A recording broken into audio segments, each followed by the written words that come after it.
Yeah, yeah. 2-3. Solo D. DWA, we gonna do it like this. Look. Get back to the season, yeah, it's time for 2-3. Miami sportsman on fire, kicking ass like Bruce Lee. Tua hit the weight room and got his tribe on his sleeve. Got some goals on his list that he gotta achieve. Matt D with the schemes, he supplying the dream. Rollin' Vic for defense, we bout to hunt for the ring. Buffet boys hit squad, we ain't thinking about Rodgers. Only Hall of Famer we acknowledge this year's Thomas. What an unreal play by Zach Thomas. Legendary at the crib, what we do is historic. Ain't won a ring in 50 years, but not one season been born. We've been steady building up, they've been sleeping and snoring. We've been repping for that aqua, plus that green and the orange. 305 South Florida, we the reason it's storming. Since we picked up Tyreek, why should our speed been important? Waddle patch, they gon' dance like a penguin when scoring. Running backs, run it back, O-line don't want no sack. They reload in beast mode to protect the quarterback. CBS recorded that, then the world syndicated.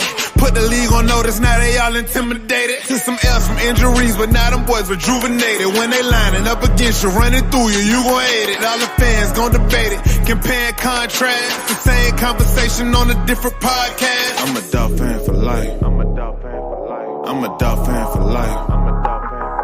I'm a Dolphin fan for life. I'm a Dolphin fan for life. Who that? So low, so low, so low, deep. So low, so low, so low, deep.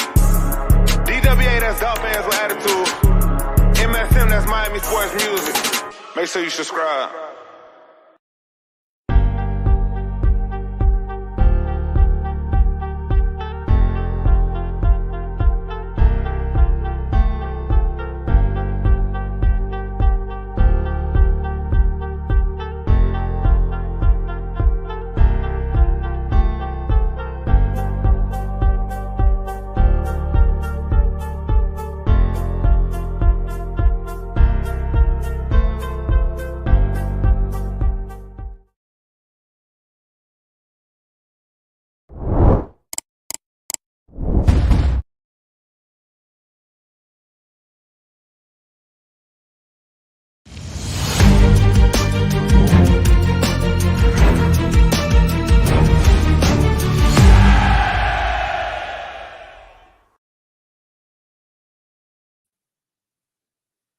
This is a Miami Sports Music Podcast Network production.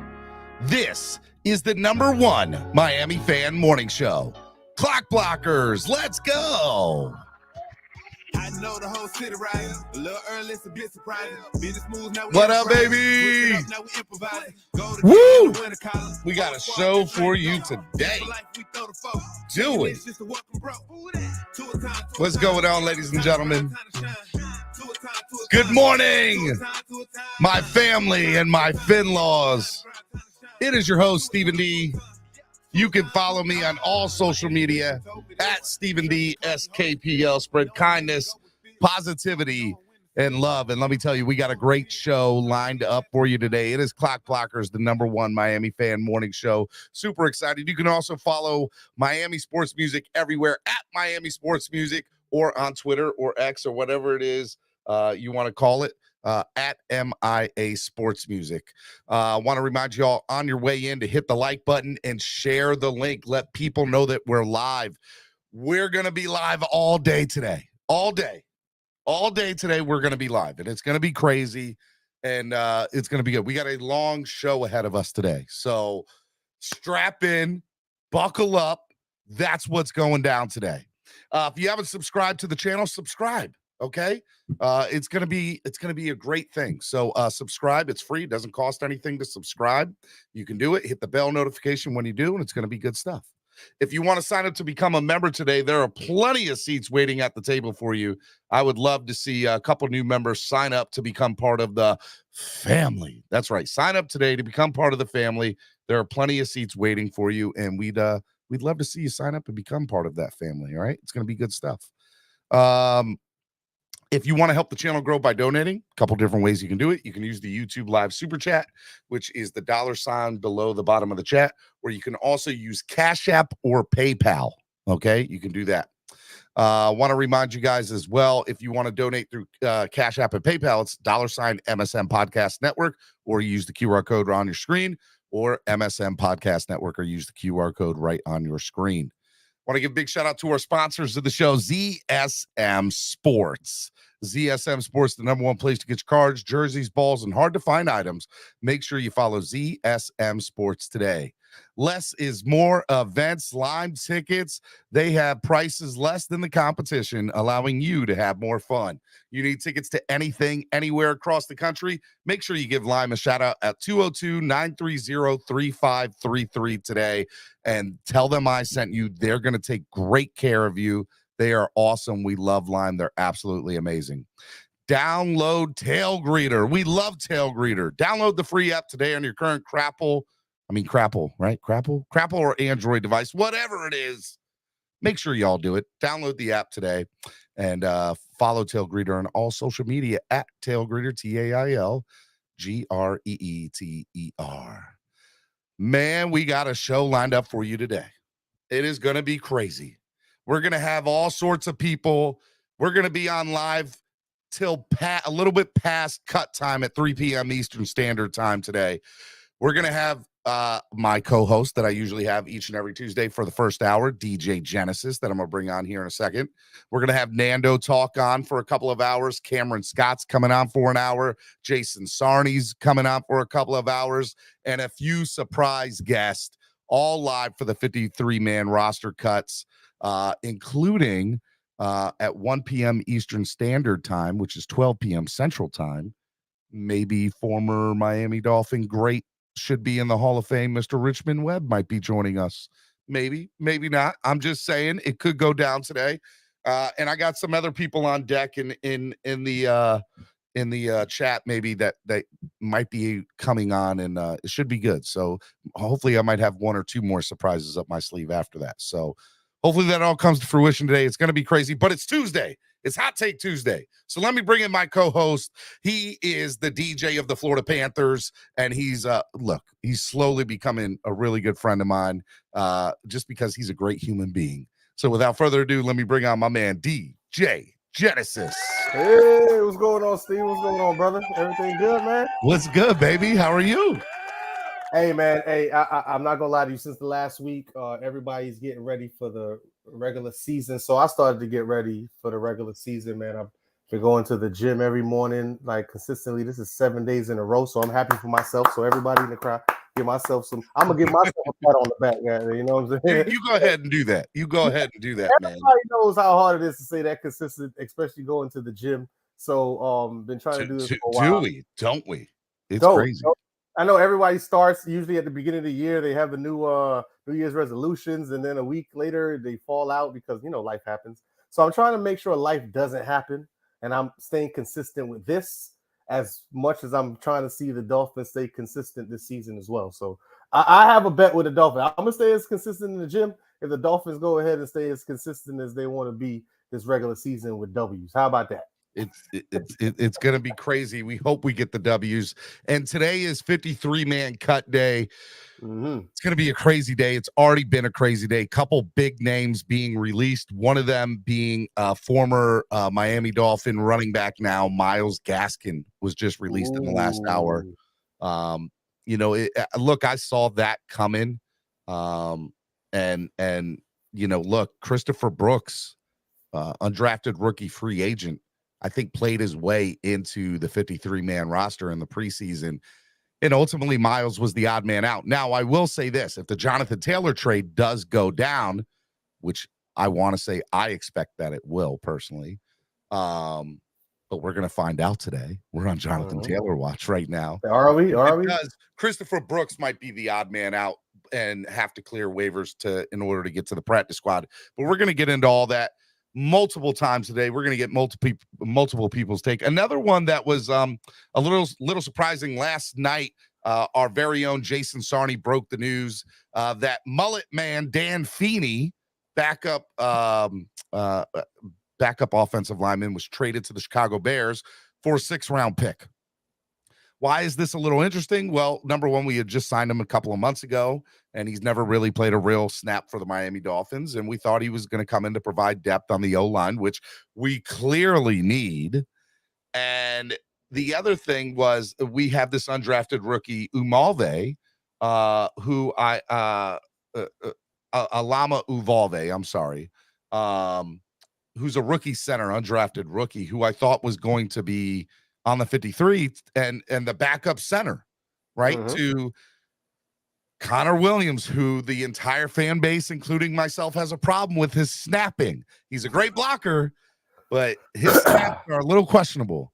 Well, in the last 30 minutes, we've now cut the undrafted rookie, Alama Uvalde, and Dan Feeney's gone. So we don't have a true center on the team right now. Connor Williams is there, and he's going to start, but I'm just saying that's going to be a little interesting with no real backup offensive lineman. I wonder what Chris Grier has up his sleeve today.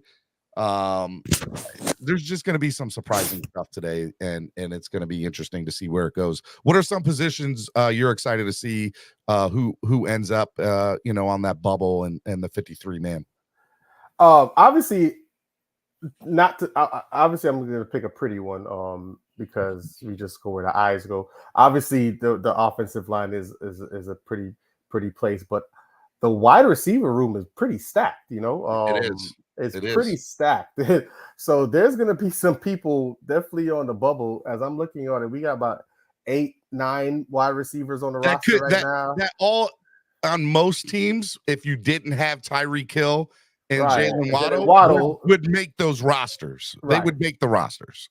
Right. But guys like River Cravecraft. I'm telling you, River's going to make it, man. I'm telling you, he's going to make it. I believe River's going to make it. I mean, we're talking about, they brought in Robbie Chosen. So we're going to see if he obviously makes it and passes Cedric Wilson. But it has to be plans for these guys, especially in that wide receiver room. I'm very interested because it's so packed. It's one of the deeper rooms that we do have. It is the deepest room we have. I know the running back room looks a little deep, but I'm sure they're just trying to do things in that room. Obviously, if they're looking for to make trades for Jonathan Taylor. So the wide receiver room, man, is going to be really interesting to see. I don't know if anybody that isn't a name may impress me, like Eric Ezukama. Yeah, I'm not sure if he bought enough in the preseason to make a name for himself to even get close to breaking in. Ezukama, in my opinion, is a wild card. And here's why. There's a lot of the fans that like Ezukama and think that he's automatically going to make this 53 man. And here's the thing. Last preseason, Ezukama went off with Skylar Thompson. They went off in the preseason. They made a name. They both kind of made a name for themselves, which is how they ended up on the roster last year. What we do know about Eric Ezukama is last year, he only dressed for like 8 or 9 games. That was it. And even in the games that he dressed, he didn't get a lot of snaps. And it comes to knowing, hey, look, he said, late in the year, he's like, I'm having a difficult time learning the playbook, right? And there's a difference between the college game and the pros, obviously, but just the language and everything that's going on, that's going to be interesting too, right? So I look at that and I say to myself, hey, look, last year he had a good preseason, but he didn't necessarily make the team, or he made the 53, but he didn't play. He didn't play, and he didn't dress for half the games. Right. So fool me once, shame on you. Fool me twice, I can't be fooled again. Right. So I'm thinking to myself, he had a good preseason again, but why am I going to sit here and think that he knows the playbook now because he has a year under his belt? He had a whole year last year to learn it and didn't. Do you think, like Tyreek said, second year, probably you jump the snakes and ladders. You probably go up the ladder a little bit, a little quicker. And then, I don't know what we do with Cedric Wilson because he kind of faded out of the lineup last year. And you know why, right? Tyreek Hill. I understand that. He was signed before Tyreek. I understand, but we didn't have a locked in. I don't remember having a locked in third down, like a third receiver. You know what I'm saying? Not a third down receiver, but a third receiver. Last year a lot. It was a mix. It was a mix of 2 to 3 people. Gesicki, River Craycraft, and Trent Sherfield. Trent Sherfield was there. Well, Trent Sherfield's in Buffalo now, and River Craycraft or Mike Gesicki's gone. He's in New England, although he's not playing because he busted up his shoulder in the preseason. So, I mean, that left River Craycraft. So a combination of those three were like your number 3 last year if you had to put them into one. I'm telling you right now, in my opinion, I could be totally dead wrong, but I don't see how River Craycraft doesn't make this team. I don't know how he doesn't. But Cedric is interesting too because you paid him $7 million and he's essentially sitting on the bench to do absolutely nothing except collect a paycheck. Now, and you bring in Robbie, you bring in Robbie Chosen in the offseason. So what does that those are the questions I was asking because everybody's fighting for possibly 3rd or maybe 4th on the depth chart. If you want to say Braxton Berrios kind of has a lock in that slot position, so is it about depth at the wide receiver position? Are we worried that Jalen and Tyreek might get worn down? So we need those guys to cut. And then how effective will they be? I kind of trust Robbie Chosen for what he's done in Carolina and Arizona, but Cedric faded. I know River Craycraft had some good moments. I know Tyreek made a joke about him being the best wide receiver in the league via Twitter. That was pretty funny. But being real, now that you brought in Braxton Berrios and Robbie Chosen, where does River Craycraft really sit? And that's what fans are telling me. But so I would like to hear from the fans what they think about that. Well, what is it? The 4th position is going to be pretty much guys are fighting for. Well, and you guys can put that in the chat and we'll bring it up on the screen. But what I will tell you, DJ Genesis, in my eyes, that it is the biggest fight that I get from fans when I bring River Craycraft's name into it. And I say to people, I'm like, one thing McDaniel does is he plays favorites. And there's no, like, you can't deny that. He brought in River Craycraft from San Francisco. That is his boy. He is not going. I'm sorry. I think he's going to make it. Like, he's going to be on the roster. All right. I don't see how it doesn't happen. But Chosen is interesting too. He didn't play a lot in the preseason. He didn't, there were a lot of people that were like, he didn't show much, but they brought him in because here's a reality of the situation. You know how I talk about Eric Azukama, who was great in practice and great in the preseason, didn't show up in the regular season, right? Chosen, let's be honest, he led his team twice, 2 different teams in receiving with over 1,000 yards each, once in New York and once in Carolina. So he's proven to be a really good NFL vet and a reliable wide receiver when healthy. Here's the best part about Robbie Chosen. He doesn't even need to be the number 2 here because we have Jalen Waddle and Tyreek Hill. So I would love to have Chosen specifically as our number 3 because he's a former 1,000-yard receiver twice in the NFL. And could you imagine? I mean, those 3 guys, if Chosen turns out to be what he was in Carolina or New York, oh my God, it would just has to be great. A fraction of it, So, all right, Hot Take Tuesdays. So, who are your 2 in and who are your 2 out? Cedric Wilson, Craycraft, Eric, and Robbie. Like, who are your 2 in? Who are your 2 out? So it's tough to give you an answer to that, Genesis, because we don't know what's going to happen with Cedric Wilson. You can't release him because you'd have $6 million in dead cap money. So that's out the window. Can't do that. You can try to trade him, but I think that they have tried to trade him and they weren't able to do it. And the one thing I do know about our GM Greer, who I like, I'm pro Greer, is he does hold on to his draft picks or hold on to money if it's there. We saw what he did with Noah. Noah's still on this team at the moment. No. I'll get into that here in a minute. Y'all know how I feel about that man. I was going to poke that. There's no reason that he should be on the 53. But the same thing for Cedric. You can't. Cedric it has the Dolphins kind of in a rock and a hard place for this year because you can't get rid of him. Like, he has to be on the roster. So if I could say Cedric Wilson would go, I would 100% do that. I would say that Cedric would probably go and Eric Azukama would, and I would want Robbie Chosen and River Craycraft as my 4 and 5. And well, if you got rid of Cedric, then you could keep Eric Azukama as the 6, and he could be your 6 because you're going to keep 6 wide receivers. So I would go Tyreek Hill, Jalen Waddle, Braxton Berrios, Robbie Chosen, although I think Robbie could be the number 3 over Braxton, but we'll see. And then River Craycraft and Eric Azukama. But if Cedric stays, it's going to come down between Chosen, Craycraft, and Eric Azukama. And Eric Azukama might make it because he's, a mid-round draft pick of Greer's, who we know likes to hang on to his own draft picks, although I don't think he should be there. Craycraft could be there because he's McDaniel's boy. And Robbie Chosen could be there because he's a former 1,000-yard wide receiver. And there's no reason to think that he can't be a great number 3 here. You're hedging your bets, Steven, because then you said that Cedric Wilson can't be traded because of the money. So it sounds like you want to keep all of them, or we have to keep all of them. I don't want to keep Cedric. Look. But you got to give me something. You got to give me something. You're hedging your bets.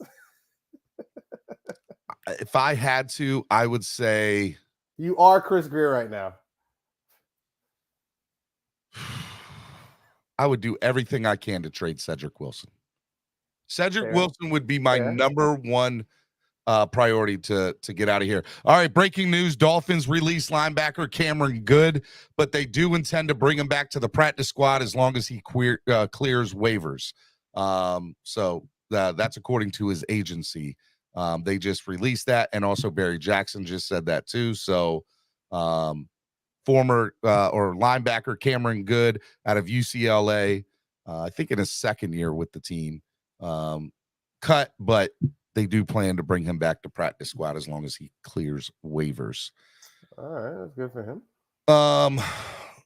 Let's see here. Broncos are waiving tight end Albert Oguegobon.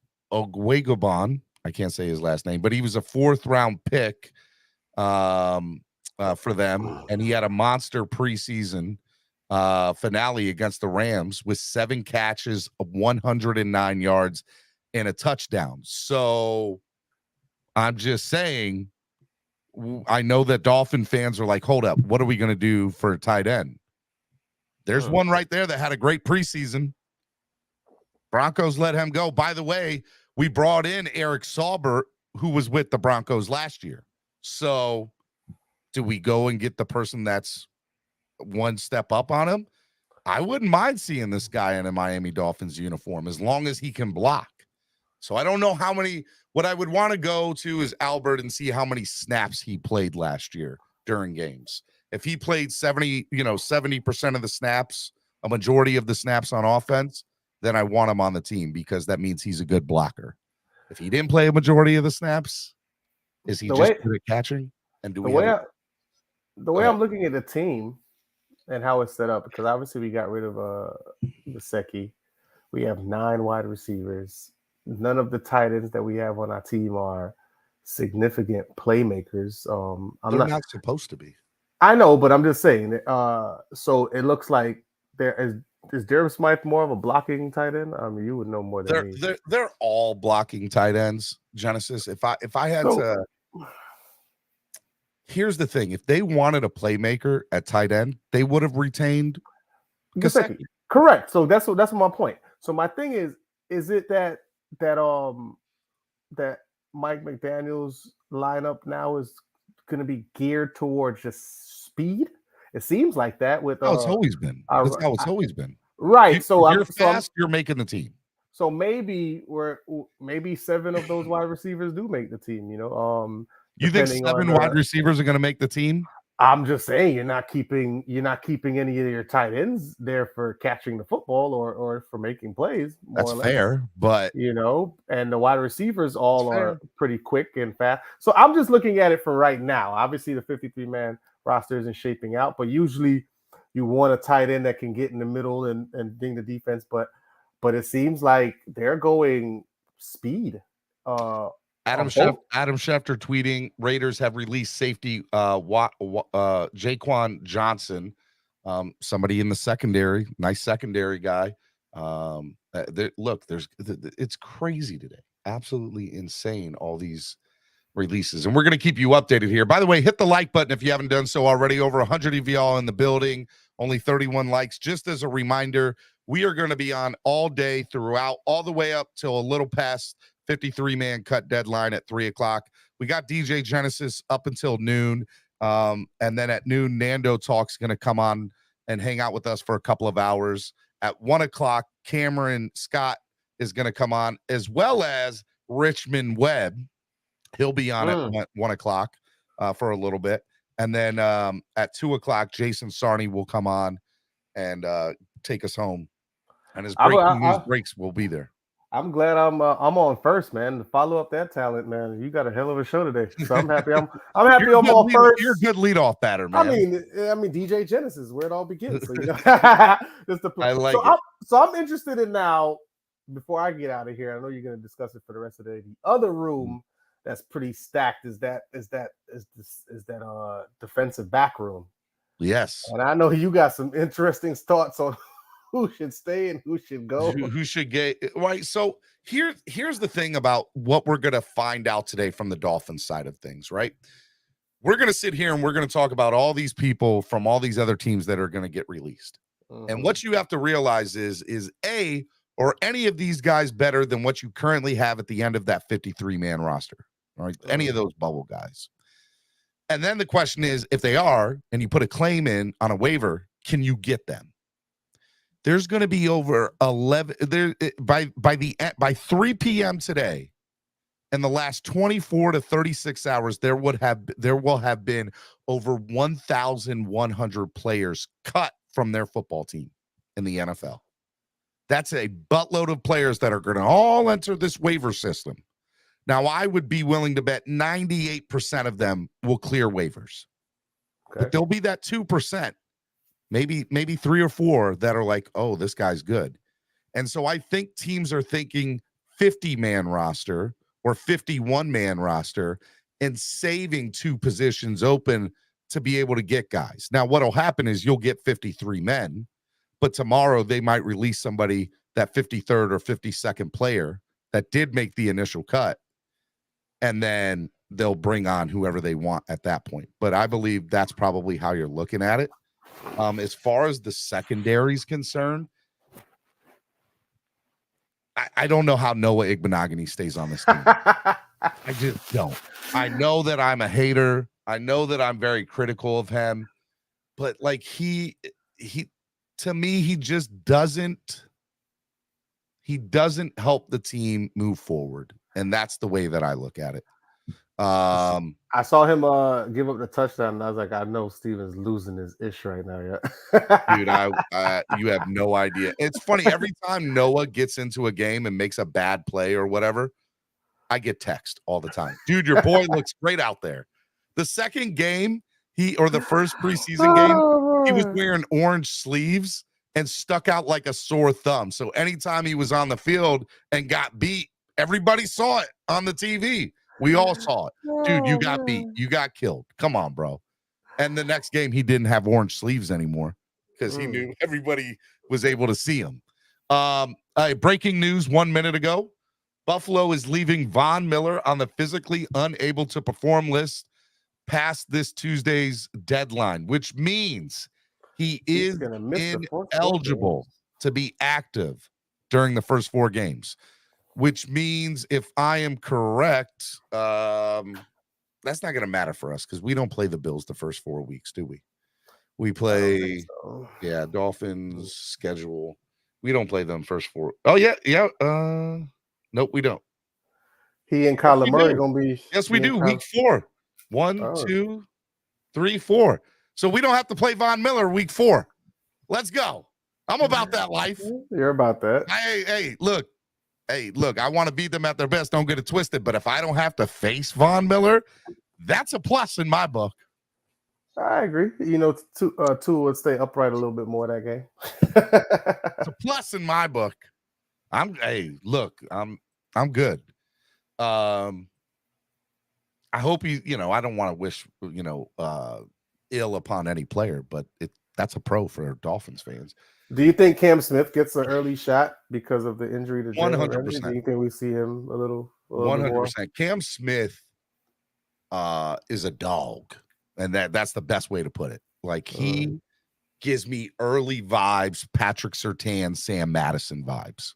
I'm not saying he's Patrick Surtain. I'm not saying he's Sam Madison. I'm just saying he gives off those vibes. Okay? He gets off those vibes. Chef Zhu said, "Hey, Stephen D, OG Stephen D, hit that horn, fam, for Von Miller not playing." There you go, baby. I hit the horn for you. Yeah, man, it's gonna be interesting to see how the Cam Smith stuff works out, because and look, it could be a blessing in disguise, Jalen Ramsey's injury, right? Like, you got to look at it like that. Cam Smith now is going to get a lot more playing time because Jalen Ramsey's hurt and might not be back till November, at the latest December. So I look at that and I say, man, you got Cam Smith, you got Cater Kahoo. Cater Kahoo was this second team all NFL, up for rookie of the year. Just great kid, came out of nowhere. Love Cater Kahoo. I mean, Cater Kahoo and Cam Smith have those early vibes, again, of Sam Madison and Patrick Surtain. And that excites the hell out of me. We already have the replacements in the door for Jalen Ramsey and Xavier Howard. They're already here. Once they're gone, Cam Smith and Jalen Ramsey, Cam Smith and Cater Kahoo, they're good to go. And here's Holland's going to be there for a while too. And Javon Holland is a hell of a safety. You remember those early 2000 teams with Brock Marion back there as safety? Javon Holland is better than Brock Marion, and I love Brock Marion. Loved him. So this defense has a real chance to be special. And I think where it's going to come into play is, what does the linebacking room look like? So I look at that because, Jalen Phillips is that Jason Taylor, right? And who's going to be that Zach Thomas? Who's going to be that guy up the middle to stop the run if they get past everything? So I am Jerome Baker just signed a big contract. I'm looking for him to have a big year, especially with Bradley Chubb finally getting his feet under him. He's going to be freed up a lot, man. Him and Long should have big years, especially with guys not trying to get around the outside with Chubb and Phillips on the outside. So the middle is going to be there, because I'm not sure what we're doing with Christian Wilkins. Rookie safety Ethan Bonner of the Miami Dolphins was just cut. Barry Jackson reporting. So Ethan Bonner was just cut. So that's one other person. Go ahead. What was your question again? I was saying that what are we going to do with Christian Wilkins? It's going to be very interesting a lot of what's going to happen with Jerome Baker and Long this season, because obviously Wilkins takes up two blockers and it frees them up. So you're right, that middle is going to be strong, but I think Nick Fangio is the caveat to all of this, because we haven't had a strong defensive coordinator in Miami in a long time. So I think with all the pieces that we have and all the stars and all the athletes that we have, plus Nick Fangio, that's what I'm really interested to see, is how this is my prediction. This is my hot take. I don't think that the defense is going to respond to Nick Fangio the way he wants to until about week 6 or 7. I'm not going to lie to you. I'm not going to say that we're going to be trash, but I think we're going to. There's a learning curve. There's a learning curve. There's going to be that learning curve of his system and what he wants and so on. So I do think in the beginning, the offense is going to have to come out and have to play, especially because we're going to have the first 3 or 4 games on the road. I know we're going to want to, but I think we're going to have to pass the ball, because our defense is going to be playing catch up for the first 4 to 5 weeks, I believe, especially with being on the road a lot of those games. That's my hot take. I do think that we'll still come out of those first 4, 3-1. That's my hope. But it's going to take the offense to be really taking us to the next level, carrying us. I think for at least the first 4 or 5 games. All right, so I don't think, look, there's definitely going to be a learning curve, and that's a fair statement to make, right? I don't think that you're wrong in that statement, and there definitely will be. Now, what I do know is that I trust Fangio, and that I trust that Fangio will make the right decision, right? And so just looking around at the squad, I think that he's going to, look, Wilkins, let me just touch on Wilkins for a second. That is a very interesting scenario how this is going to play out. There are people that are beat reporters or whatever, or in the community, that say this could turn out to be very ugly. And there are some people that said, hey, look, this is business. No, he's not happy, but he's not gonna take it to that next level. He's gonna play this year, and then we'll just deal with it next offseason. Whatever that looks like. I think as long as Jonathan Taylor's in play, and I am not saying that Jonathan Taylor will be traded straight up for a Wilkins, I just think I would love to give $18 million to Wilkins. I think he's worth 17 to 18 million. I don't think he's worth 25 to 26. And I love Christian Wilkins. Love him. He's a great clubhouse guy. He's a guy that the players love. He's somebody that's, wants to be, make a difference in making this team a championship team, not just a contending team, a championship team. He's got that pedigree from Clemson. So we know that he can bring that to South Florida, which I want and I love. I just don't know how this is going to play out, because here's the reality of the situation. The numbers he wants and the way the NFL looks at those numbers is, what does your sack totals look like? And the sack numbers aren't there for Wilkins. From the defensive, but from the defensive tackle position, I mean, those are more run stopping, pressure. Go look at the top, 4 or 5 people paid at that position. They all have great sack numbers. Aaron Donald, what's his face from the Jets? They all have good sack numbers. So you have to be able to give some sort of sack numbers. If he had the sack numbers that were even remotely close to those guys, this wouldn't even be a conversation. Dolphins would pay him. It wouldn't even be a conversation. But he doesn't. This is the part where it's bad for him, right? If he gets hurt this year, he's screwed. He's not going to get that. He's hedging his bet that they're going to be great this year. And he wants the security of saying, no matter what happens, I want to be in Miami for the next 4 to 5 years, and I want to be paid as one of the top at the position. Dolphins are saying, you want to be paid at the top of the position? Go give me the sack numbers, along with what you did last year. And then we can talk 24, 25, 26 million. And then at that point, though, he could come back if he does have the numbers and say, look, Chris Jones of Kansas City, he just got 28. And I want to set the market, because that's part of what this problem is between Christian Wilkins and the Miami Dolphins. He wants to set the market. He wants to be the highest paid player at his position. He ain't Chris Jones. He's not Chris Jones. But if he puts up Chris Jones money or Chris Jones numbers, he's going to ask to be better. Like, are you going to, you could get away with, like, if let's say he does go after a sack number for defensive tackles and just goes crazy with those numbers. He's in his right mind at that point to say, well, I asked for 26 or 25 a year ago. You didn't want to give it to me. And I had a better year this year than I did when I was asking for that. So give me 30. Are you about to pay $30 million to Christian Wilkins? Hell no. I mean, if he bet on you, if he bets on himself, now here's somebody would pay him. Exactly. Somebody's going to pay that $30 million, 100%. But it's not going to be the Miami Dolphins. And to be honest with you, Miami is kind of in that. By the way, breaking news, Tom Pelissaro, I saw Stevie TV just saying it in the chat. Thank you.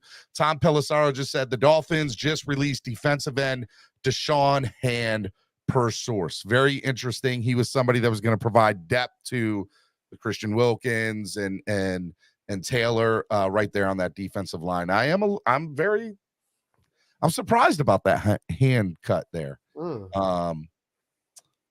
Hand being cut. That's interesting. I thought he was going to make the team. Hand being cut. That's a hand cut. You saw that? Hand being cut. But yeah, man, I am surprised about that one. That one I kind of scratched my head. Now, I'm going to come back to the Christian Wilkins. I'll talk about the hand situation, Deshaun Hand being cut. I like Hand. He's somebody that came from Detroit. He's got a lot to like about him. He's played in some good defenses. Before we got Deshaun Hand, I said, you know what? I'm happy with what the Dolphins have currently on the roster. And I still feel that way. I said, because I feel that, and I hear me out, fans, hear me out. And I've said this before to the people that are normally here. You probably know where I'm going.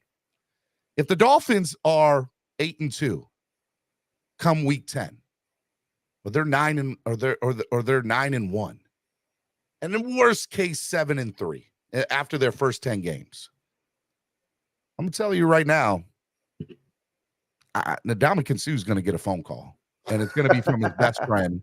It's going to come from one of his best friends, who's the owner, Stephen Ross. They're really good friends. They talk all the time. They're business partners. I'm telling you right now, if the Dolphins end up being 7-2, 8-1, 9-1, which I hope that they are, Ndamukong Suh did the same thing with Philadelphia last year. He came in halfway through the season, got paid $2 million. Helped them to take them to a Super Bowl, and contributed, played a lot. Made big contributions in the second half of the season and deep in that playoff run. So a hot take. I just think that could still be something that happens. We'll have to see. Colts wide receiver Amari Rodgers just released by the Indianapolis Colts. Colts only going to keep 5 wide receivers, according to Destin Adams. Interesting. We're talking about 7. 7, yeah, exactly. If, depending on what they do with Cedric, and we definitely have a better wide receiver core than the Colts. So that's interesting too. But to go back to the Christian Wilkins thing at hand, I don't know is my answer to that, Genesis. Dolphins actually hold the cards here, because they can, in theory, keep him for the next 3 years, this year and the following 2 years after, by franchise tagging him. Now everybody says they're not going to franchise tag him because you have to pay him in the top 3 of that position. And if Chris Jones ends up getting paid $26 million, you're going to end up paying him 23, 24, 25 million, which is plausible, right? That 100% could happen. But they hold the cards. It's more likely the Dolphins play this year with him and put him in a transition tag, which means that he'll do the transition tag and a team can come in and give you 2 first-round picks for him, which would be great, which we would take. I think they'll take that. Yeah, I mean, that would be good compensation for it. So but is anybody going to pay that for a defensive tackle who, by the way, didn't put up the sack numbers? I mean, if this is his year to if this is his year. You say, they always call it contract year. Guys come balling out contract year. So Emmanuel Ogba's done it twice in contract years. So contract year always brings out a little bit more out of players. So I'm sure he's looking for another all-pro season, and we'll see if he gets those sack numbers up, because should have a little bit more freedom, in the system. The Nick Fangio system might free him up a little bit more. So I told you, Nick's system is the caveat. He was playing in systems where a lot of times it's just talent. I'm not even sure. I can't even remember our defensive coordinator's name from last year. Just to tell you how much I didn't pay attention. I just knew that we had players that could make plays, especially in our secondary, which didn't always hold true because, the system wasn't there. So I want to see if Nick's system really frees up all the superstars to do what they want to do. And I was hearing that in interviews from Xavier and other guys on the defensive end saying they're able to fly around, they're able to do what they want to do, and they know where everybody is and they trust everything that he's doing. Hold on 1 second. Panthers have informed veteran safety, former Miami Dolphin, Eric Rowe that he's being released. Eric Rowe had 56 tackles, 2 sacks, and 2 forced fumbles last year for the Miami Dolphins.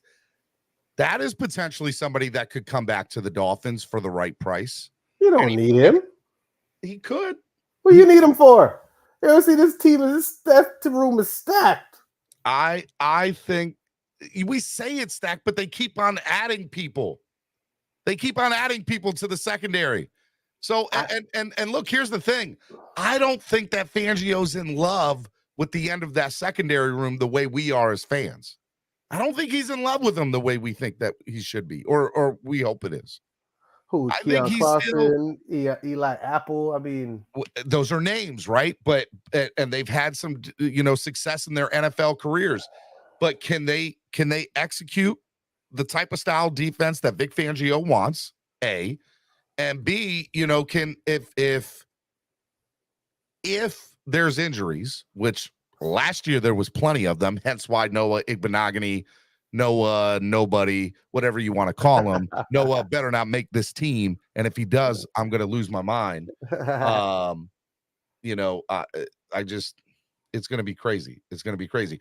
What here we go. Here's something that's interesting. Miami Dolphins cutting Elijah Higgins. Elijah Higgins was drafted with the sole purpose of making him part of that tight end core. And so that's it. And because another one. And because he could block, he was a big guy. So that's very interesting. That's very, very interesting. Elijah Higgins. They said they want to put him on practice squad if he clears waivers. I told you the tight end room wasn't strong. You're right. That was the first thing you said today. Look at DJ Genesis out here predicting stuff. I'm just looking at the roster, and I'm just like, usually when you look at the room, you usually have one potential. I'm gonna go Madden stats. You got like at least 184. And then might have a couple. You might get a couple 66s. Yeah, but like we are starting at a 73 right now with Durham Smythe and then Saul Burton. So I'm like, the tight end room doesn't seem like is going to be a part of the offense that is going, to be spreading the ball around to. I'm not saying that Durham Smythe isn't going to catch a couple balls out here, but I'm just saying that they're not going to be any type of focal point to any scouting room. That's all I'm saying. No. So that's why Houston Texans released former Patriots third-round pick defensive end Chase Winovich. He also played for the Browns in his career, and he's recorded 12 sacks. And the Eagles cut wide receiver Greg Ward per Mike Garfalo. So the cuts are coming in, man. They are coming in, and they're coming in quick. But you see, nobody from that wide receiver room has been cut yet. So I'm telling you, they're doing their due diligence in that room. They are. It seems like that's where the offense, especially in Mike's second year, it seems like that's where he wants to go. It seems like he wants a heavy wide receiver room. It's funny. We talk about Ethan Bonner being cut, the undrafted free agent rookie for the Miami Dolphins, and the safety. Verone McKinley, we talk about the secondary room. Verone McKinley and Trill Williams. I hope I like both of them. I love Trill last offseason. Why? Well, Trill got hurt. Here's the thing. Before we had all the injuries last offseason, or right at the beginning of the season, Trill Williams was ahead of Cater Kahoo on the depth chart and was having a solid training camp. And then he, I guess he tore his ACL, I think is what it was. And after he tore his ACL, at that point, he obviously sat out for the year. And Cater Kahoo had this monster year. But if Trill Williams is what he was before his first injury, which I hope that he is, then that would be a very interesting thing, DJ Genesis, because if he turns out to be better than Cater Kahoo, and we love Cater Kahoo, I'm just saying he could be, again, the scouting department will have done their due diligence. But Pamela, you're right. Trill has been hurt constantly, and I agree with that. With Elijah Higgins being cut a few minutes ago, Julian Hill is a name in that tight end room that I think is probably got a good shot of making this team for multiple reasons. Number one, he's young. He's He's got a lot to like. There's a lot to like about the kid. But I could definitely see Julian Hill would have played his way in the preseason to the 53. It's more likely he gets cut, but if Elijah was cut first, maybe Julian Hill slides in and becomes a special teams guy and right at the end of the tight end room. So it'll be interesting to see there. And by the way, DJ Genesis, as I said a little bit ago, maybe these GMs are saying 51 51 or 52 man rosters because they know they're going to put waiver claims in for a couple of different players. Correct, of course. And so that might be something that we're not thinking about either. Which is going who do you think before I get out of here, who do you think may be the surprise cut of the day? Maybe a veteran, somebody that Igbinoghene. I will be surprised when it happens. I will be shocked when you know what? Last year, we were live on air when the Tyreek Hill trade went down, and I screamed for joy. And I normally don't scream for joy for something like this because all these guys are young men, and I want their NFL careers to be solid. But let me tell you, if I see the Noah Igbinoghene has been cut, you are going to get like we had just won the Super Bowl out of me. It's going to – I'm just saying. That's gonna happen. That's gonna happen. That's a good one. That's a good for me. The wide receiver. I mean, running back room. I don't know if Jeff or Raheem actually makes it to the regular season, but that's just my hot take. In terms of the running back room, I think one of those two guys may not make the team, and that's what I think. I know you're looking for Noah to possibly get the hammer, but I think that running back room is going to be interesting at the end of the day, and we'll be able to talk about that. It will be. Nando's going to be on in 10 minutes. Can you wait 10 more minutes, or you got to get out?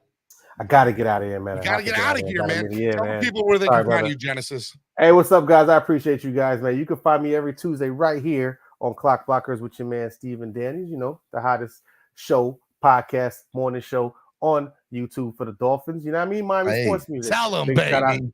Big shout out to my brother Solo D. Of course, you can find me on all platforms at I am DJ Genesis, man. So I'm getting on my reels, man. You can also find him at Panthers games, all the Panthers games. And all Panthers games. We start our regular season on the 18th, so I see you guys in the house at FLA Live Arena.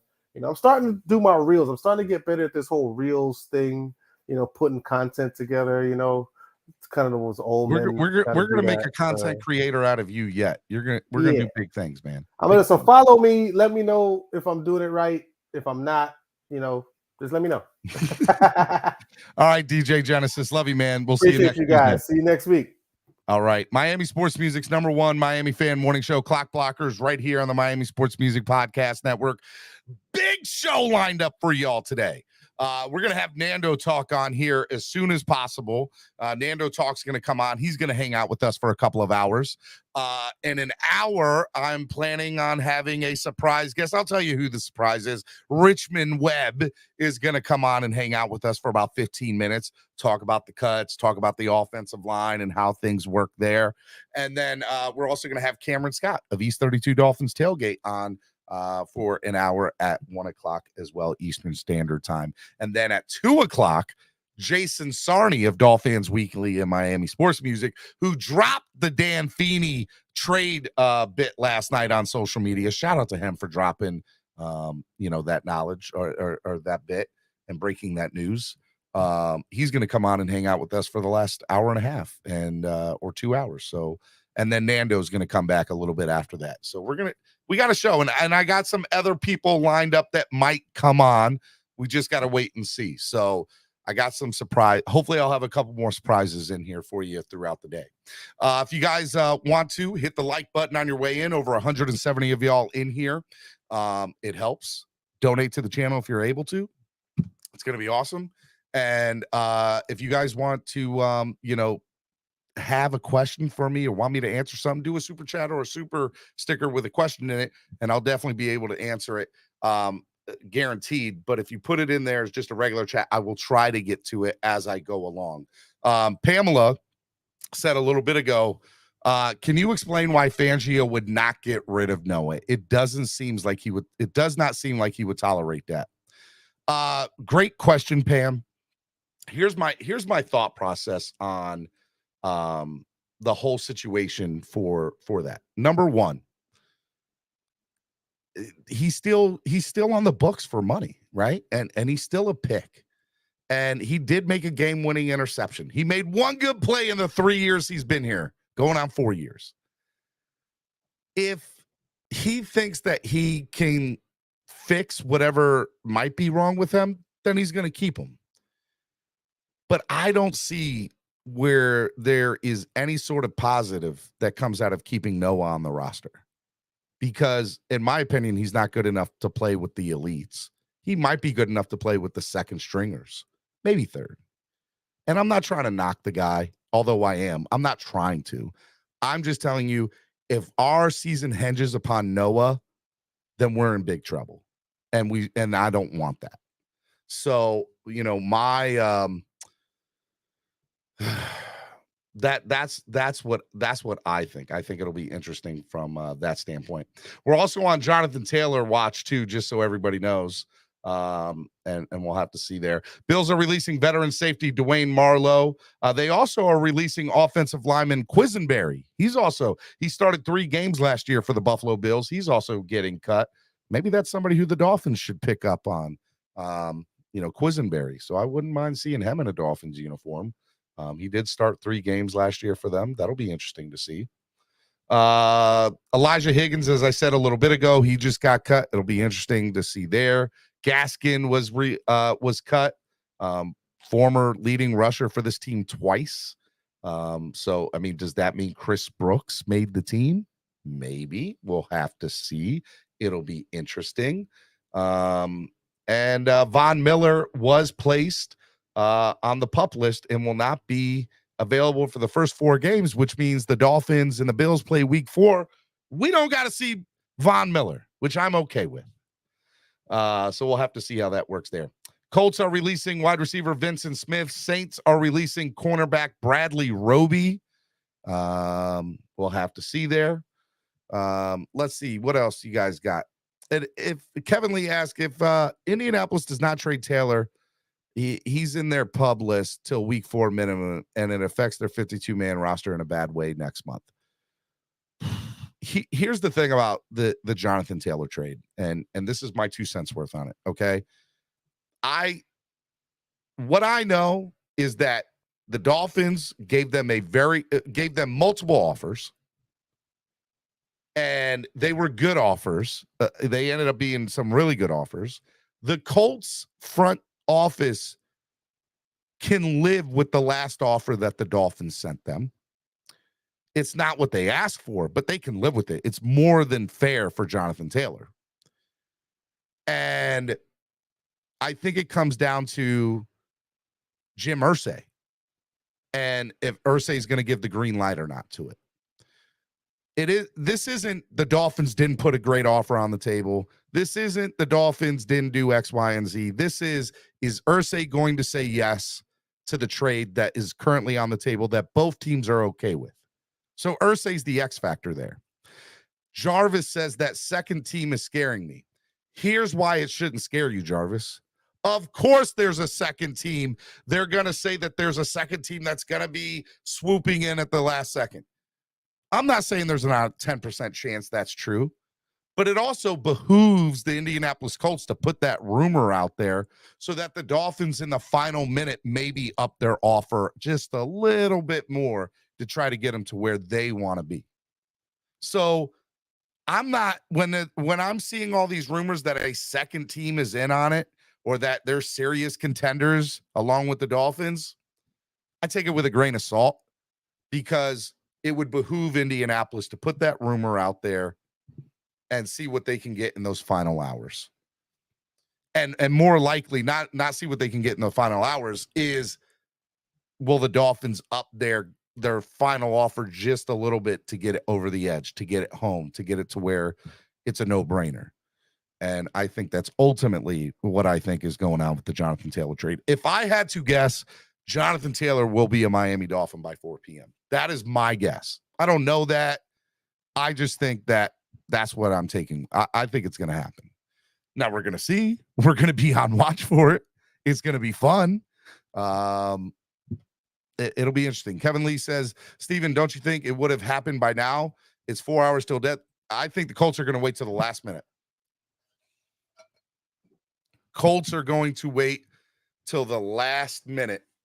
Schefter and Rappaport are wrong. Dolphins fan sources are right. We are really in a delusional fan base. Look, I'm just telling you what I think. We had Destin Adams, who's the beat writer for the Indianapolis Colts on. He all but confirmed almost everything I just said. He said, hey, look, Irsay's kind of took a step back into this, but he does still have the final say on this. But so look, it's will he okay the trade? I think it's ultimately that's what it is. Will he okay the trade? And if he okays it, it's going to happen, and it'll happen with the offer that's currently on the table now. We'll have to see. Colts have released veteran defensive lineman Al-Quaddan Muhammad. So that'll be interesting too. We'll have to see how that works. What I mean by that is anytime you see some of these players getting released, are the Dolphins going to put in a extending sheet? Are they going to put in an offer for it? That will be interesting to see, because I think there's 2 or 3 people that are currently not on this roster as of this moment that by tomorrow will be on the roster. They will 100% be on the roster by tomorrow, as long as they clear waivers. So it'll, that'll be interesting. Bills have released wide receiver Andy Isabella. The Bengals released punt returner Trent Taylor. He had 5 punt returns of 20-plus yards last year.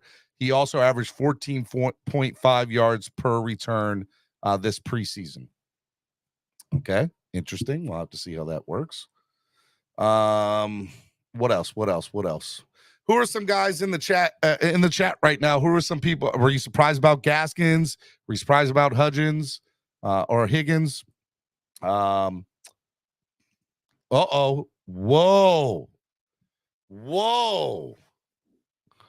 Okay, this one I'm surprised about. Barry Jackson reporting Eric Saubert is going to be cut today. What? DJ Genesis hit the nail on the head that this is going to be a small tight end room.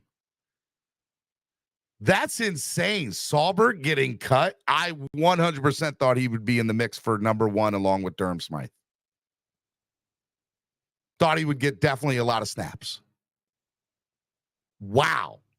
Eric Saubert cut. So just so you know, that leaves Durham Smythe, Tyler Croft, Tyler Croft, Tanner Connor, and Julian Hill.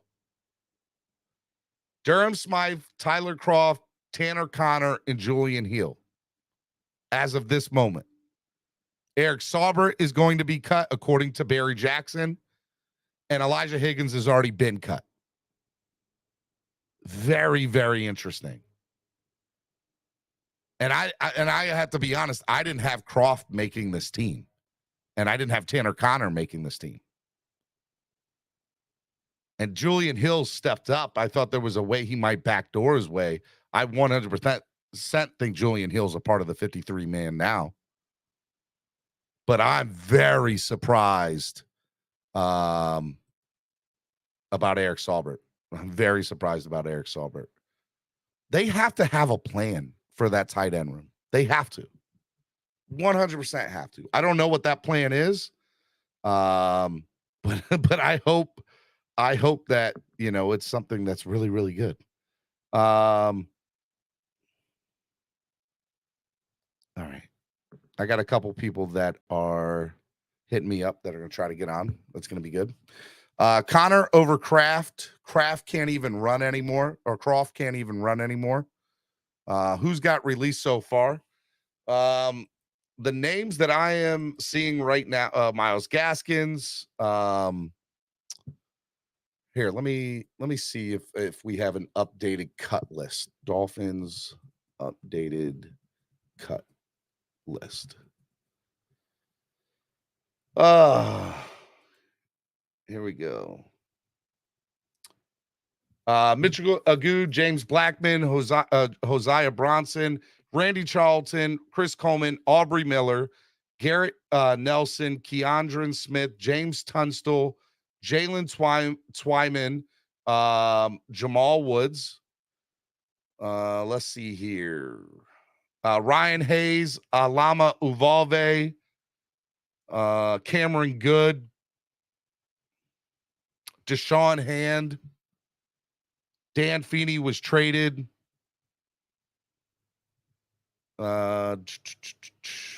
Ethan Bonner was released.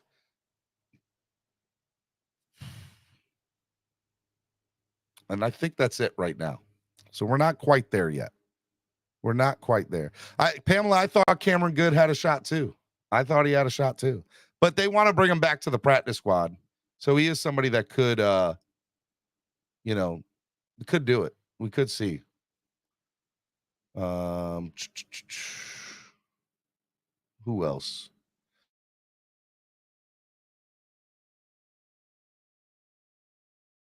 A special guest on here, Nando talk here momentarily. So we're just waiting for Nando to get on. And then when Nando gets on, we'll be good to go. Hopefully you guys can still hear me because I'm getting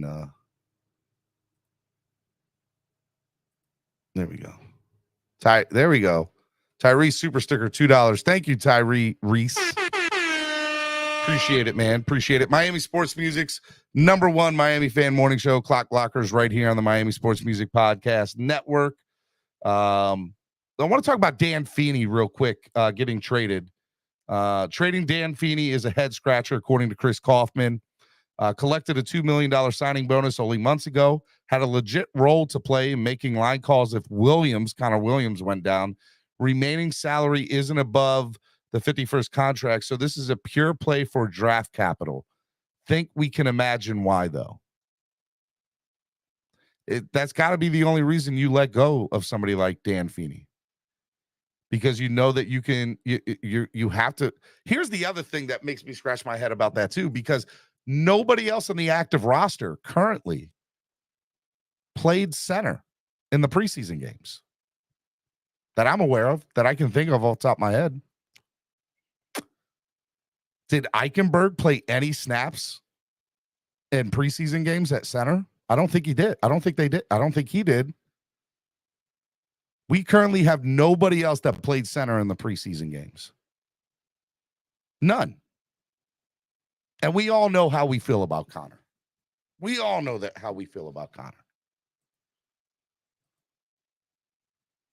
It'll be very, very interesting to see. Jets have released Jerome Cap, wide receiver. Dolphins are in the market for a tight end unless Tanner Connor makes the roster. Very interesting. So maybe that guy out of Denver that just got released, who had a great game in that third preseason game for Denver, 7 catches, a touch, and a tutty. Maybe we put a waiver claim in for him and comes down here.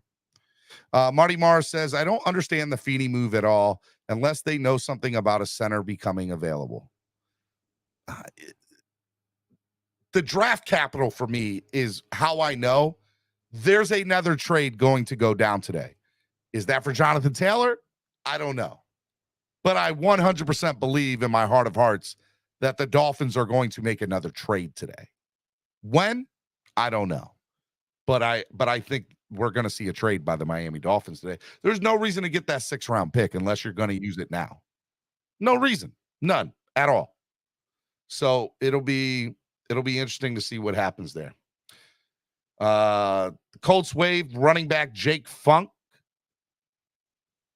Some of these names are good. Funk. We want the funk. Gotta have that funk. All right. Gonna bring on my co-host for this next couple of hours here as soon as he turns on his camera, and we'll be good to go. Let's see here. I wonder, I said this a little bit ago. I want to touch back on it again. The Panthers informed safety veteran Eric Rowe that he's being released. I wonder what type of deal we could get for Eric Rowe to come back. I wouldn't mind Eric Rowe back in a Dolphins uniform. If for a veteran minimum, take him back. I would be okay with it. I would be okay with it. Obi-Wan Kenobi noob says, I know you see me and Pam talking crap down here. Stop ducking us. Okay. Can't let me I gotta go scroll back up for you guys. All right, let me bring on the co-host here. There he is. There he is. Ladies and gentlemen, my co-host for the next couple of hours, the one, the only, the man, the myth, the legend, Mr. Nando Talk. What up, Nando? What is up, Steven? Everyone, it has been a while, and I have missed you all. And you're fashionably late. You're fashionably late. I like the hat, my guy. Oh, I like the hat, bro. Thank you, man. I got it signed by a bunch of little players. You got all the autographs up there, too? I like it. Dude, some surprises, man. I'm sad Elijah Higgins got cut. You know, that was my guy, bro. Elijah, well, dude, what makes it even more surprising is that Saubert got cut. Broncos are trading with the Saints for Pro Bowl kicker Will Lutz. He's back with Sean Payton. Lutz. So Will Lutz goes to Denver to reunite with Sean Payton. So Broncos have a kicker, Will Lutz. Interesting. New Orleans is going to go with their undrafted rookie Blake Group as their kicker. All right. Kickers getting traded around here. Kicker news. Blake who? Yeah, man. I the tight end position is very interesting, right? Like, Elijah Higgins got cut, and now Eric Saubert. Is Tanner Connor making this team, dude? I mean, Julian Hill is a big surprise. I didn't think the UDFA was going to make the roster. He's pretty big, though. He's definitely got some nice size to him. I think they like him. But they must. If he's gotten past Saubert and Higgins, a draft pick and a recent signing, like, that's huge for him, man. Like, it's definitely a shock, but they, like you were saying earlier, man, I think they've got to have a plan for tight end, like a specific role or specific packages they want to use these guys in. And it's a bit of a shock about Saubert and Higgins, but hey, like, I'll have to take it, Steven. I don't see what other choice I have right now. I know. I hope those guys come back on the practice squad. Same with Cam Good, man. He was looking so fast. Hey, another tight end just hit the market. Texans are releasing veteran tight end Eric Tomlinson. He's a really solid blocking tight end, so he should hit the market. Look, I know that we just released Saubert, but I would say Tomlinson and the other tight end from Denver, who just got cut. I think both those guys are better than Saubert, 100%. But that could definitely be the case, man. Like, they could say, like, hey, Saubert's a fine blocking tight end, but at the end of the day, he's just a blocking piece. There's going to be some blocking tight ends released. Let's just improve on the blocking, and if there's another guy who's just Saubert but better blocking, why not make that move? Say, release Eric and bring in a new dude. Like, that's fine by me. They'll learn the scheme. They'll pick it up. It's just some blocking formations that they got to learn on. It's all good, bud. Do you think that what are your thoughts about the trade last night with Feeney going and now not us having a backup and Amalve getting cut today too. So we have no true center at tight end at the moment besides Connor Williams, and he's not a true center. Yeah, that's the key word with the true center. Like, I've heard of the gripes on Connor. It's the snap issues can be a little frustrating sometimes, but like the other hand always comes up though. After the snap, he's fine. It's that those 2 seconds of, oh my God, is this going to go up in the air? Is this going to go to his hands? What's it going to be, boys? That's always a little fearful, but hey, I want another center. I think we're going to probably scoop one up, I'd assume, off of these roster cuts. Off of these waiver wires. Yeah, like maybe a young guy or maybe like a veteran, but I was definitely surprised to trade Dan Feeney. At least we didn't release him for nothing, but I don't know. Like, I would have loved to have Dan Feeney's versatility also. And that mullet was so sick. Dang, such a shame to see it go. Well, it's so funny. We talk about, well, here's the other thing too. As far as the tight ends, DJ Genesis and I were talking a little bit ago that maybe there's 7 wide receivers And I was like, well, what are they going to, Cedric is the guy. Well, now this makes it possible by releasing this many tight ends that maybe they do keep 7 wide receivers. Definitely, I mean, last year door open for it. Yeah, at least door open for it. Like last year, we kept 5, I think, or 6. 5. But then Gesicki was like that receiver, so it could have been like it's like 5 plus Gesicki. This year we could maybe keep 7. Maybe we want more versatility. And hey, if we're gonna have a very flexible wide receiver 3 role, that's pretty scary, man. Like not letting coordinators know who's gonna be coming out or having to prepare for multiple different looks just makes this offense a little bit more challenging to stop. Like coordinators would have to simulate 2 burners on the outside in Waddle and Hill, and then they'd be like, okay, now what third weapon is the Dolphins going to throw at us? And that's a pretty enticing thought, Steven. It will be. It definitely is. Let's see here. Your cuts or I'm looking like I'm hitting refresh every 30 seconds. Got you. Yeah, my computer was like on very slow right now, so I'm leaving all the search into you, man. I'm on like 9% with the charger in though.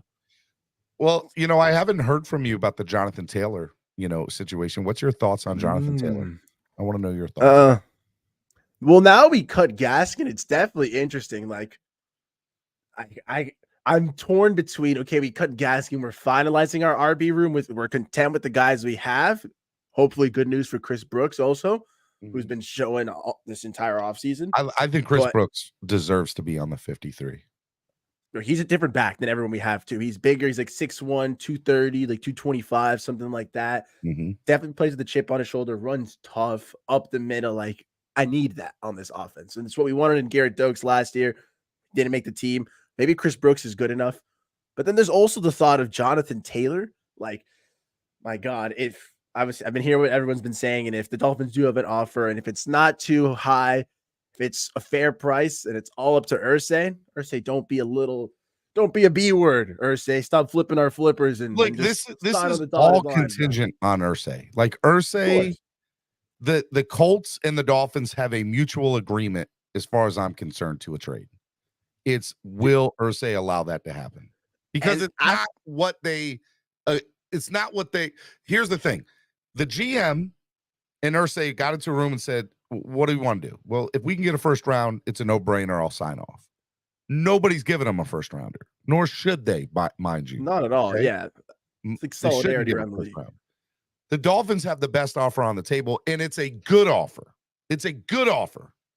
And the GM knows that, and he's like, if my owner will sign off on it, of course we'll make this trade. But it's up to Irsay. This is all contingent on Irsay.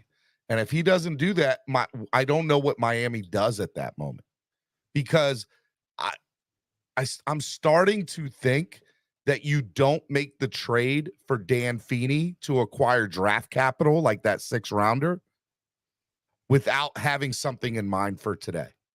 It doesn't happen. Yeah, because a 6th rounder at the end of the day is just like a moot little point. I mean, it's cool to collect on, but I agree. Like, we'll throw the hat on, Steven. We're switching gears. All right, man. I'm with it. I'm with that 6th round pick. Go for it. Eagles.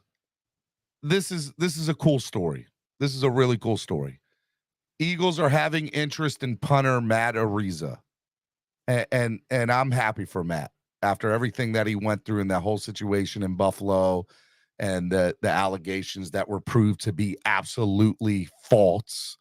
And I would hope Matt Ariza signs with an NFL team. And if the Eagles end up getting him, good for Matt Ariza. Good for Matt Ariza.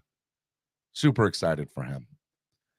And good for him if he gets that moving forward.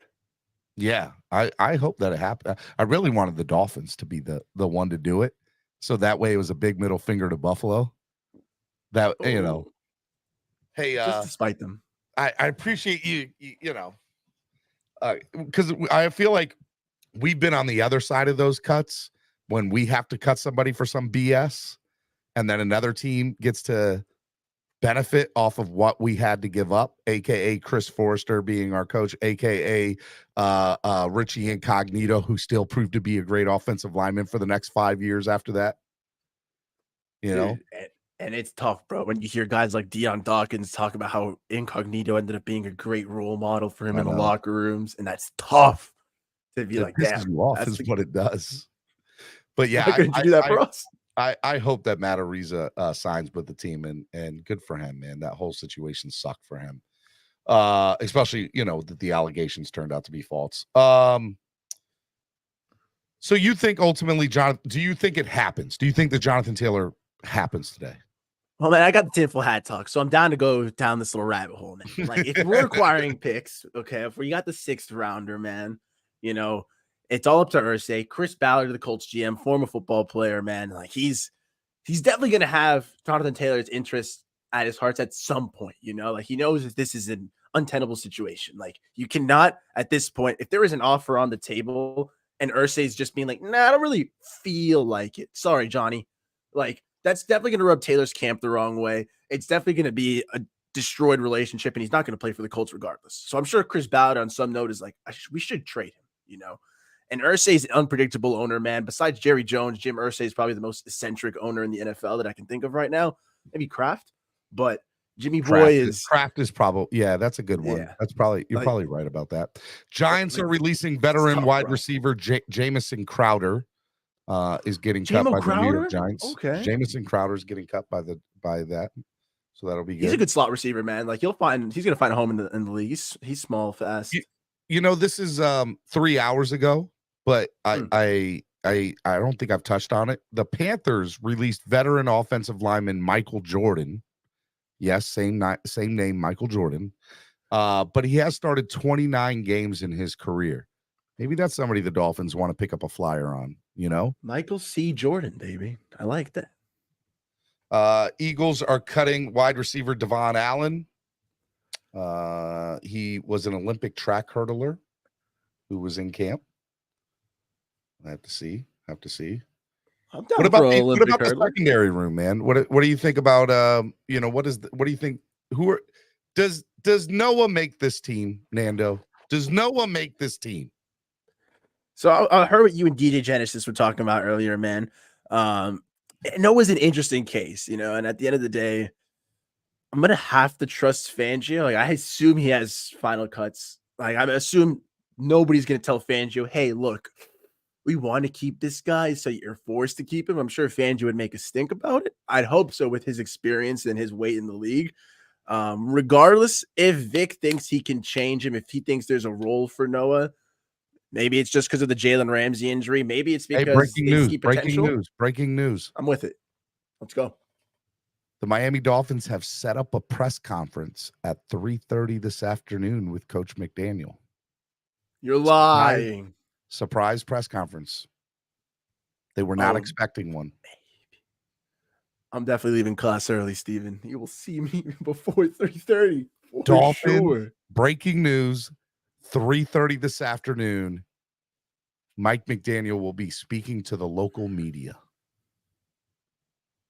Is this you're flipping my flippers, baby. I'm just saying, is this a sign of things to come, maybe, Nando? I like it. I like the excitement. I'm here for it. Let's go. I really want it to happen. Oh my. You know what's funny? Man. Here's the thing. If I'm honest with myself, I'm hyped up on it. So there's going to be a big letdown if it doesn't happen.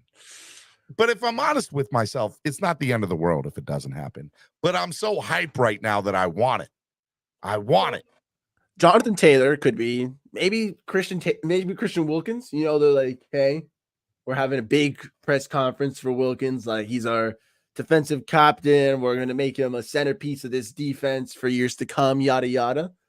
That's the worst case scenario I see. You know what I'm saying? Like, there's something interesting is about to happen at 3:30, Steven. I can't think of any other scenarios besides Christian Wilkins or a Jonathan Taylor trade. Or what? We're extending Tua or something? Well, no. So everybody says that it's because of the 50. There's some people that are saying because it's the 50 after the 53-man cut. They wouldn't have a press conference for that because it's still like a required thing, guys? It's not. I don't know. They just said it was a surprise. Did they do it last year? They just said it was a surprise press conference. They wouldn't do it. Look, they're still going to make moves tomorrow. So it would benefit McDaniel to do it tomorrow, to be like, all right, this is what we decided to do. This is where we're going to go. This is going to be very interesting to see. Now, I know that they're expected. All right. David Fornes, expected independent of any Jonathan Taylor development. Dolphins numbers at running back, Savin Ahmed outperformed in camp. Is Savin Ahmed make this 53 man, Nando? I thought he had a great camp. I did too. Run that report. Is that report saying he didn't have a good camp? He's saying he did have it. He's saying he outperformed in camp. Oh, 1,000%. Like, there were so many times I went to every single training camp. Like, there were so many times where I was trying to keep an eye out for A-Chain, and I'd be like, that was 28. And you look, and that's 26. That's Ahmed. He's looked so much faster this year. Like, he's running more decisively, better cuts, better vision. And then in preseason, I get it. It's just preseason games, but the man has found holes. He's made catches, made plays. Like, he was a little faster. He'd be a home run hitter, but he's definitely shown a lot of improvement. Like, I want to keep. He was a million times better than Myles Gaskins was.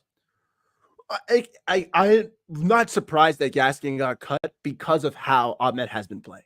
Like, it's a shame to see Gaskin go, but we're not going to get a 7th round pick for him. You know, so you might as well. Here's the thing: Gaskins is expendable, right? And exactly.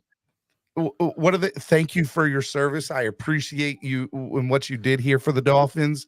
You're respected and loved, but don't let the door hit you where the Lord split you, man. Whatever it's called. Like, have a nice day.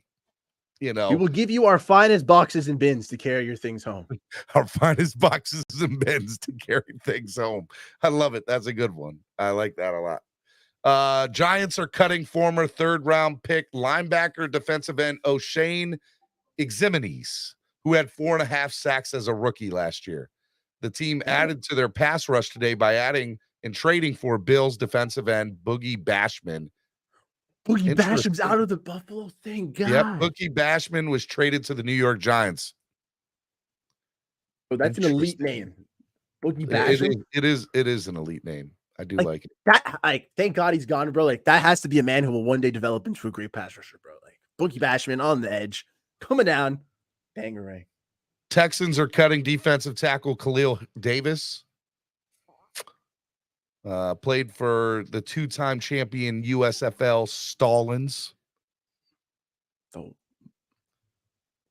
Stallions, USFL champions. I like it. That's pretty good. So here's the guy. So the Broncos wide receiver tight end that was released, Albert Ogbonnia. I can't say his last name. I apologize if I'm butchering it. He was involved in trade talks over the last couple of weeks, but nothing progressed. They cut him. Last game, he had 7 catches for 109 yards and a tutty. Oh, that might be the guy I would want the Dolphins to go after in the tight end room. Albert Ogbonnia. I think so. When Noah Fant gets traded to the Seahawks and they get Russell Wilson, their tight end room elevates. And yeah, this is the guy, Albert Ogbonnia. Albert Ogbonnia becomes the new tight end, but Russell Wilson just has a down year in general. So this kid might have some flash. Veteran running back Corey Clement has been informed he will be released by the Cardinals. He is not subject to waivers and will become a free agent at 4:00 today. Interesting. Good back. I'm good on him though. You know, I'm okay. He's not the running back I want at all, but he's decent. Akeem Hicks is really strong possibility to make the squad.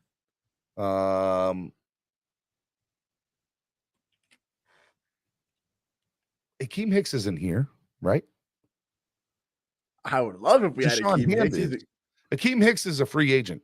I don't know what this person says who has a blue check mark. Can't trust everybody with a blue check mark, man.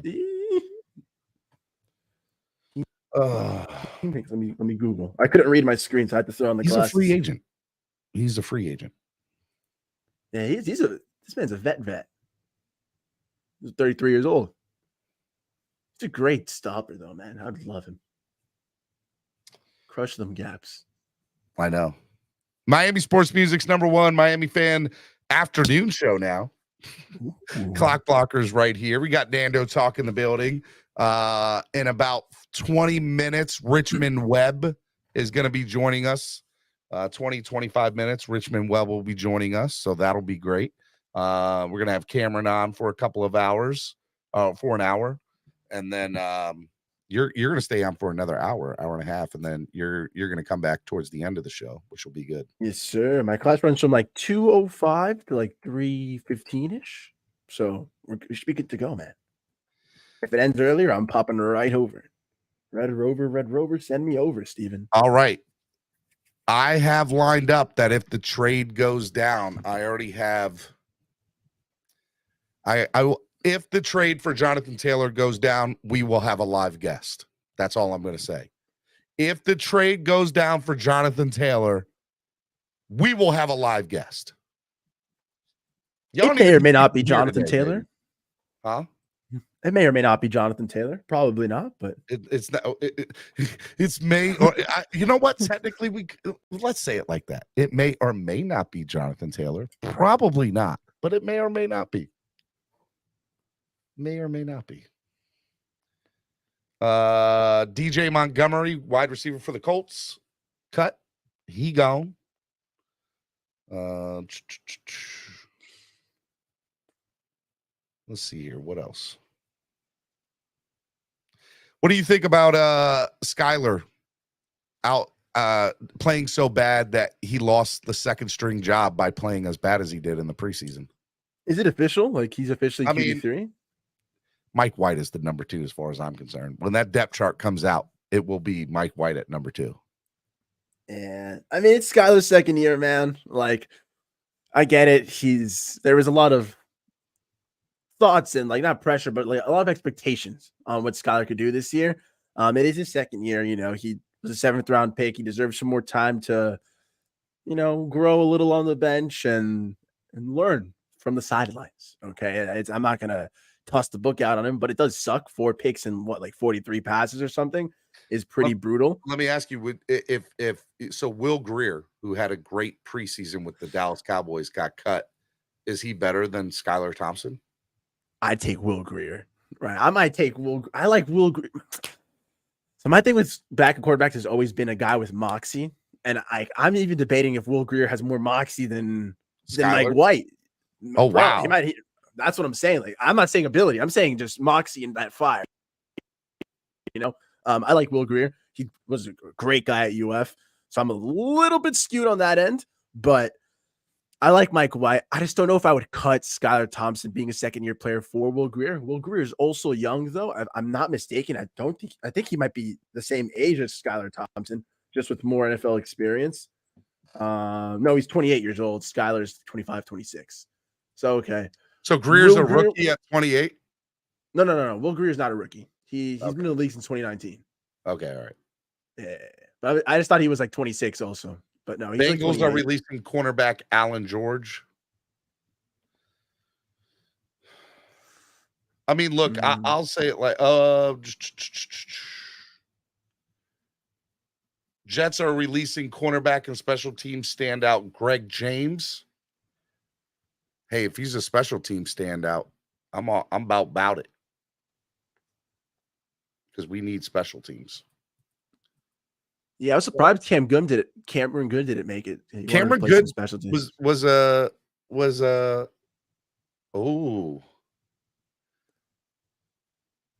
breaking news.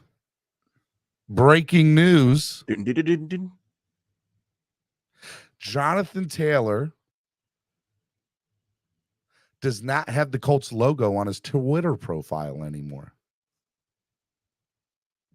If that's news for you, it's breaking. If that's not news for you, I'm just saying. No, he's definitely upset, man. Like, even if Irsay doesn't trade him, like, I don't see Jonathan Taylor in any capacity playing for them this year without a deal. Like, he's not going to risk his body. And I get it. Like, it sucked for Le'Veon Bell and it sucked for other backs in the past, but he's 24. If anything, he can make an argument that it'll extend his longevity, that it was either rest or have the Colts run him into the ground like what the Cowboys did to DeMarco Murray a couple years back and absolutely ruined the man before he went to Philly and the Titans and stuff. Like, it sucks for Jonathan Taylor. I want to see him get traded, not just because like I would want to see him on the Dolphins. It's because screw Irsay and what the Colts are doing with him, man. Like, it just sucks. He's one of the best talents in this league, and he doesn't deserve this kind of treatment, bro. I think all the signs point that he's going to get traded. Now, is it going to be to us? I hope so. I think we got the best shot out of any. Philly makes a strong case, bro. Like, if they're willing to trade DeAndre Swift, you know, like if they're like, hey, man, DeAndre Swift, same draft class, young back, cheaper. You can potentially even either use him as a 1-year rental, see if he works, and he doesn't have the track record of Jonathan Taylor, so he'll take less money, and then he'll be good for your rebuild. You can support Anthony Richardson, or he doesn't work, and he's just a cheap back for them that they just use as a piece to get Taylor. That's the only team that really worries me. It's, I don't know, man. Like, we should have the best shot, but there is that mystery team, which I also think it's to drive up the price, but maybe it's legit and it's scary. Let's see here. All right. I'm just waiting to see who's going to get cut as the cuts are coming in, and they are coming in live. Vikings waive cornerback Najee Thompson 16 seconds ago. Tom Pelissaro. All right, let me ask you a question as we're waiting for stuff to drop in. Let's talk about the offensive line room as far as the guard position is concerned. Did Isaiah Wynn lock up the starting guard position for the Miami Dolphins in the preseason? Win for the win, man. Like, he looked pretty good. Eichenberg might need some more seasoning. I don't think we're going to cut him. But if Isaiah Wynn is there, first, he's got the better draft pedigree. He's a first rounder versus Eichenberg's second rounder. I'm hoping Isaiah Wynn can play well at left guard. He's graded well there in the past, but I'm not like overjoyed with him winning the job. I think he's done enough, man. Or Eichenberg hasn't done enough to keep the job. You know what I'm saying? Isaiah Wynn has a success with the Patriots, right? So he knows how to play. He knows what a good offensive line looks like. He knows how to play good. His last 2 years, like, I got to make the face. Like, he hasn't played good. He's barely, and he's been hurt, and he hasn't played a lot. And when he has played, he hasn't played well. My hope is coming down to South Florida that's going to change. Now, it's hope. There's no reason to think that it will. It's just, I hope that it is. He is going to play on the same side as Teron Armstead, which will help him as well. You know, I don't know. It'll be interesting to kind of see. We were hoping he was going to come in to be depth, a backup, and he's coming in here to be a starter. And that scares me, man. That makes me nervous. It's definitely not a positive sign of our offensive line. It's not. It's very frustrating still, you know. I'm a super positive dude, man, but it's still frustrating to see the offensive line. I'm in Butch Berry's hands right now, man. I'm in Mike McDaniel's brain. Like, whatever, I'm rolling with them. That's the only thing we can deal with. But it's definitely frustrating that the state of the left guard position. I am rocking with Austin Jackson, though. That's my right tackle, man. Yeah, bro. 24 years old. AJ's a funny dude. He just turned 24 on August 13th, 11th. The first preseason game was his birthday. Like, maybe his best football is ahead of him. I think the same with Noah Igbinoghene, bro. He turns 24 in December. Like, we've got some young guys. Like, it's frustrating, and it's a little scary to think we might have to rely on both those players. Ooh, here we go. Hold up. Arizona Cardinals are waiving starting nose tackle Rashard Lawrence. He's been their starting nose tackle the last few seasons under Vance Joseph's defense. Arizona Cardinals are straight, and they're not even hiding it, tanking for Caleb Williams.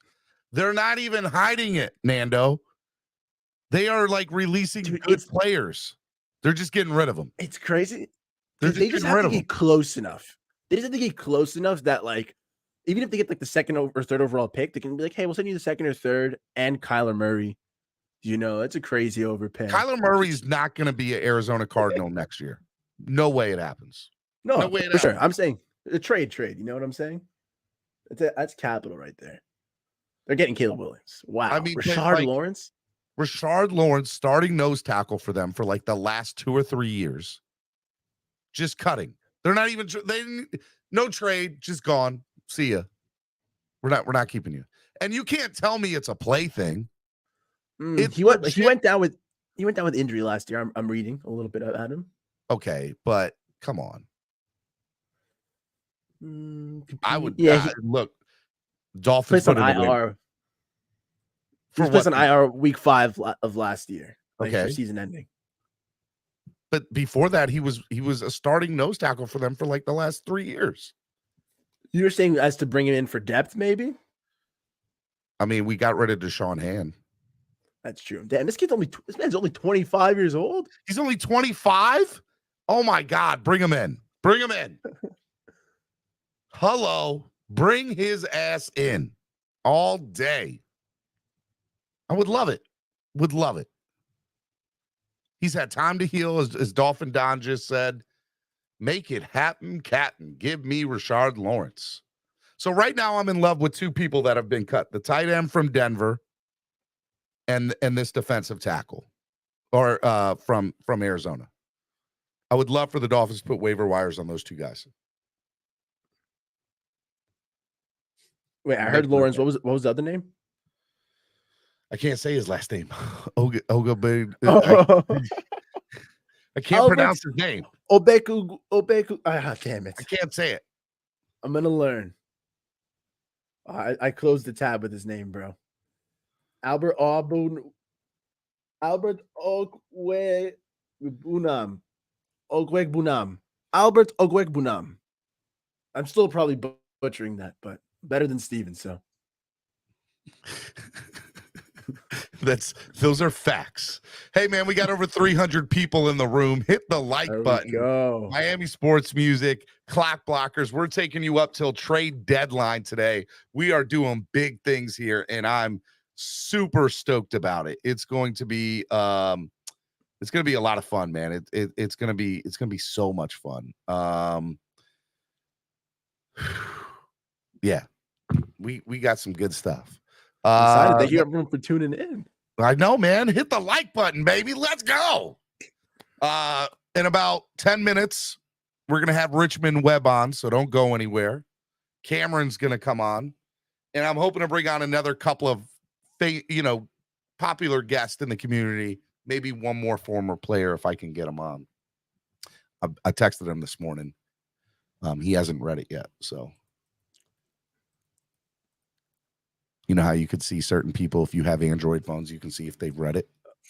Android phones can do that? Yes. I don't know anything about an Android phones. Not Chat, who actually knows anything about Android phones? Okay, besides Steven. Of the 294 in here, I assume maybe 4 of them have Android. Oh, man. Let's see here. Do you agree with me with my statement earlier about the Dan Feeney trade? There's no reason to make it for a 6th-round pick if you're not going to use it for a trade today. Oh, I had the tinfoil hat on, man. If you're accumulating 6th and 7th rounders today, it's got to be for some big package deal, man. Like that's what. Like, there's no other, because they lost money on the deal. I think they lost like $2.5 million. Yeah. Okay, so then that can be further. They lost. All right, I say they lost $2.5 million or $2 million. They gained $1.5 million in cap space, but it's like $2 million in dead cap. But still, like, Steve Ross is rich, bro. He doesn't care. What happened? I mean, look, I would love to see it. The Vikings had both Patriots 2019 1st-round pick N'Keal Harry and 2019 2nd-round pick Jaquan Williams, and they have cut them both. They have cut them both.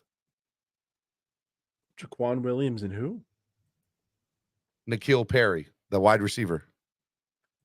Oh yeah, N'Keal Harry got covered the Vikings. Yeah, Yeah, the one that they thought was number one over that guy who used to play for us, Devontae Parker.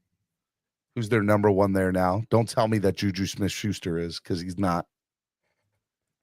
They still have Devontae Parker as their number one there, which is hilarious. What a great battle. Juju Smith-Schuster versus Devontae Parker for that one slot. Let's go. Hope you're enjoying New England Patriots. Hey man, let me if the Dolphins don't pull off this trade. All right, let's play devil's advocate. Let's play the other side of this coin. What are your thoughts if they don't pull off this trade? Are you mad? Are you disappointed? Are you pissed off? Do you think that they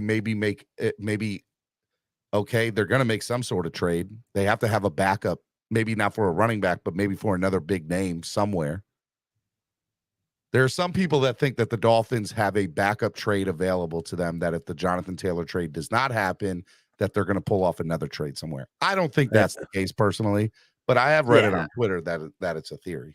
That could be interesting if there's some team names or like that'd be pretty cool. But okay, Steven, in your scenario where the question you asked me, would Jonathan Taylor stay on the Colts, or would the Dolphins lose out Taylor to another team? My opinion is Jonathan Taylor either stays a Colt or becomes a Miami Dolphin. I don't think another team's in the running. This stuff this morning that another team is in there, to me, it only benefits the Colts to put that rumor out there, because they want to see if the Dolphins in the last second will up their price just a little bit off of what they currently have, because they're scared maybe a second team will come in last second. So they're just trying to make the Dolphins nervous. And that's why the second team rumor came out last night and this morning. That's so scary. But okay, so in that world, I'm not mad. Like if Jonathan Taylor stays a Colt, I'm more mad at Irsay, and I'll stick the little finger at him, but at the end of the day, I'm okay if the backfield is Raheem Mostert, Jeff Wilson, Devon Achane, Savon Ahmed, and Chris Brooks. We'd be keeping 5 in that world, so I don't know how that would work necessarily.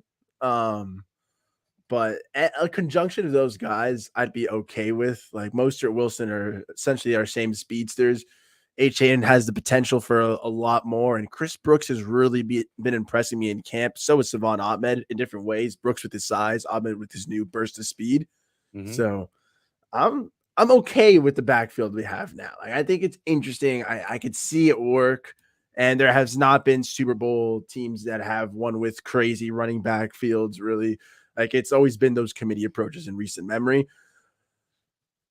I'm okay with Taylor as long as it's not a crazy overtrade. That's my thing, honestly. So is an overtrade a first round pick? Like, are you going to be not trading a first rounder? Yeah, I'm not trading. Would you? All right. Would you be mad if the Dolphins traded a first rounder for Jonathan Taylor?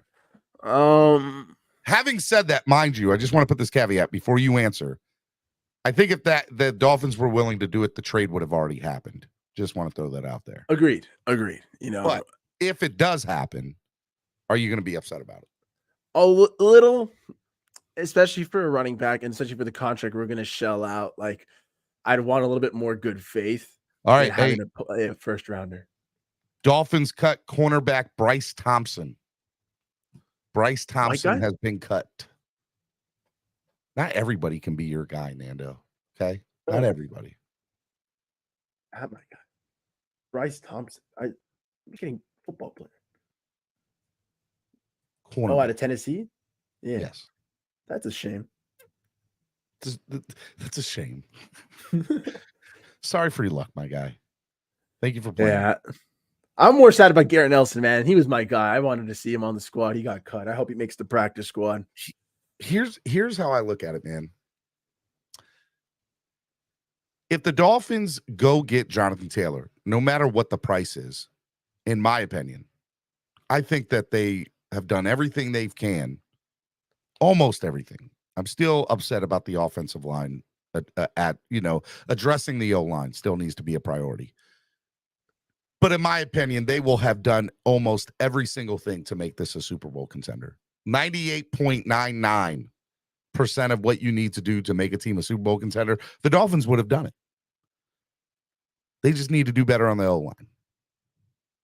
And if you get Jonathan Taylor, it masks a lot of those issues.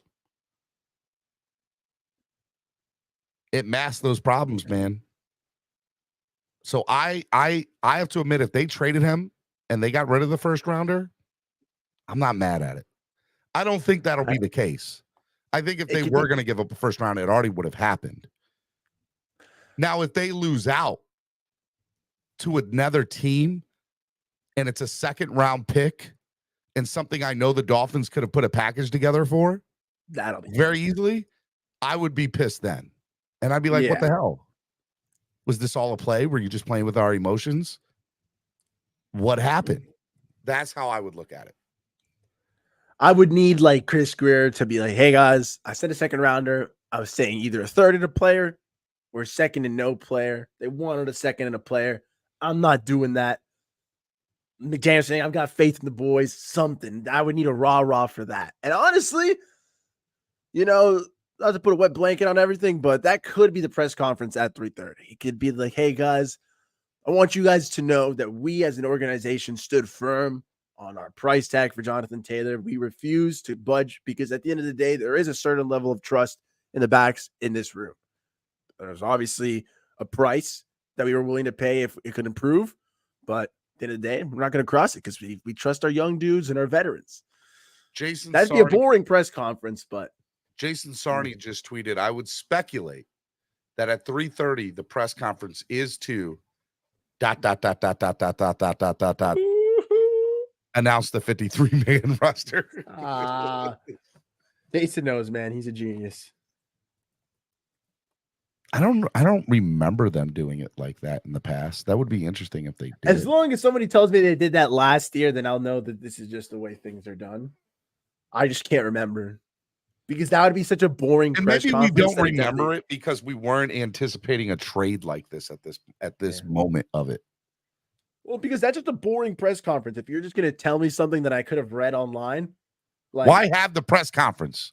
Yeah, like I would like they could have had it last year. I probably just because I want to hear Mike McDaniels try to get a thought out and make a complete sentence in under a minute. You know what I'm saying? Man, this is like I love Mike McDaniel, but his press conferences they're out there, bro. They're out there. And I try to play it on my morning show sometimes, and I get people in the chat, and they're like, "Steven, come on, dude, like, no, Steven, just put on 1.25 speed, and you're good to go, man." just speed up the thing at the press conference. Yeah, just speed up his parts briefly, and then just slow it back down again for the reporter questions. Terrence says, like I said, McD slow self ain't saying nothing. Why the F would the Bills trade Boogie Basham? I really thought he's a good hey, look, I ain't mad at it. I mean, we still got to face him against the Giants this year, but we ain't got to face him against Buffalo. And I ain't scared of the Giants one iota, nor am I scared of Buffalo. But yeah, I'm telling you right now. Yeah, look, I have said this clear as day on my show. I have pounded on the table. I truly believe that the Bills have regressed, are regressing, and will regress even more this year. The Leslie Frazier debacle there showed me a lot. Leslie Frazier is a respected coach in the NFL.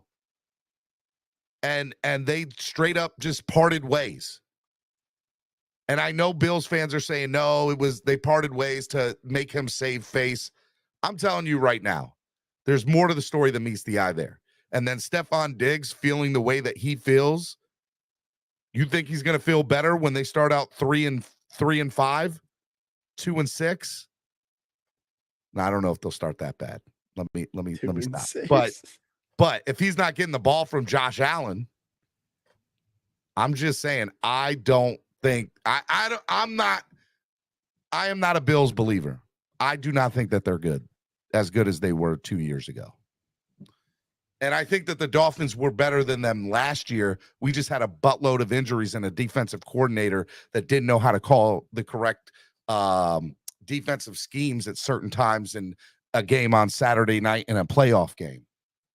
And if he did, we would have beat him in December in Buffalo, and we would have beat him in the playoff game if Boyer had have called certain play schemes correctly. 100%. And it wouldn't even have been close. It'd be a whole different narrative right now. Can you imagine the world where the Buffalo Bills got eliminated in the first round?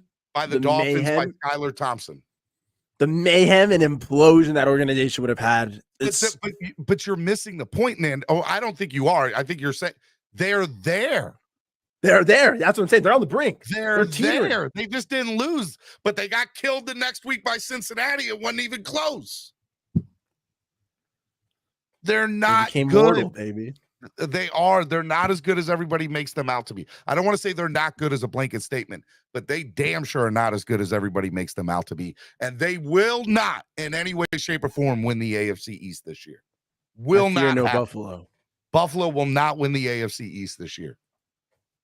Just won't happen. Can't tell me otherwise. You can never tell me otherwise, baby. Screw Buffalo. I mean, I don't get the love fest with them by the national media in there. Small market that has become good. It's gritty. It's a nice story. 3 years. They're ravenous. But just as always, the city of Buffalo will fade. They will have 4 falls, maybe 5 falls. No, they'll never get the 5 falls. It'll always be 4 falls. The Niagara Falls, Buffalo. baby. Greatest 30 for 30 ever. You made a movie about how you lost 4 straight Super Bowls. How sad is that? Dude, it's a tough one for that to be the greatest pinnacle achievement of your franchise, is saying we lost 4 times in a row. That's the greatest moment of their franchise history. Losing 4 times in a row. So sad. Poor. I'm just telling you. That's what I think is going to happen. All right, Miami Sports Music's #1 Miami afternoon show today, not morning show. We're in the afternoon. We're going up till the cut deadline. I got Nando here till 2:00. I got my man Cameron coming on in about 15 minutes. I'm going to have Richmond getting on here momentarily, Richmond Webb. Nando, you should tweet something. Tweet us and Richmond, and say that Richmond's going to be live on the show and the link to the show. You should do that. Let me give you my phone is my camera, though, Steven. Oh, you're killing me, Smalls. You're killing me. All right, I'll do it here in a minute. I'm sitting here trying to do 3 things. I'm going to retweet you. I can. You're going to retweet me? My slow computer. Yeah, baby. Oh, I'm trying to sign in on my computer. All right. This is live podcasting during, a crazy day. The interns are out of the office, man. Yeah, right. The interns are out of the office. Exactly. Broncos are waiving running back Tyler Batty. Cowboys are waiving linebacker Jabril Cox, the 2021 4th rounder. Jabril Cox. Interesting. Jabril Cox. What a name. NFL places Jaguars corner Chris Claybrooks on the commissioner's exempt list. There's a story there. Good. What happened? That's a story. Don't know what it is, but it's a story. There's definitely more there. We'll probably find out as we get closer after today. Buffalo won't win the AFC East like Dolphins were winning every game last year, Steven. Hey, look, they're telling you right now. Oh, whoa. Whoa! Grab it.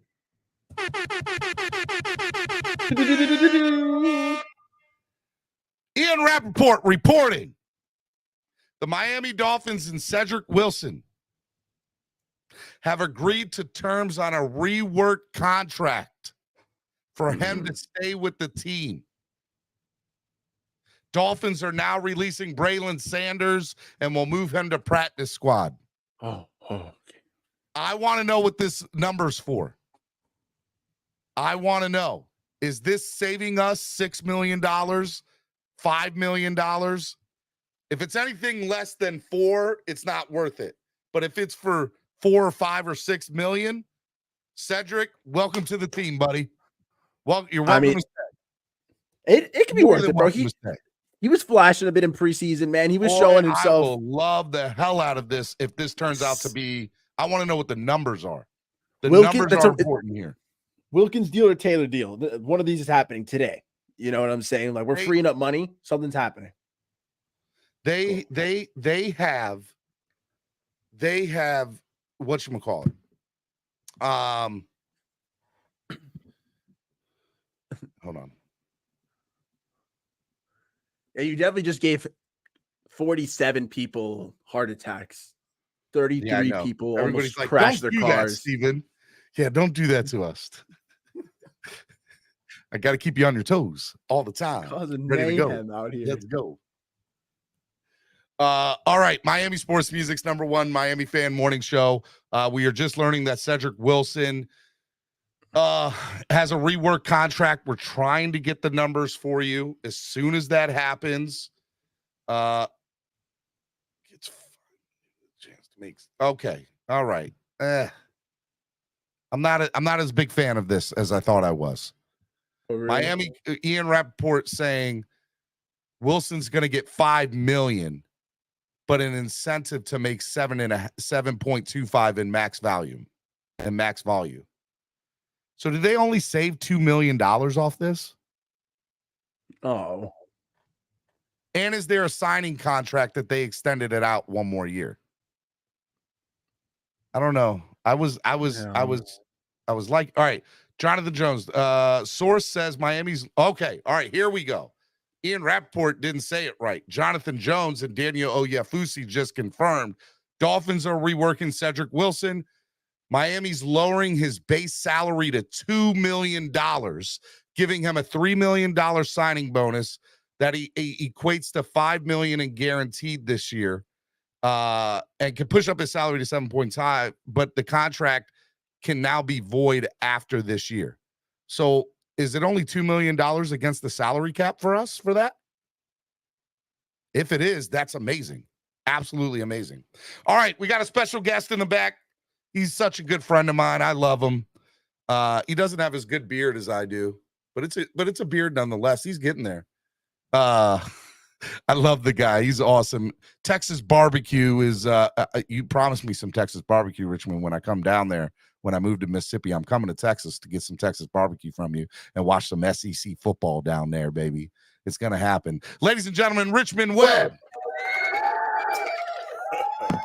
What up, baby? Hey, what's up? What y'all up to? What's up? Man. Hey, what's up, Nando? What's going on, man? I'm chilling, bro. That's it. Yeah, what y'all up to?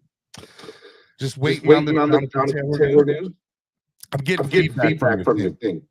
I don't know if you have headphones. Okay, hold on. Let me get my headphones. Hold on. Wait for Richmond to get back on. All right. Boom. I'm excited. Oh, no. Dolphins releasing Trill Williams. I wanted him to make the team. Big play Trill Will. Damn, man. I've always got a soft spot for some Syracuse guys, man. Go orange, man. Dov Cleveland said that move created $3 million more in cap space for the Dolphins. Bro, that's tough, but these are the prices we must pay. It's like right sometimes. there, borderline for me. I hope we can bring him back somehow, maybe practice squad. Although I also hope Trill Williams gets like a job elsewhere in the league. Like, he deserves it. Like, he's a good player, man. So they made the safety was good. But now Cedric isn't as like that $7 million is not over the heads anymore of them. And at least eases up expectations on him, like which should buy back some love in the fan base. I think he's a fine wide receiver 3 on a good day, man. Like, is he though? But is he though?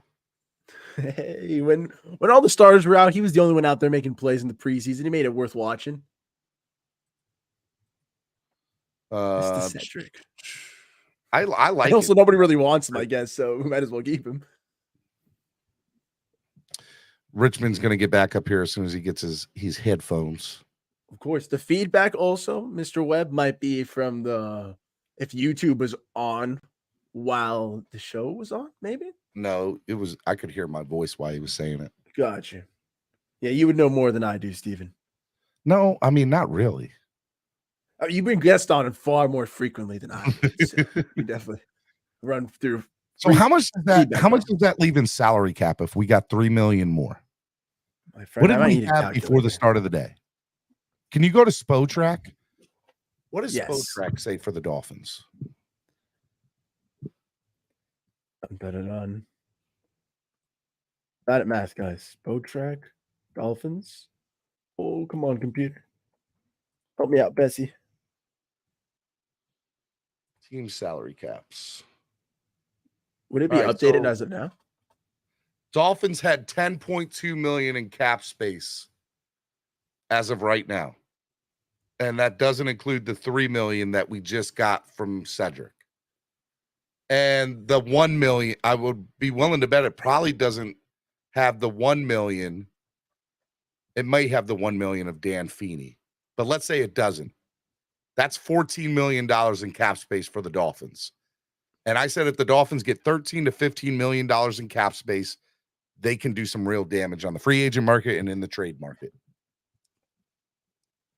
And I still think that that's the case. Jeez, because they can give Jonathan Taylor a 4-year deal, sign him to a big ass signing bonus, and make it move the other way, and they'll be good. And they'll be good. Bro. We're doing something. There's no reason to make the Dan Feeney trade last night, and another kick, 3 kicking trades in the last 2 days. Nick Folk being traded to the Tennessee Titans from the New England Patriots. Wow, that's a vet. I guess the Tennessee Titans needed a kicker. The Niners didn't make any moves, right? I know Zane Gonzalez and Jake Moody are banged up. Yes. No, they haven't yet. I've been tracking Moody because when we talked to Cornblue, so it was pretty cool. So sucks for Moody, but maybe the Niners might make a kicking move. That will be interesting to see. All right. Hold on. All right, we should get Richmond is working to get back on. Perfect. Richmond's having technical difficulties.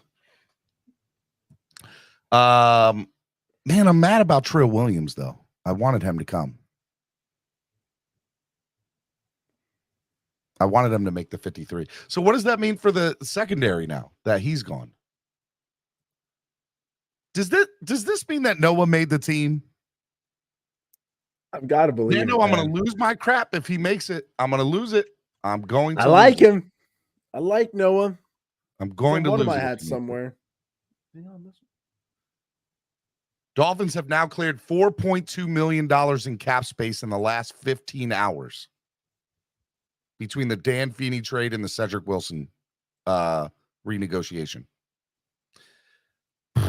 And they got a draft pick. They got a 6th-round draft pick and added $4.2 million in the cap between those two things. Either Wilkins or Taylor gets done today. We're going to see. We're going to find out.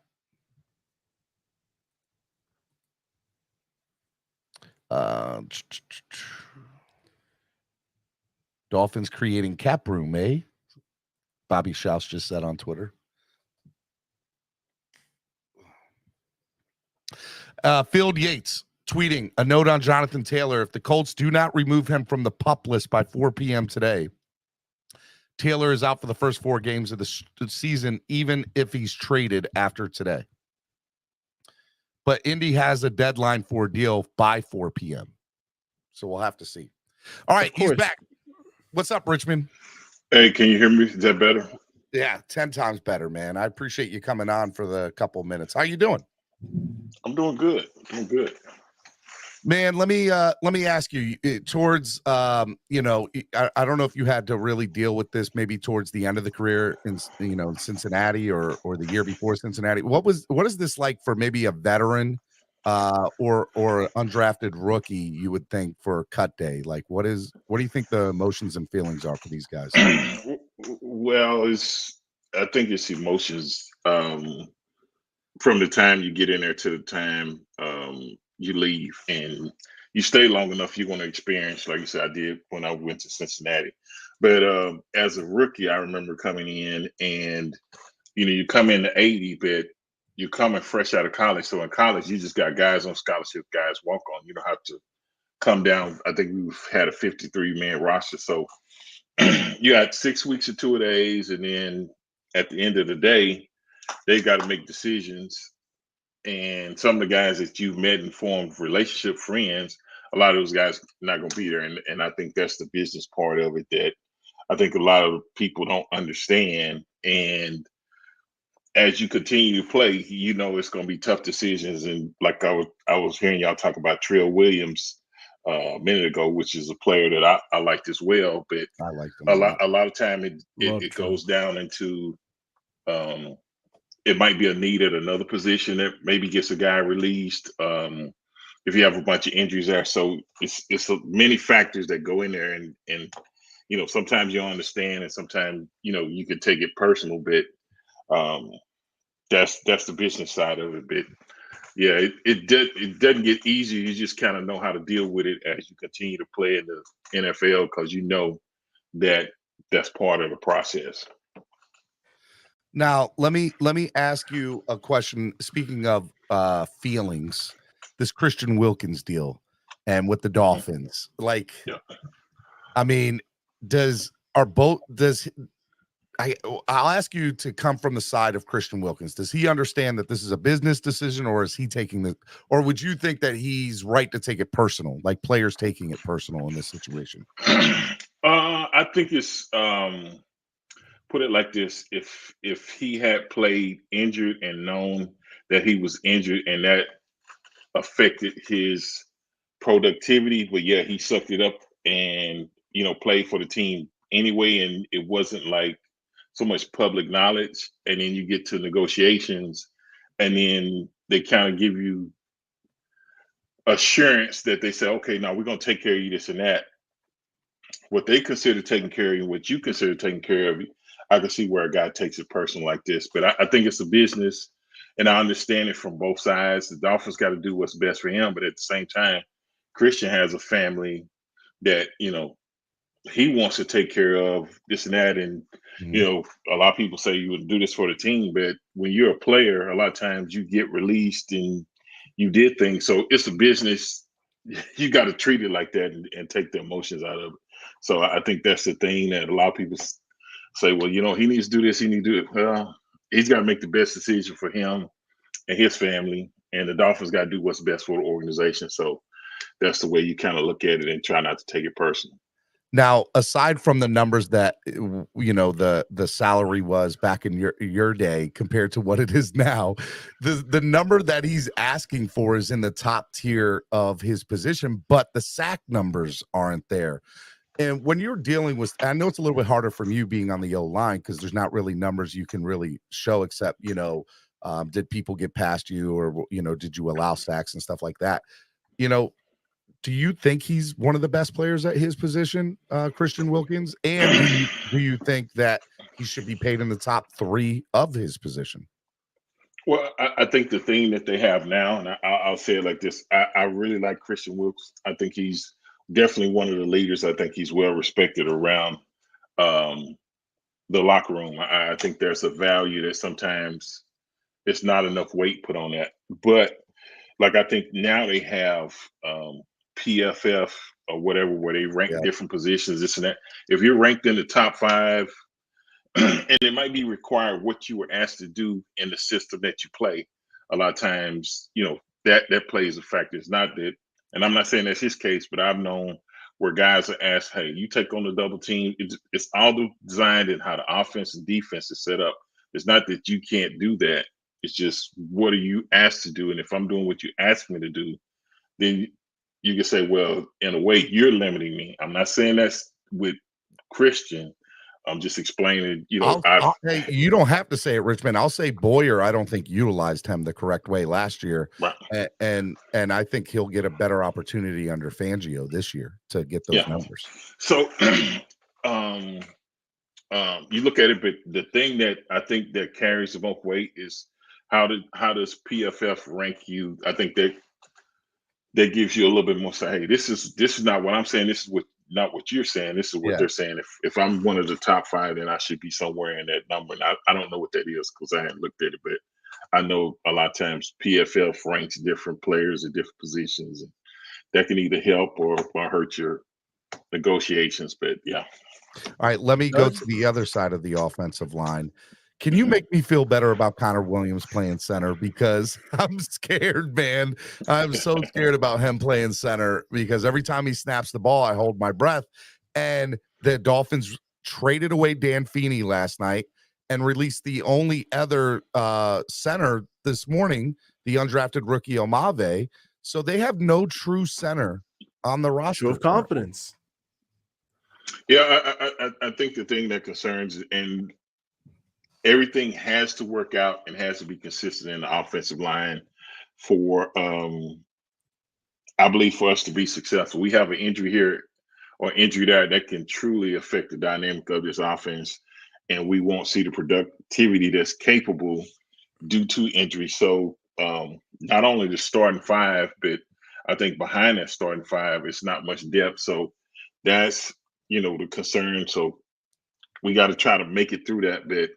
Even with, the starters, some of them, I'm trying to think, was it any starter that played every game? I think Connor Williams played every game. I think Hunt played every game. But we had a lot of musical chairs where we were shuffling guys last year, and that can definitely affect the performance. That definitely affects wins and losses.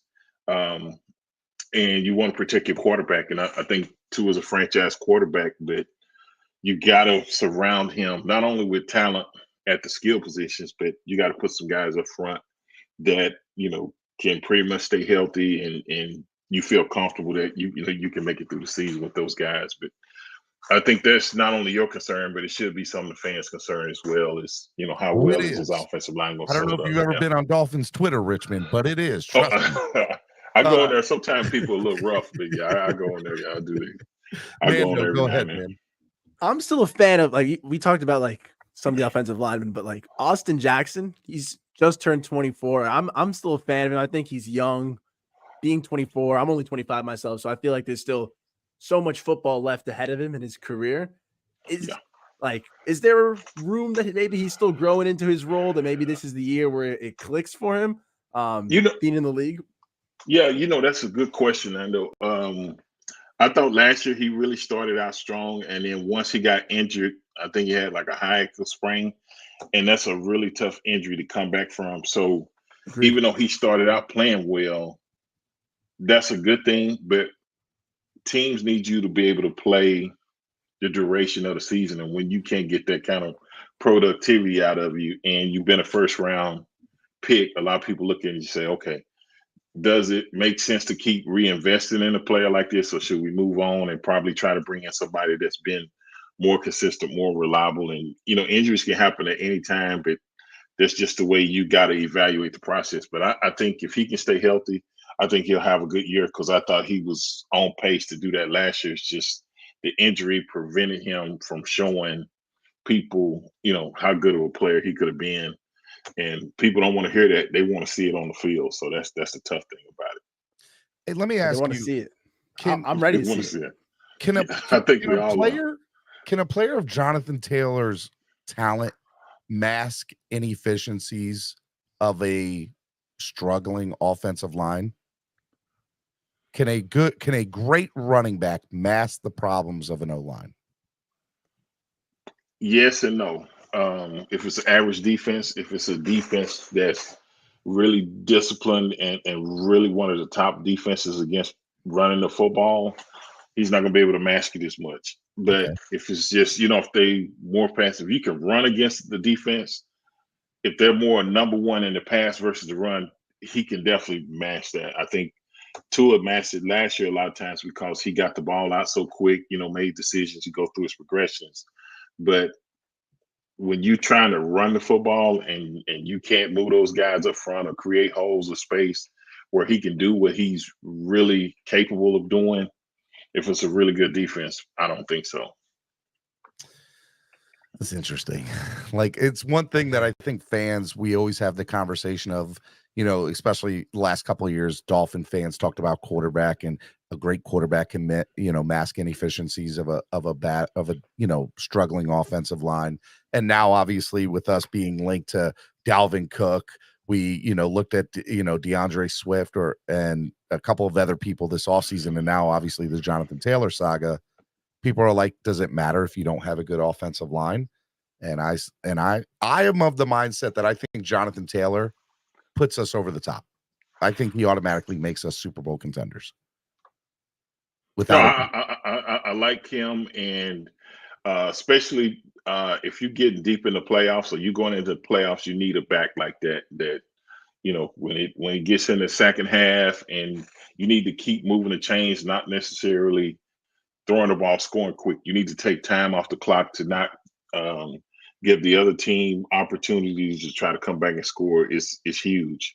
I mean, look at Philadelphia's line last year. You know how amazing they were.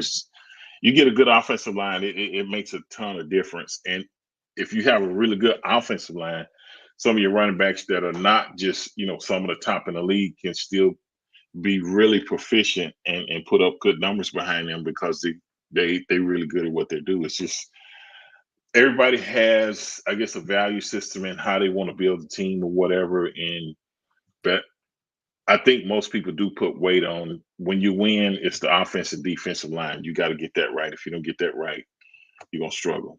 All day, man. I appreciate you coming on and spending a little bit of time with us, man. I miss you, man. You just saw me up at I know, man, but I'm ready for the season, baby. I'm ready to see some Richmond. Now, look, I'm moving down to Mississippi. I'm coming to see you at Texas A&M to go to a game. SEC football's down there. I'm excited to see some real SEC football. You got Ole Miss and Mississippi State there too, and I know Alabama, Auburn right next door to you. You're gonna have to come over. LSU come over my side. way. You're gonna have to come over my way too, man. I've already been asked to go to LSU and Mississippi State, and so I'm thinking about that. LSU wear neutral colors. Wear neutral colors when you go to LSU. Colors. My wife went to graduate school at Mississippi State, so I got to go with that. But yes, I'm just excited to see SEC football. Hey, man, what do you got going on? I know you do stuff over with Reason and Neil Driscoll, and you got the podcast with them. Anything else you got going on? Man, other than honeydew list, and I still do my little gardening and stuff. My wife keep me busy enough, so my plate is always full, brother. You know how that is. You married? I ain't got to tell you. My wife. You know it. I love you, man. I miss you, buddy. Man, everything good. I don't have no complaints. I appreciate y'all bringing me on, though. Hey, man, be good, be safe, and we'll talk to you next time, Richmond. Thank you. Hey, it was a pleasure. All right, y'all have a good day. You, man. All right. Great meeting you. All right. Yeah. Man, Richmond Webb in the building, baby. Man. And who has to come up to bat after Richmond and be on the show after him? This guy, this gentleman.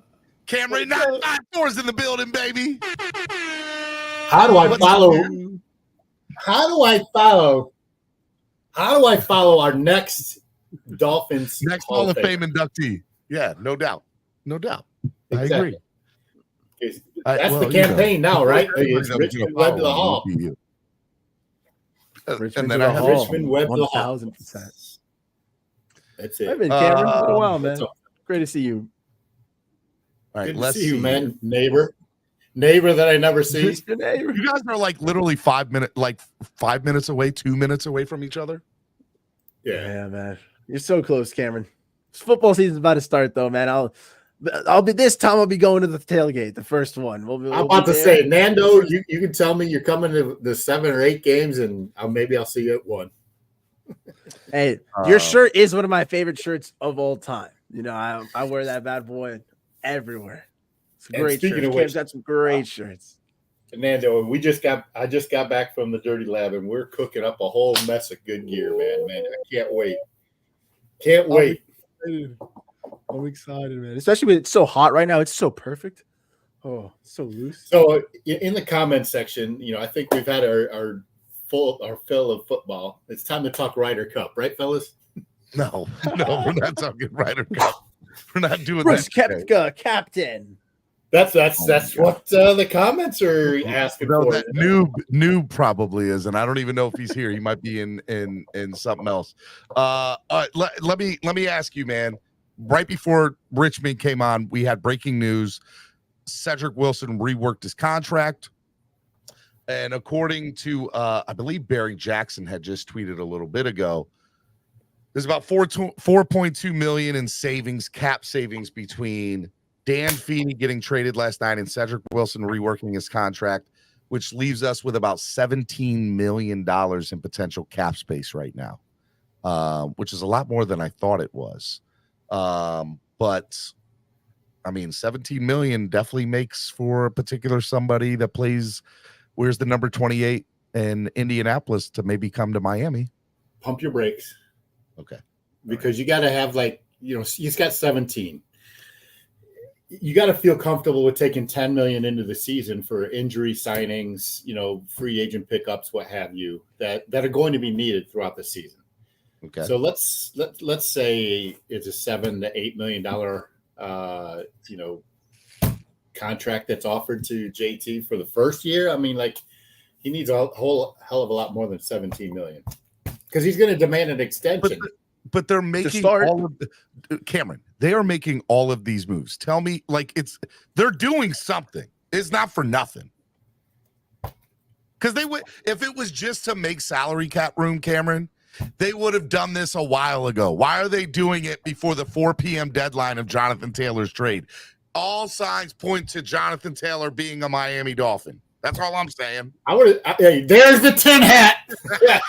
Already, bro. Steven's got me riled up today, man. Nando, I can't wait to see Dolphin Twitter implode when the contract when a contract is offered for $10 million a year to Leonard Fournette. Playoff Lenny recaptures his form here in Miami. The glory last seen at LSU. Leonard Fournette better not ever get offered $10 million for 10 years. He should get offered $1 million this year. A million. Josh Jacobs back and signed, according to Ian Rappaport, and they are releasing former running back of the Miami Dolphins, I believe former running back, Damian Williams. I think that's the same Damian Williams that played for us. You know who got released by the Colts? Super Bowl champion. Yeah. Sure. Ex-Dolphin running back Kenyon Drake got released.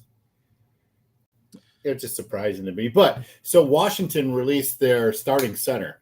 I think Larson's his name, or Larson. That's somebody who I'd like to see. The Dolphins? Yeah, I mean, listen, we need somebody. Who's our backup center? Nando and I have been talking about it. So they released Amalve this morning. You got rid of Dan Feeney. There is no true center on this team right now. None. There's no true center. You got Connor Williams. He is not a true center, Cameron. He was the 4th ranked center last year, according to PFF. And I should have gotten into more detail with that with Richmond, but PFF doesn't take into account bad snaps. All it takes into account is blocking. Good enough for me. It's not good enough, especially when the ball is 20 feet up in the air and I have my quarterback laying on the ground to dive on top of it, and then I have players diving on top of my quarterback. No, thank you. Grenade. Give me a real center, please, for 500, Alex. There was also, I think the Giants released Dan Quisenberry, who was a center guard, I think at Arkansas. if I'm not mistaken, who started 2 years for the Giants. But listen, we're dumpster diving again. Ian Rappaport tweeting 30 seconds ago. The Dolphins, of course, have been one of the key teams in talk with the Colts about Jonathan Taylor. The Cedric Wilson trade does create cap space to help. So, is it for Taylor or for Wilkins? One of those. There's no other option. I didn't even think about that. That could be. Maybe they are trying. That would be interesting. I mean, so you got to take care of your. So I look at it this way. In Richmond, I was listening to Richmond, and he hit on something that's very important. Like Christian Wilkins is a leader in the clubhouse. He's a team leader. He's somebody who's respected throughout the league, and he's homegrown talent. And not only created all this cap space to make Christian Wilkins happy now, though. Why not do it before the trade? Why not do it before the Seiler signing? Because I feel like you alienated him with the that was look, I'm gonna call it what it is. To me, that was a middle finger to him saying, look, if you don't want to take the money, we'll give it to Seiler. And that's what we're gonna do. I don't think it was a middle finger, man. Nando, I think it's apples and oranges, Steven. I think they had an allocation for Seiler all along, and they have a number for Wilkins. And if the number Wilkins is asking for is greater than what Greer is offering, this could tell me that these moves are made to accommodate Wilkins. And by the way, 17 million in cap space still doesn't get us to the number that our boy wants to be paid this year. Now we can make the money work, obviously, with signing bonuses and extensions out, but. So the rumor is that this right now is I will be so surprised. I would have never been more surprised in the world if it happens to be for Christian Wilkins getting re-signed. Like I don't think offer for Wilkins, man, at all. And it's been reported the offer on the table is between $22 and $23 million a year. That's what the Dolphins have on the table for him. Yes, bro. If that is the case, and he didn't sign that. Come on. You can't. I think that's why you give it to Seiler first. You can't even get mad at the Dolphins if that's the case. You give it to Zach first, then you go, Christian. You really think you're worth this much more than your buddy Zach? He took the money. He was happy. You really think you're worth that much more? Let's be fair. Zach Seiler was living in a van his rookie year, bro. He would have been happy with almost anything. But this is the second contract Zach Seiler signed outside of that undrafted free agent contract. That's true. And it's so like they're definitely showing they're definitely showing a commitment to Zach Seiler. So pay Christian first. Maybe there's no money for Seiler. They're committed to him, exactly like you said, Cameron. And if you listen, Christian Wilkins led the league in tackles last year, right, from the defensive tackle position. But Richmond also said, and you said, it's a different system. Yep. Do they need Christian Wilkins to be the Christian Wilkins from last year or a different player this year? And can he fulfill those responsibilities? Patriots cut tight end Anthony Firkser. Okay, I think he was on the Titans before. He'll be climbing the ladder at Home Depot next week. And you know what? Titans. In the defense last year, sacks weren't his responsibility. Hey, man, Trill Williams got released. I was upset about that. I told you so. I know you did. Look, Nando and I out here were like positive he was making the team. But listen, I was surprised they cut Keandre Smith because I thought Keandre was, Trill Williams' replacement on the roster. So perhaps both of them come back, on the practice squad. I hope, man, especially for Trill. Like, I hope Trill. I want to see Aubrey Miller re-signed to the practice squad. Yup, Aubrey Miller Jr., Garrett Nelson. I want the boys in the practice squad. Let me ask you: Trill can be on the practice squad, but does Trill Williams clear waivers? I mean, that's a chance you take, right? Like, all right. So, would it hurt the Dolphins if he didn't clear waivers? No. Right. I'd be happy for Trill's career. Would it be happy? I would too. But it means he has to be on that 53 for the remaining, the remainder of the year. All right, Barry Jackson, 1 second ago. Per source, Dolphins have spoken to Verone McKinley about releasing him, but then signing him back to the 53 a day later after practice squad, placing others on IR. Remember, injured guys who hope to play this year for the Phins must be on the initial 53, then move to IR. McKinley has had a good camp. That's interesting. Who's currently on this roster right now, Nando? Brandon Jones, is he going to be cleared for week 1? I don't think he'd go on IR, but he might be. No, but if you go on IR week 1, I think you're only out for the first 4 games. IR and PUP. No, that's PUP. That's PUP. So is it first 6? There's a short-term IR, but it's like 6 or 7 weeks. Yeah. Is Davis getting cut, or is he getting put on IR? Like, how does that work? He's not being cut yet. Well, I don't think you can. You have to have an injury settlement with him. I think he's still hurt. You can't just straight cut him. You have to give him an injury settlement. William Perry says, stop capping, Steven. I'm the only one doing that honeydew list, LMAO. Yeah, William. But listen, David Davis wasn't making the active 53 anyway. So they Elijah Campbell. But going back to David Davis, they can stash him on the IR for the first 7 games without having to make a decision, and it won't affect the practice squad. Yeah, but Verone has to clear waivers, right? If he's cut? Yeah. For sure. So, but I don't know if Verone gets cut, waivers. But just because a team puts a claim in on him doesn't mean that the Dolphins can't come behind him and sign him to a guaranteed contract. So play this out. Verone McKinley gets released, or it gets released. They put him on waivers. When he gets put on waivers, the Tampa Bay Buccaneers put a claim in for him. What happens at that point? It happened a few years ago with a player. So the Dolphins could say, hey, listen, we're going to offer you a guaranteed contract to come back. But that's the only way he doesn't go to the other team. Okay. Interesting.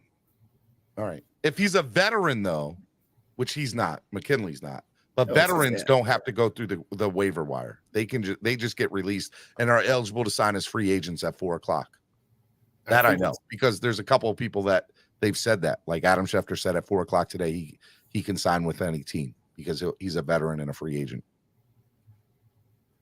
I really like Verone McKinley, and he has that relationship with Javon Holland from Oregon. They were roommates, man. Yeah, they were roommates in Oregon. Listen, he played well enough last year too. Barry Jackson says, I have the Dolphins now at 55. I'm sure they've done a couple of things that haven't leaked, including a resolution to the wide receiver situation, 7 in the room for now, and perhaps tight end. Need to decide which handful of injured guys to keep on the 53 and which to put on season-ending IR and which to cut. So they're at 55. Who are some names that have not been said yet that we're surprised? Cameron Good. Cameron Good's already been said. He's cut. He was cut. Gone? Yeah, he's cut. He was on the but they said they want to bring him back to the practice squad. So Cameron Good. He was on the depth chart an hour ago. Well, he's not. I'm telling you, he got cut. I like him. He's so fast. Elijah Higgins is still on here, according to our lads. They're not cutting him. They already did. Really? Yep. Elijah Higgins got cut. That's surprising to me. Yep. He's a practice. Very surprising, man. Elijah Higgins got cut, and Eric Saubert got cut. Why Higgins? So right now, the tight end room, Cameron, is Durham Smythe, Tyler Croft, Tanner Connor, and Julian Hill. Perfect. And I think Julian Hill gets cut. Tanner Connor is somebody they like a lot. Well, I think that they're going to put a claim in for a couple of these tight ends that got released. Maybe a blocker. I want that guy from Denver. I think. You don't think we get a blocking tight end, Cameron? That's what Saubert was. Why go out and get somebody else? What do you think? Better blocker? What is Durham Saubert was a blocking tight end. Durham Smythe. No, there's a better blocker than Saubert. I don't know who got released, but both Croft and Smythe are block first tight ends, and you've got Ingold that plays over there. Can somebody explain to me why Keon Crossan is still on the roster when he saves $3.1 million against the cap? Maybe they like him.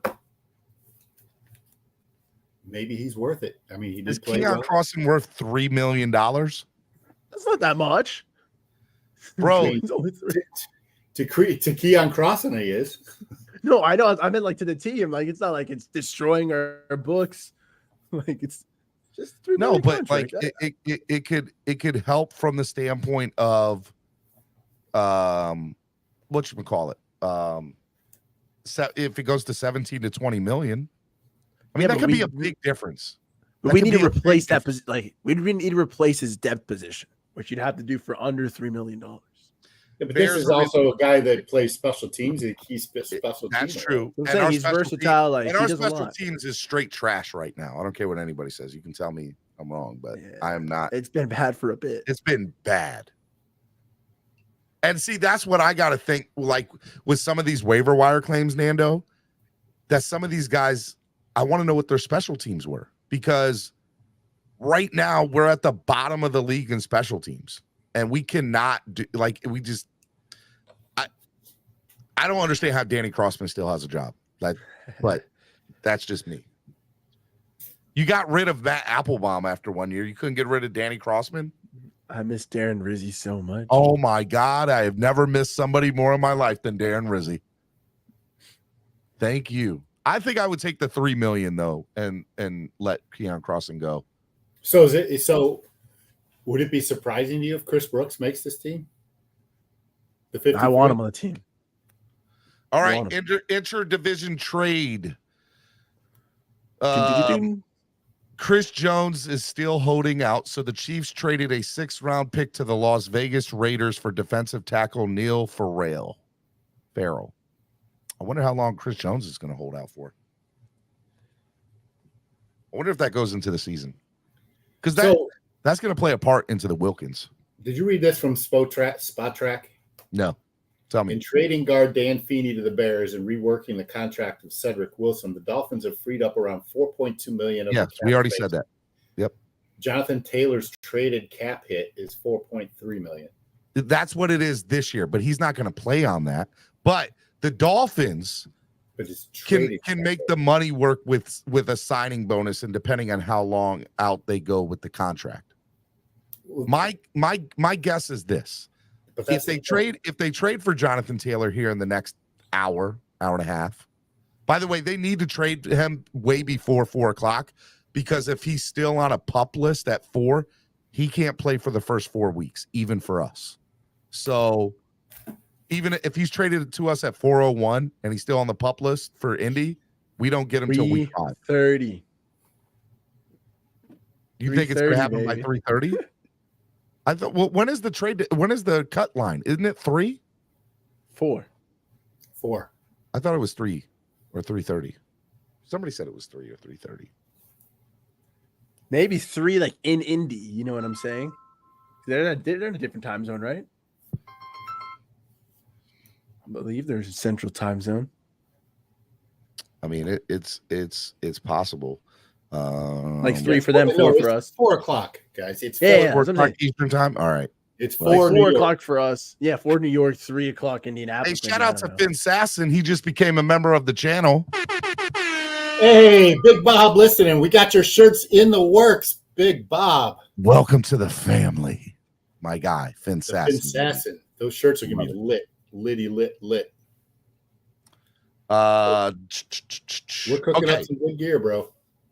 Here's the roster bubble currently. Okay, Neil Driscoll just tweeted this out, and I think it's pretty good. River Craycraft, Robbie Chosen, Lester Cotton, Cedric Ogilvie, Chris Brooks, Justin Bethel, Keon Crossen, Perry Nickerson, Verone McKinley. Some make the initial 53, but will be released when other players are acquired versus trade and or signing. All right, out of that list that Neil just gave us, I want you guys to give me 4 names that are going to be cut or not on the 53 after tomorrow. They might make the 53 today, but they might get released tomorrow if we add somebody. So give me 4 names you just don't see on this team come week 1. River Craycraft, Robbie Chosen, Lester Cotton, Cedric Ogilvie, Chris Brooks, Justin Bethel, Keon Crossen, Perry Nickerson, and Verone McKinley. I'll give you 2. Cedric Ogilvie and Perry Nickerson. I agree. Damn you You thief. That's who I was going to name. All right. Hey, I don't know who Perry Nickerson is. I got a special guest in the background from one of the best podcasts out there, The Touchdown with Doug Smith. Ladies and gentlemen, Doug Smith. What up, baby? What is up, boss? Can't hear you. You're going in and out. You're going in and out, baby. Shoot. There we go. I hear you. A little better. Out of love. What's going on, man? Man, good to see you guys. What a crazy day. A lot of ups and downs, man. I feel like I'm at an amusement park, man, on a roller coaster. It's every 20 seconds it's like something different, man. It's getting crazy. Question, man. Let me ask you a question, Doug. Yeah. Are you surprised about anything so far today? What's your biggest surprise that you've seen either last night or today so far? Please forgive me on the pronunciation, man, but Alave, I think his name is. Alave. Yeah, me Alave. too. Man, what the poopity doopity. I'm keeping the PG, man. Man, Connor's on notice, man. I live in Texas. Apparently he's not. They don't have his backup there. They do not have his backup. I feel like we're gonna because what the deadline for the trade with JT is today. I feel like it's gonna happen today. I really do. Maybe they're making room for that. Maybe they may bring him back. I don't know. I'm optimistic, man. That was a shocker.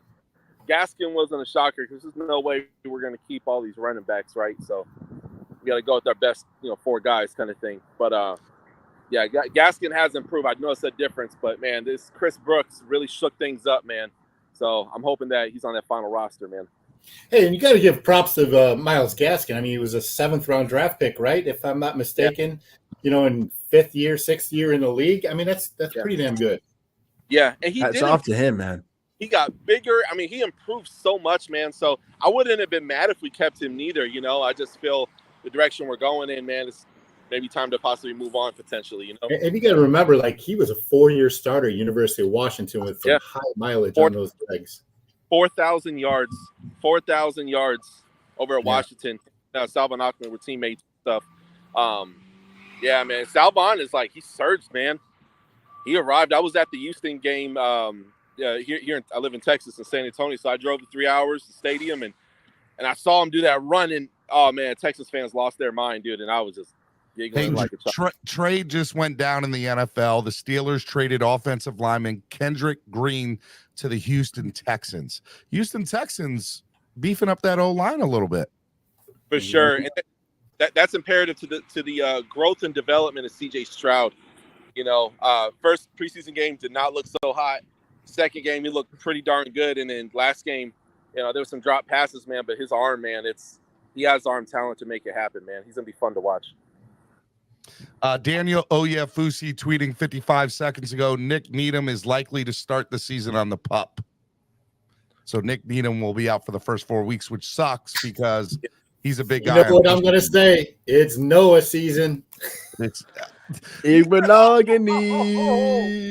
You're starting cornerback opposite Xavier. No. If Noah Igbinoghene makes this football team, I swear to God. Steven, what in the preseason? What in the preseason has told you he's not going to be? Yeah, you're gonna watch him shed the arm sleeves, and he's going to be absolutely ripped. Noah, I'm going to deal with Noah again. Are you kidding me? I'm so upset right now. Why? Why? Just why? Yeah. Make it make sense, what does he need to do to show you he's not a good football player? Yeah. He's not. Yeah. He's not. He's made one good play in 3 years. One good play. 23 years old. That play. It won us a game, but it was one play. Bro, how many players are entering their 4th year in the NFL and they're only 23 years old? There's rookies older than don't him. give me that, Nando. He is bro. How mature were you at 23, Mr. Steven? I was very mature, and I still am at 35. Thank you very much. So then I don't understand how Noah Igbinoghene makes this. I don't understand it. And he's ready. is interesting, man. I saw Deshaun Hand. He came in because we let go of Anthony Montalvo, and I know Anthony personally, man. I spoke to him after he got cut, and him and I maintain a pretty good relationship and stuff. He got cut by the Commanders again yesterday, and but yeah, man, Deshaun Hand. I was like, wow, okay, well that's a pretty good name to bring in there, man. I want to see what he does, and he didn't make the cut, so that D line's gonna be real interesting, man, to see who our final people are going to be. Obviously, Hey, that Adam Schefter tweet that you just saw is a fake account. That's not the real Adam Schefter, young Jay. Look, Brandon, next hour, Twitter's going to try to get you. Pay attention to the names, the @ names. Don't pay attention to it. There's going to be a lot of burner accounts in the next hour trying to get people, okay? You're not going to get me. Not going to get me. What is the lesser of two evils, Doug? Eli Apple or Noah starting? Eli Apple for sure. Because Eli Apple has made more plays, and he is just highly mediocre, right? Highly mediocre. And he's been in big positions where he's also blown it, but he's highly mediocre, and he has made big plays at times. I think he'd be a great cornerback number. Not great, but he'd be serviceable to the needs of the Miami Dolphins at our dispense. Noah Igbinoghene, I don't want him to see the field, man. I'll be honest with you, man. Hallelujah. No, I have no idea how he's making this 53-man squad, bro. I don't get it. Triple S Podcast with his $7 donation, shout out to you, my guy, says, so we're just going to ignore him balling all camp? You wrong for that, Steven. Why are you being a hater? He might be our starter opposite X, if not Apple. True. That is so true. He's had a good camp. I'm just going to stare into the screen to look at Triple S Podcasts. I'm going to tell you right now, if we are relying on Noah to be our starter, I promise you on everything, come week 5, he won't be on the roster. He won't be. Hey, Steven. Igbinoghene Island coming to you soon. Steven, I'll bet you. I don't bet. Baby Revis. We're going to bet a Ricky's Sunday afternoon double lobster dinner that Noah has a pick before X. I'm not. I don't bet. You have to take that bet with Nando. Do you wager? Now, I will eat the food on behalf of Nando if he would like, but I'm not making that bet.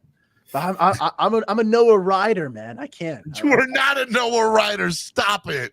I'm with Nando on this. The Knights Noah absolutely has no business making this 53-man roster. None. And for the people that are saying that, shame on you. Shame on you. Shame. The Knights of Noah, defenders of Igbinoghene Island, bro. We are ready. The Knights of Noah, defenders of I can't stand you right now, Nando. No, not at all. No, thank you. It makes it better than Nando's saying all this with his tin hat on. I know, right? Even he doesn't believe it, people. Come on. Yeah. Come on. Let's do better. Time that he's had, dude, and I'm just like, I'm terrified. Like, if he blows one play, I want him out. Will be. Don't let him do it, because I'll tell you what. The moment he does, go straight to my Twitter account. Just go to my Twitter account. I'll have a response for you, and it'll be a good one. Just wait till week 1. Just go. It'll be good. I'm gonna have to replace this Tua cutout with a Noah cutout for you. Oh my God! Please don't. Please do not do that. Don't waste your money. Do not waste your money on somebody that's not going to be. All right. Tom Pelissaro saying Chris Claybrooks of the Jacksonville Jaguars has been placed on the commissioner exempt list following an incident this summer. Claybrooks may not practice, attend games, or do anything NFL related while on the commissioner's exempt list. Chris Claybrooks of the Jacksonville Jaguars. Who's that? I don't know, but it was like he got put on the commission. Like, that's a big deal. Like, that's very rare. If it was Trevor Lawrence, it would be a big deal. That's true. That's no offense. I'll give you that. He got arrested, bro. Of course. Raiders have released wide receiver Philip Dorsett. Oh, he's so former fast. Former Kane. I'm holding my hand up. What do y'all think about Chris Brooks making the team? Big boy. I was talking about this one with my buddies today at work. I was all right. So, Raheem Mostert, he'll make the team. Salvanov make the team. But somebody's gonna have to go on the practice squad, man. And it's like I want Chris Brooks is necessary. He's our 3rd and 1. He's our fourth and 3. He's the guy, who can get it done, man. And you look at his legs, man. It's damn, dude. It's huge, man. His legs are massive. I'm curious to know what he squats. It's probably 700 pounds. It's huge. Like he is massive. Look, Jeff Wilson, we could trade him, man. I'm sorry. Look, I'd rather. We got to have Chris Brooks. He has to be on that final roster, man. Well, if Jonathan Taylor does get traded, yeah. Oh, we're gonna lose 2 more people, I think. JT gets. I have a feeling there will be a running back in that trade, along with draft pick. That's my prediction. Oh, sending a running back to Indy? Yes, sir. Yes, sir. Yeah, I'm thinking if we do like Jeff Wilson, Jeffy. 2nd round pick and a day 3 pick, and then spot picks somewhere else, I think it's fair. Are we mad if Jeff Wilson and a 2nd round pick and that 6th round we just got from Chicago last night go for Jonathan Taylor? Are we mad at that trade? Sayonara, brother. Sign me up. No. I think sign me up is the right way. Ship it. What did Dan Marino say? Fuck it, send it in. Exactly. Send it in. Yeah, I'm with it. Love it. That's awesome. Chris Brooks. So they're practicing right now. Chris Brooks is at practice. Oh, he's in, bro. Unless he does something catastrophic today. Practice is supposed to end before the 4 p.m. deadline. So they did say that there's some players that are practicing right now that are going to get cut after practice. That is so stressful. Can you imagine that? Like, can't drop this pass. Can't miss this assignment. Can't stumble over this pad.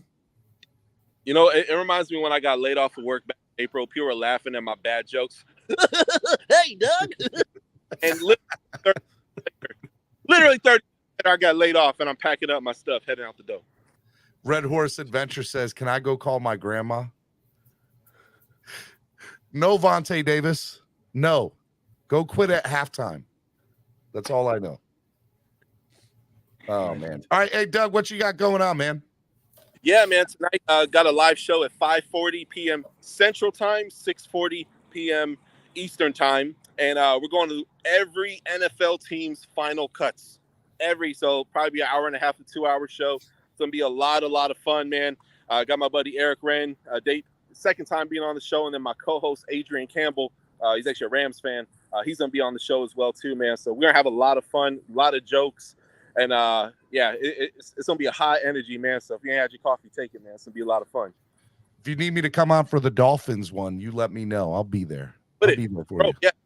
And you can stay to the end of the Dolphins or the whole thing, whatever you feel comfortable with, brother. Do the AFC. I'll come on for the AFC East.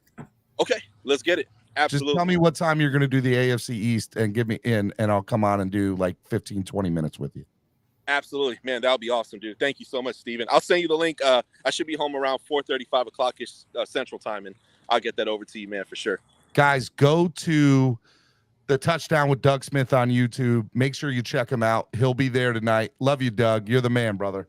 Love you, brother. God bless you guys. Have a beautiful day. And shout out to Miami Sports Music, all you beautiful people, man. I appreciate you. Thank you so much. Good to see you, Doug. Appreciate it. Bye, everyone. Easy, boss man, Doug. Take care. I like Doug. Doug's a good guy. Great guy. All right. Steven, I'm here for class, but I'll be back at like 3. Let me see what time this class ends. The latest I'll be back is 3:20, but I'll hopefully be back by 3. Me too. You're leaving now too?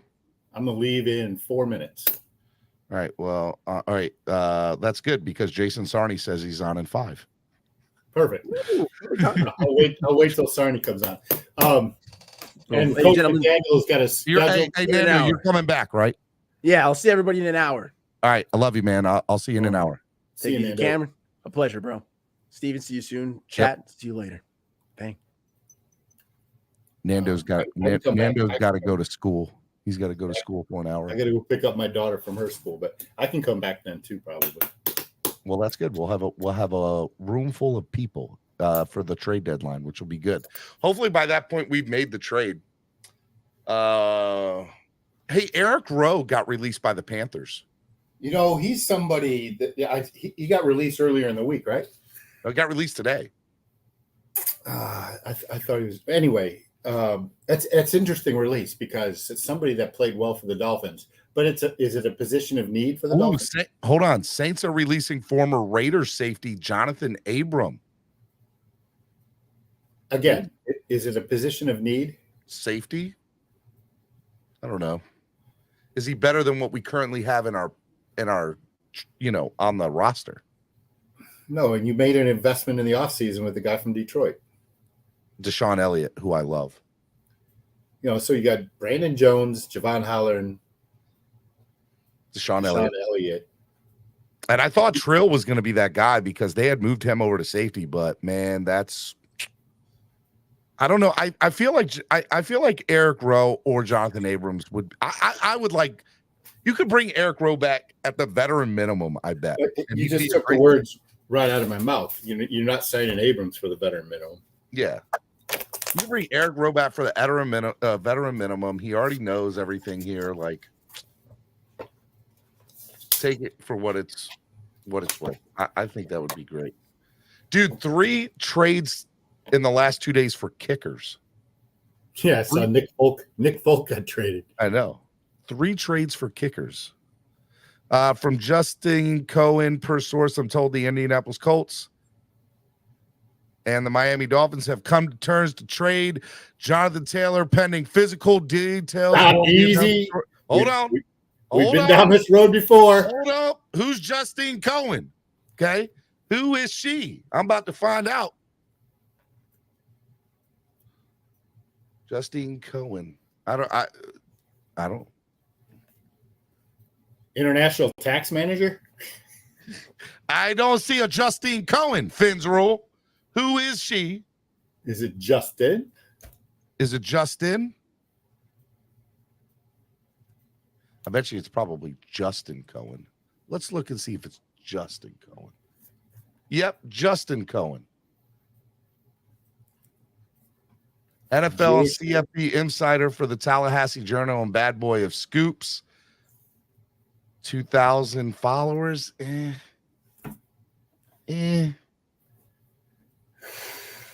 don't know. I'm not saying it's not, but I don't know.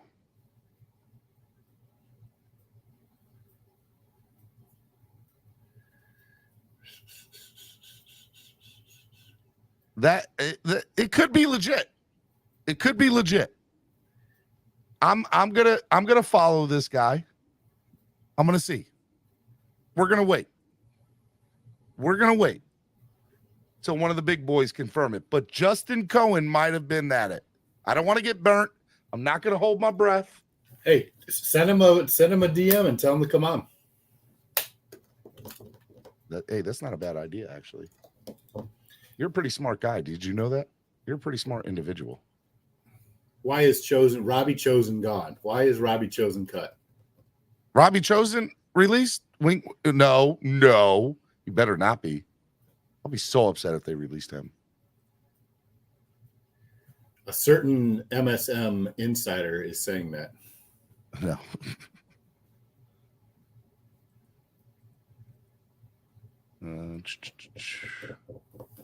Chosen Anderson released. I was wrong. I can admit I was wrong. But I wasn't wrong about River Craycraft. I was right about him. I was wrong about Chosen. I was right about River Craycraft. He'll get re-signed though. Veterans minimum. You watch. Chosen? Yeah.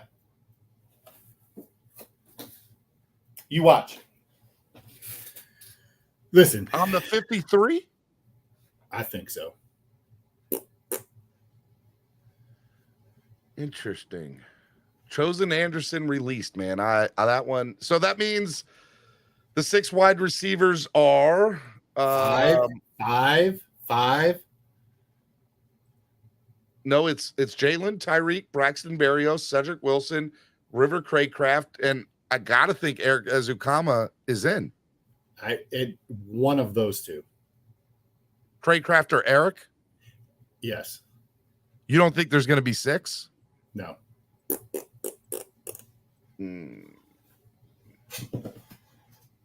That will be interesting.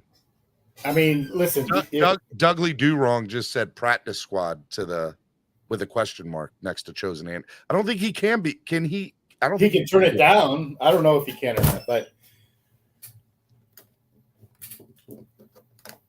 Oh, yep. All right, here we go. Daniel Oyefusi now tweeting that Dolphins could opt to bring in Robbie Chosen after some post-cut-down days shuffling or after week 1 when the salaries aren't guaranteed. Yep. I think he'll be back. I don't think I'm wrong about Chosen.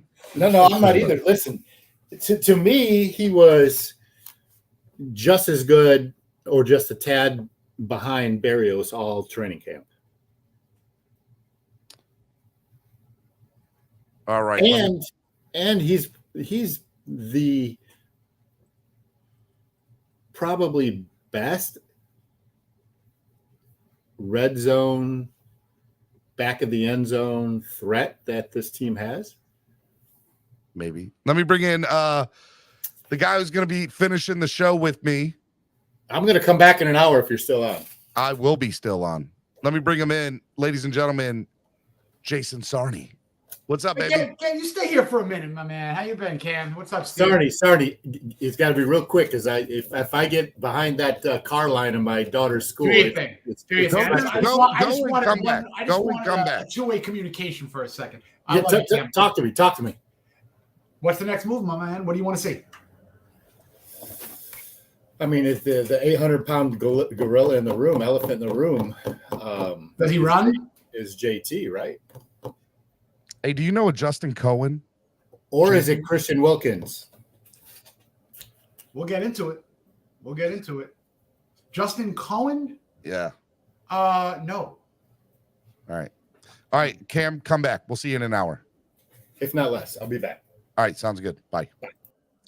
Miami Sports Music's #1 afternoon show, Clock Blockers, right here on the Miami Sports Music Podcast Network.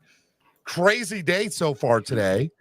We are 2 hours away from the deadline, I think, Jason, right? 2 hours? About under 2 hours, yeah. Under 2 hours. An hour. We got over 400 people in the room. Shout out to y'all. Hit the like button.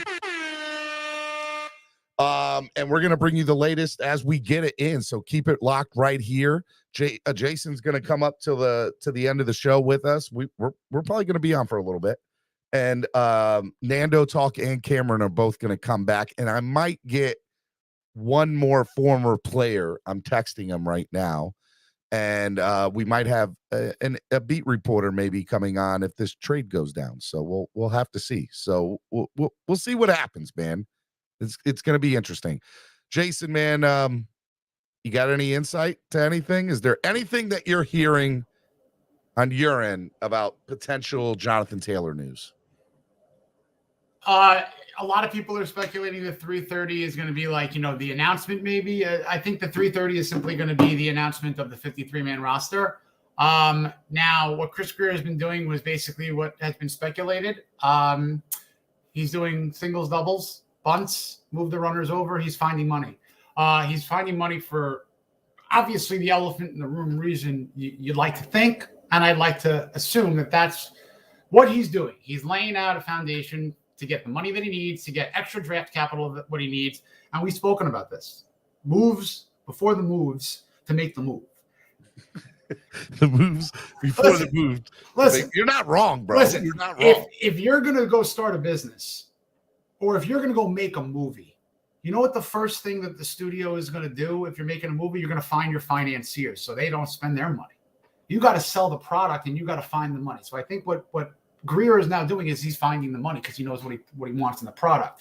So I think it's almost like a reverse big store. If you're talking about Ocean's 13 lingo or something like that, it's almost like getting the money, knowing you want to make the move, but you have the money, but you want to get a lot more of it so you can make the move. And if that move doesn't happen, you got so much freaking money that you can really do whatever you want. All right. Hey, Nick Hicks trainer for Tua, trainer for a lot of people around the NFL, just said, if what I heard is true, whoa. That's all he tweeted. I mean, look, at this point, a lot of people it's going to happen. I think it's going to happen. I think moved Jonathan up. Taylor's going to be a Miami Dolphin, and we're going to win the Super Bowl, baby. That's all I know. That's all I know, Jason. I've been trying to do. I don't know much, but I know that. Been trying to do a fun little percentage. A lot of people like percentages, grades. Let's get a number to it. Let's get a letter to it. Let's get a value to it. So the percentage of if this is going to happen or not is it's an objective, subjective thing, whatever the hell you want to say. My number doesn't mean anything, but I'm moving it up from 60 where it was this morning to 65 because of what Chris Greer is doing. I'm at 90%. I'm at 90% this happens. And the reason why I'm saying 65 and I'm having a little bit of fun with this scale is I don't want to go to anything above 75%, regardless of what the Dolphins do, because of this one reason. I don't know. Well, several reasons. Sorry, I don't know why I said one. I don't know what this compensation is going to be. I don't know what this money is going to be. I don't know what the other mystery team is. Am I scared of the mystery team now that we don't know? I'm not scared of it. That's not a factor to me. I am leaving the 25% to the craziness and wild card of Jim Irsay. Now, that to me, that's 25% in our detriment, because until he accepts a deal, Greer could trim $40 million in an hour. Jonathan Taylor no longer now follows the Colts on IG. Right. We just tweeted right. that. We're gonna start getting these little tidbits here. Oh, I love it. I love this stuff. This is great. Guys, hit the like button if you're liking what you're hearing. This is pretty good stuff right now. If you want to help the channel grow, you can donate. Hit the like button, share the link. We're going to be on we're about to have some big news here. I think it's going down. All right. Here we're excited. We're having fun. We're enjoying ourselves. I'm setting the expectation not to be like the person or the dad to kick the people out of the party at 11 o'clock and say, go home, it's your curfew. Don't be like that, Dad. I'm not. Come on. I'm just saying, go into the basement. I don't want to know what you're doing, but I hear you. But my point is, until a deal is accepted, which will mean that Irsay caves or someone came up on a deal for a first rounder. So until a deal is accepted, I have to keep it even at the best. I am straight sweating, Jason. I'm steady hand, guys. I am so but I predict with this nerve-wracking, man. So I don't know. Rick Spar says the big news always drops on Clock Blockers. Dude, McDaniel coming here was dropped on Clock Blockers. Tyreek Hill getting traded here was dropped on Clock Blockers.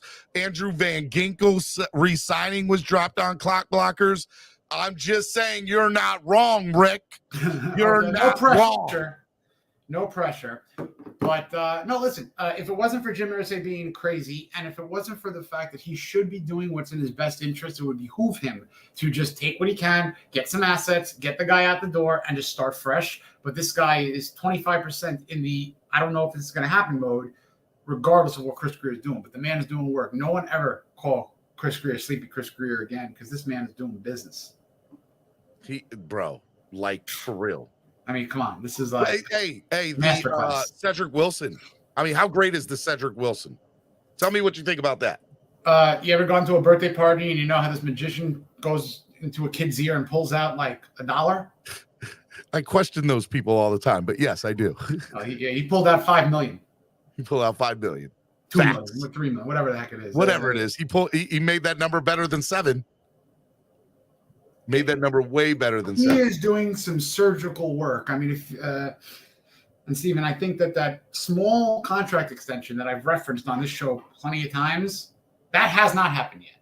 And I think that it's gonna. And I think there's an hour and a half to maybe hear that. But I think that's gonna happen. So we'll see. There's more money coming up. There's more money being freed. We're gonna find out there's more money being freed. Like that, I would actually be shocked on if we don't find one more. wow, the Dolphins cut a couple more million, or they saved some money, or what. However that is, I think there's more couch cushions to lift under and agree to be 500,000, 1.2. I think there's more trims coming. You think there's more moves? That's not. No. The word moves indicates trades and signing. I think there's more fiscal dancing that's going to go around where we're bringing in or saving more money. Look, at this point, screw it. Alec Ingold. I think Alec Ingold gets extended. That's my call. That's my shot. I think it makes the most sense when looking at the contracts. Barry Jackson says, as for the Dolphins' four-string offensive tackle, that's in question. Keon Smith is a Dolphin at this hour. Not sure that Cedric Ogilvie is, though, however. So Cedric he's had Ogilvie penalty after penalty, so I might be out the door. I wouldn't be surprised there. That's a net neutral. Everything's okay. I mean, look, the Chosen thing is what I think I jumped in on. Robbie Chosen, really, listen, as much as we like Chosen and like what he does, I think, to me, he was the guy that, it would have been a nice deep threat who takes the top off the safety, who may be one of those decoy guys. But at the end of the day, will that benefit be better than the production of potentially a River Craycraft, a Cedric Wilson Jr., who clearly is being kept on his team at cost to him, but he's still on the team. So I'm not shocked with Chosen. Can we sign him back? I don't know if he would be under a certain designation for a practice squad, even if it's the veteran allowance. So what Dave the Dude, you just said it. Robbie's a one-trick pony. So I'm not shocked. I'm not shocked. I'm not devastated. I like the guy. Great. He's a deep threat. Sure. But doesn't shock me in the least. All right. Miami Sports Music's #1 afternoon show right now, not morning show. Clock Blockers right here on the Miami Sports Music Podcast Network. Over 400 people in the building and counting. I want to get to 500. So share the link. Let people know that we are live. Share the YouTube link. Let people know that we're here. We got Jason Sarney in the building, myself. We're going to have Nando talk on back in a little bit, Cameron back on in a little bit. I might even have a couple of special guests or two lined up that I think you're going to like. And if this trade goes down, we're going to break it, and we're going to have some special guests to talk about the trade. So just keep it locked here. This is where you want to be. I'm giving you all the latest today and every day. But this is great. Hit the like button. I'm excited that you guys are here. For those of you who don't normally watch the show, we're here every weekday on the Miami Sports Music YouTube channel. So we hope that you come back. It's going to be awesome. This year, the Dolphins, I think they're going to do it, man. This is a network and a show that's made for a fan by the fans, and we're going to keep it doing it like that. Jason, there's just so many people are like making these little tweets. I just got a text. Whoa. The text I just got. Oh my God. Is this all going to be on Twitter for the next 2 hours? Of course. I mean, look, I had fun last night. I was guilty of the. Yeah, I should not have sent this DM I just got. That was almost like a joke. That was me making fun of the fact I never should have sent that tweet. Of course, 10 seconds later, I sent the real tweet. But guys, I'm having fun. I've never asked for this. I never, ever asked for this. I like writing. I like talking clearly. I'm riding a wave, and I'm going to keep on doing it. Hey, if you guys want to get all the latest, Dolphins Weekly newsletter, my Dolphin fans, right now, this is the QR code. I need you to put up, take a screenshot right now, and then just fill that out. It's a free newsletter that Jason has put together by a fan, and we're going to have some fun. Jason, every week you're going to get the latest about Dolphins fans and what's going on in the Dolphin community. So make sure you guys do that for Dolphins Weekly. My guy, Jason.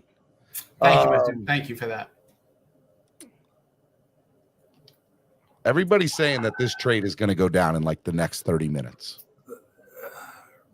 Here's the deal. A trade has to be accepted.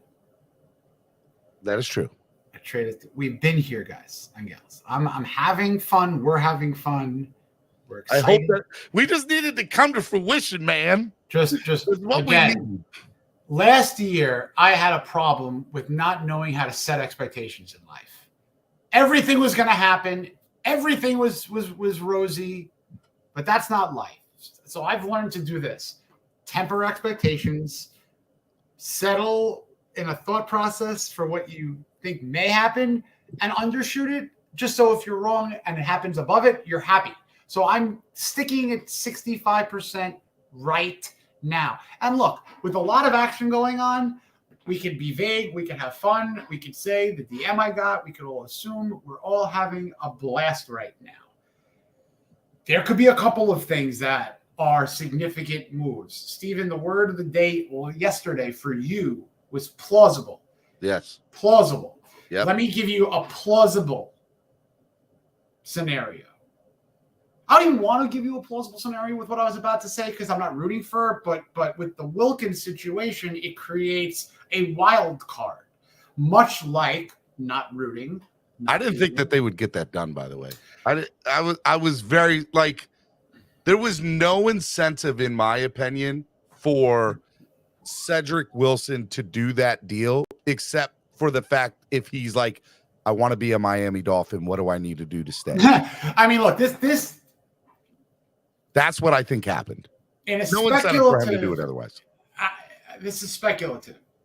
I mean, maybe, look, probably wasn't a very fun day walking through that complex facility, what have you. The halls probably were whispering, players knowing that they might be in there the last time, money coming off, money going in, players getting re-signed, extended, players not being re-signed, extended. So this is not a fun day for a lot of people. You understand? Like, this we had Richmond on earlier, and he was talking about, that the players are definitely going through, the waves of emotion right now, what they're feeling and what they're not feeling. And shout out to Richmond for coming on and hanging out with us for a little bit. Look, I get it. I understand it. But I'm telling you right now, like, there's way too much smoke to this. And it reminds me a lot of when the Tyreek Hill trade happened. There was a lot of smoke leading up to it. We were thinking about it. We were hearing rumblings, and then bam, it happened live on here. The only difference. I feel the same way. The only difference is that you were feeling that smoke and smelling it from that KC barbecue because it was a viable source. You knew what was cooking because masterclass organization. They traded Tyreek Hill, and what the hell happened? They won a Super Bowl. We're not dealing with a masterclass organization or a team that's going to win the Super Bowl.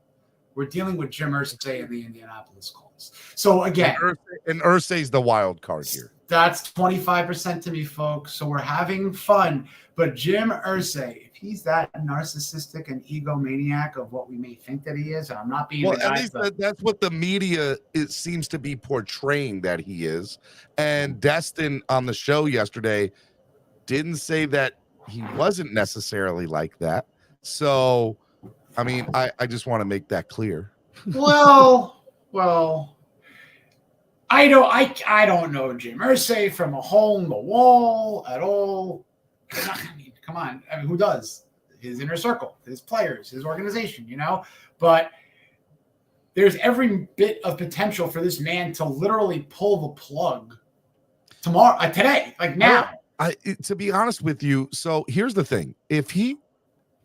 There's no, like, it doesn't behoove or benefit the Indianapolis Colts to keep him. Like, I get it. Let's think about it. Let's think about it for a second. If they keep him on inactive list, on the PUP list. He's out for the first 4 weeks, so he's not playing there. He's already said that I'm not playing on this deal, and he still isn't 100% from what we know. So give me you add all those things up. I gotta bounce. I'm gonna be back. I gotta bounce. I will be back. It's not crazy at all. It's actually real work. I'm sorry. It's real work. It's not football. You got to give me 15, 10 minutes, 20 minutes. I'll be right back. Sounds good. All right. What's up, guys? How's it going? Let's go. Man, I think it's going to go down. I don't know what you all think, but here's what I'm going to do right now. I'm going to drop the link and bring you all on one at a time. And if y'all want to tell me how you're feeling right now, I want to hear from you. I want to hear from the fans. What is going on with you guys right now? How are y'all feeling about this? Are y'all excited? Are y'all nervous? Do y'all think this is a bunch of hot air? I want to hear. I'm going to pin the link to the page here, and y'all can get on and hang out for a little, one at a time. I'll bring y'all on, and I want to hear from you. Are you excited? Do you think this Jonathan Taylor trade is going down? What do you think? Pamela, what's up? Good morning. Or good afternoon. I'm used to saying good morning. I know. It's good afternoon and great show, Stephen. I'm totally enjoying it. I'm doing other stuff, so I'm not necessarily reading all the comments, but man, what a great show. Congratulations. Thank you. Over 470 people in the room and counting. I appreciate it. Hit the like button when you all come in. All right, Pamela, I want to try to get to as many people as I can. So yeah. What do you think? Where's your mind at right now? What do you think about everything?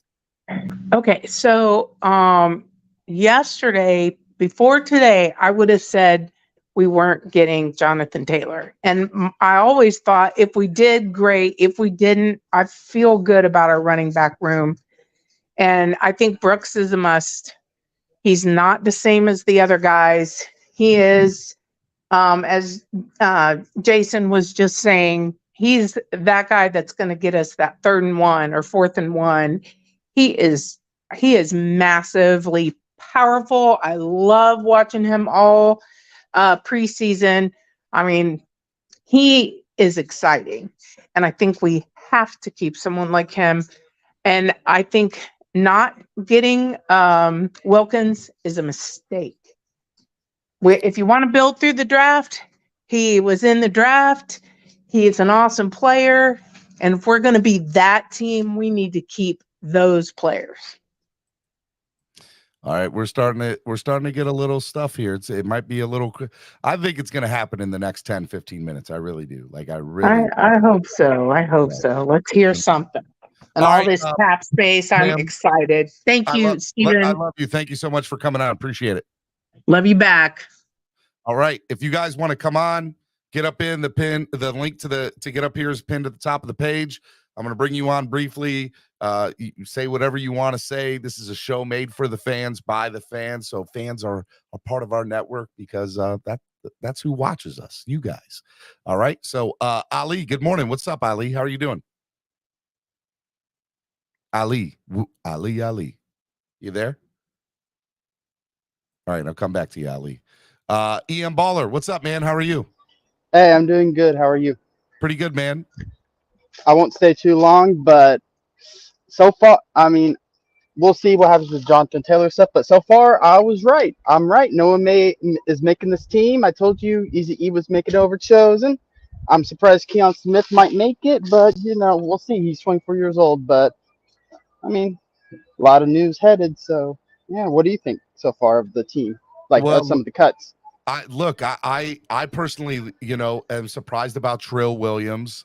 I was very surprised about Uvalde after the Feeney trade. I want to know who's the backup center officially. Liam Eichenberg. Well, Liam Eichenberg didn't play any snaps in the preseason, and if that was something they were expecting to do, they should have played him in some snaps in the preseason. So yeah, they should have, but he was practicing at center. And look, Noah making this team is still crazy. I told you. It's insane that he's still Noah's Ark will save the season until Ramsey comes back. Noah's Ark. We'll have to see. All right. You have a good one. Brother. Thank you. Sharif, good morning, man. I keep on saying good morning. Good afternoon. What's up, Sharif? How are you? I'm doing great, man. I'm just looking at it from the perspective of what dirty can Irsay do, and will the Players Association step in if because the unfollowing on all social medias has already happened. He's already are you saying there's tampering stuff going on, Sharif? Is that what you're saying? What I'm saying, I guess, is what if he doesn't get the deal that he wants from Team X and Dolphins, and then he just says, well, you're unable to perform until week 6.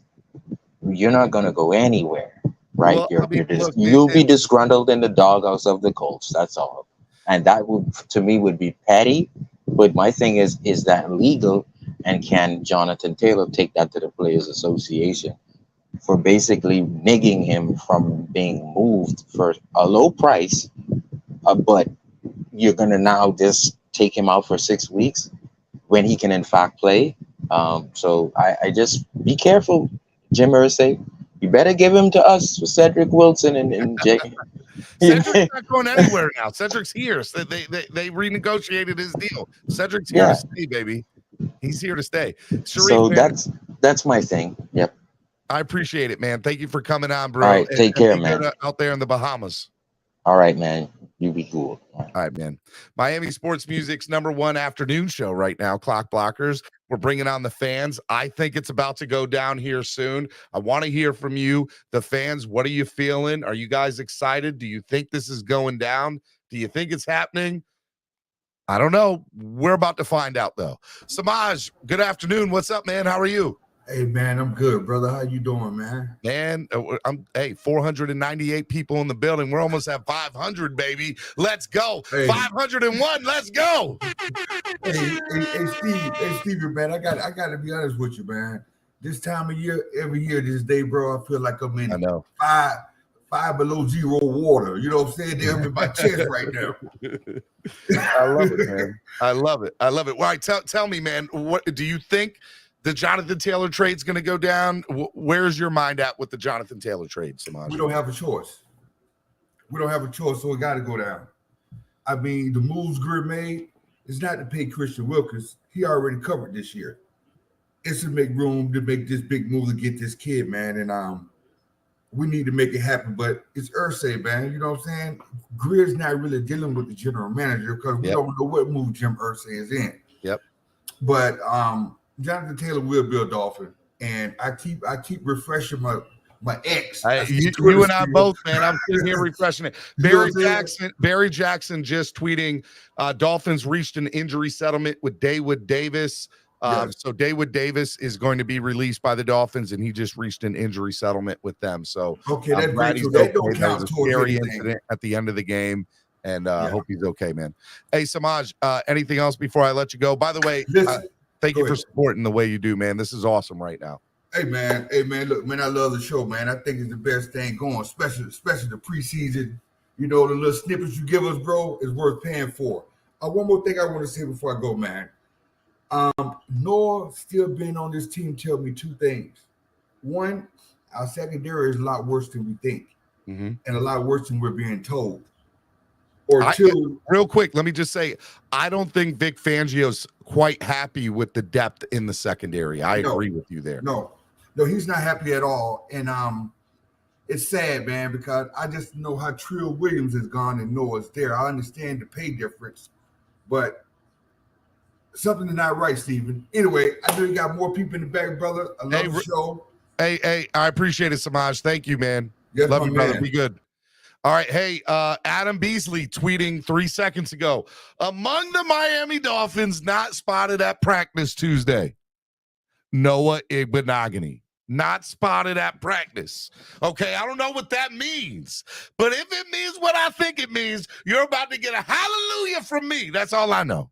I don't wish negative upon anyone, okay?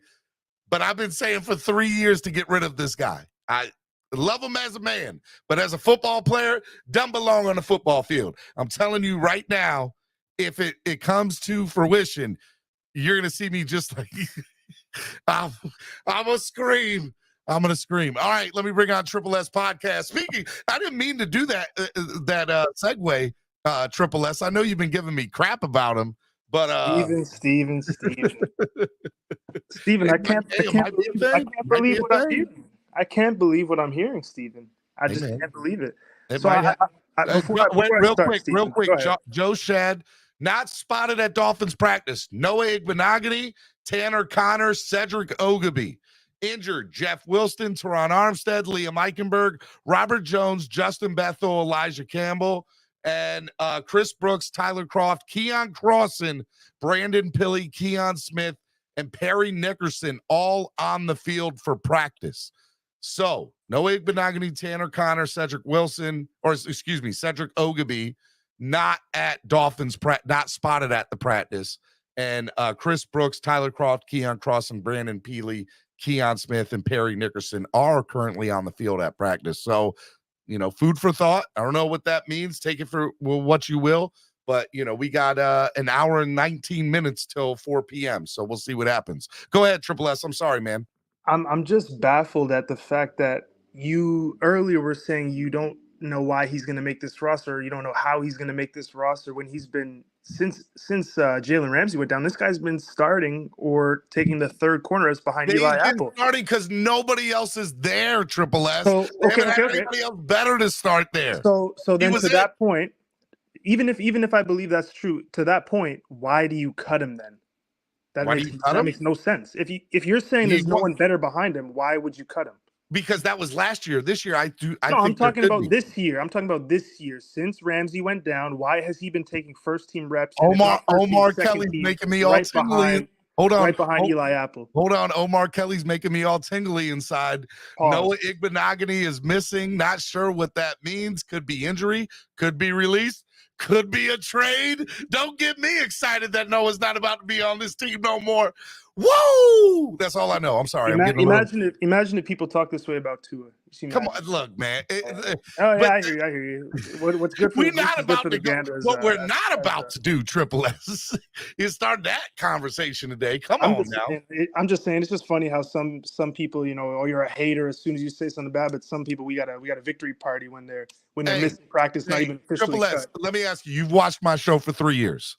Have I ever been remotely like this towards anyone that's played on the Dolphins? Never. I'm sure you have. But Noah, no. Everybody who watches the show on a regular basis, they know I got beef. So does that make it okay? So if Pete is only that way towards Tua, it's only one guy. Just like it's for you, it's only Noah. Does that excuse it? Totally no. I don't know, but I can't help how I feel. Triple S, you can't. But you're not gonna make me sad about Noah getting cut. I'm not going to be sad about it. First of all, he's not cut. He's not cut yet. We don't know that yet. We don't know that. Well, we do know he's not cut yet because that would have been announced. Well, we don't know. But so I got another question for you. What we do know is he ain't at practice. So Steven, you had your Trill pom poms and your Trill. I did, man. Earlier. I really thought Trill was going to make it. I did. Glaze and Trill cheerleading for Trill hard. So I got to ask you this then: if you're so against Noah, why do you think Trill deserves a roster spot? The man hasn't even suited up in a regular season game. What qualifies Trill to deserve the pom poms and the tutu out when we could be cheering for Noah to be cut? To me that makes no sense. Trill is at best a third string safety. Noah is possibly a starting corner. You asked me. Let me answer. Okay, Trill, before his injury last year, was ahead of the depth chart of Cater Kahoo and was being like all the beat writers were all on the same page saying this kid is legit. He's the real deal. He's going to be such like they were hyping him up to be the next big thing. He gets hurt. Cater Kahoo comes up, has this amazing year. There's no reason for me to think that if he gets healthy, there was no reason for me to think that if he got healthy, that he couldn't go right back to that place and picked up where he left off. Except maybe that didn't happen, but that's where my thought process was. But so I'm glad you answered it that way. You definitely answered my question. So it sounds like you're stuck in last year, which is understandable because that's probably why you hate Noah so much. You're still stuck in last year. If you were operating off of this year. Time out. I have 3 years. I'm not saying I hate Noah. That hate is such a strong word. I am basically saying, okay, that I don't believe that Noah deserves one of the 53-man roster spots, because if he does, that is a clear indicator that we are not where we need to be at in the secondary. Because I promise you on everything, Noah has not done anything except for one play on a Sunday night game against Pittsburgh. That is the only thing he's done in his 3-year career. That's it. He hasn't dressed most of the time. When he does dress, he gets beat when he's on the field. I'm sorry. I don't think he should be here. I don't care what he did in the preseason, because I know what he does in the regular season, which is absolutely nothing. Nothing. He doesn't do anything. He got lucky one time on a bad pass from a rookie quarterback. You know what's crazy about that? that one play is infinitely more plays than Trill Williams has ever made in the regular season. Okay. I mean, okay, it you is, got me right? there. You got me there, It is. Triple S. Triple S, you're still my boy, man. I still love you, man. Love I you, still man. love you. Okay, you love me. You're supposed to say I love you back, man. I That's did. I said I love you. Okay, You didn't hear me? I didn't. I was too loud. That's what it was. Hey, man, thank you so much for coming on today, and thank you for donating to the channel earlier. I Gotcha. appreciate it, man. You're the man, brother. Noah's going to be on this team. It's No, he's irresponsible not. to cut him. He's not. It's Not going to happen. irresponsible to cut him. Not going to happen. Nope. Let's go. Barry Jackson reporting 12 seconds ago. Noah and Tanner Connor, the two remaining Dolphins mysteries at this hour, beyond whether the Colts and Dolphins can agree on terms on Taylor trade, which is to be determined. Neither Noah or Tanner is currently at practice. We'll have to see. Right now, hey, thank you, Emilio. I appreciate it. Great show, Steven. Getting my Fin fix in. Over 540 of y'all in the building. Hit the like button. If you want to donate to the channel to help the channel grow and keep this going, donate to the channel. You can use the YouTube live super chat or the dollar with the dollar sign below the bottom of the chat, or you can use Cash App and PayPal, which in the description below, you'll see the links to Cash App and PayPal, which is $MSM Podcast Network or MSM Podcast Network. All right, let me bring on the next guest to the show, or next caller, Big Nick. What up, Big Nick? What up, man? What they do, Steven? What's going on, Pimpin'? Hey, man, we got 560 people in the building, baby. That's what's up, man. We doing big things out here today. I like it. Man. Hey, consistency is key, man, and I'm so proud of you channels that's consistent and building your shit from the building your platform from grassroots, from the muscle, man. That's what's up, man. I'm excited, I man. appreciate you. It's awesome that we got 550 people in the building right now. It means the world to me. So every single person who's watching, I appreciate it. And this coming from a dude that got over 200,000 that got it from the muscle. So I feel you, bro. You got to keep grinding. Got to keep grinding. It is a grind. It's a grind. Big Nick, tell me what you think, man. Where are you at? Where are you at right now? What do you think about everything? My moniker is Big Nick down since '82, right? Yep. So I've been a Dolphin fan since 1982, since I was 12 years old. I done experienced the super highs and the crazy lows, but I have conditioned myself to not get excited over players who are not on my team. Ask me that after we get him. You know what I'm saying? Yep. Ask me that after we get him, because I'm not going to go play the Powerball numbers and be jumping up and down the night before. You know what I'm saying? I just can't do that. Mm-hmm. I want to get it in the house, and then I can celebrate it at that point. But to the last guy that was just on, I'm not accusing him of doing it. I'm not accusing him. I don't know if he said it or not, but I won't guarantee you. But there's a lot of people have this sentiment, but also don't believe that Christian Wilkins should be paid the way Christian Wilkins want to be paid. But you'll fight for Noah, but you say, no, I'm not paying Christian that money. You know what I'm saying? So it's to me, I don't have these type of discussions about who shouldn't and who should not be on the team or whatever, because I'm going to love them regardless, right? 100%. But what I really want to bring up Christian Wilkins about, whether you repay him or we don't pay him, everybody that's in the fan base should have a pit in their stomach, a deep pit in their stomach of feelings about perhaps losing Christian Wilkins, because to me, he embodies what my fandom is of the Miami Dolphins. So just the threat of losing this dude, everybody should have that deep pit feeling in their stomach. Hey, just so you know, breaking news, Christian Wilkins is practicing full pads today, in full gear, practicing, doing everything. He's not off to the side. He is practicing with the team. So I like that. To me, that tells me he's like, you know what? I'm gonna come out here and we're gonna put in this work. We're gonna put in this work, and I'm gonna show y'all why you should have signed me to a deal like that. Which I'm hurt and I'm scared. I'm hurt and I'm scared, and that's a bad feeling I don't like right now. But you know what? I'm gonna ride this ship to the sink, and I think Super Bowl or bust for me this year, man. Hey, let the Jonathan Taylor train keep on moving, baby. I appreciate it, Big Nick. You're the man. Hold on, real quick. Jonathan Taylor, man, I can picture the possibilities, right? But I just want to see, like, how they really gonna defend us, man? Like, seriously, how? Hey, you're not. They won't. They can't.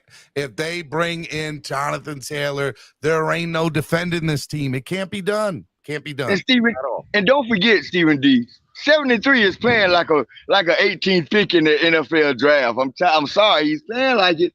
So let's see. I'm just saying. All right, buddy. Friends I up. love you, man. I appreciate it, Big Nate. I love you back, brother. Be safe. Be safe, man. Miami Sports Music's #1 afternoon show. It's not morning show today because we're deep in the afternoon. We're doing big numbers out here. 560 people in the building. I ain't gonna lie, this feels good. This feels good having this many people. I wanna see y'all here all the time. This is what we do all the time here on Clock Blockers. We do it big all day, every day. Let me get on my man Bruce. Bruce, good morning, man. What's up? How you feeling? What's up, Stevie D? You just ruined a lot of people's eardrums. Yo, I'm sorry. I'm so You're excited. good. You're good, man. Why Not Us, by the way, just donated $5 and I hit the wrong thing. There we go. And also became I believe he just became a member to the channel, I think. Yes. Shout out to Why Not Us becoming a new member of the family. If you guys want to sign up, in the description below, it says membership. Become like Why Not Us and become a member today. Go ahead, Bruce. I'm sorry, man. Didn't mean to. No, it's all good. Yo, I know Christmas like 4 months away, and if Noah ain't on this team no more, that's my Christmas present. Yes, hold up. Let's go, baby. And it ain't Jonathan Taylor. It's not Jonathan Taylor. It's not. But let me tell you, hold up, Bruce.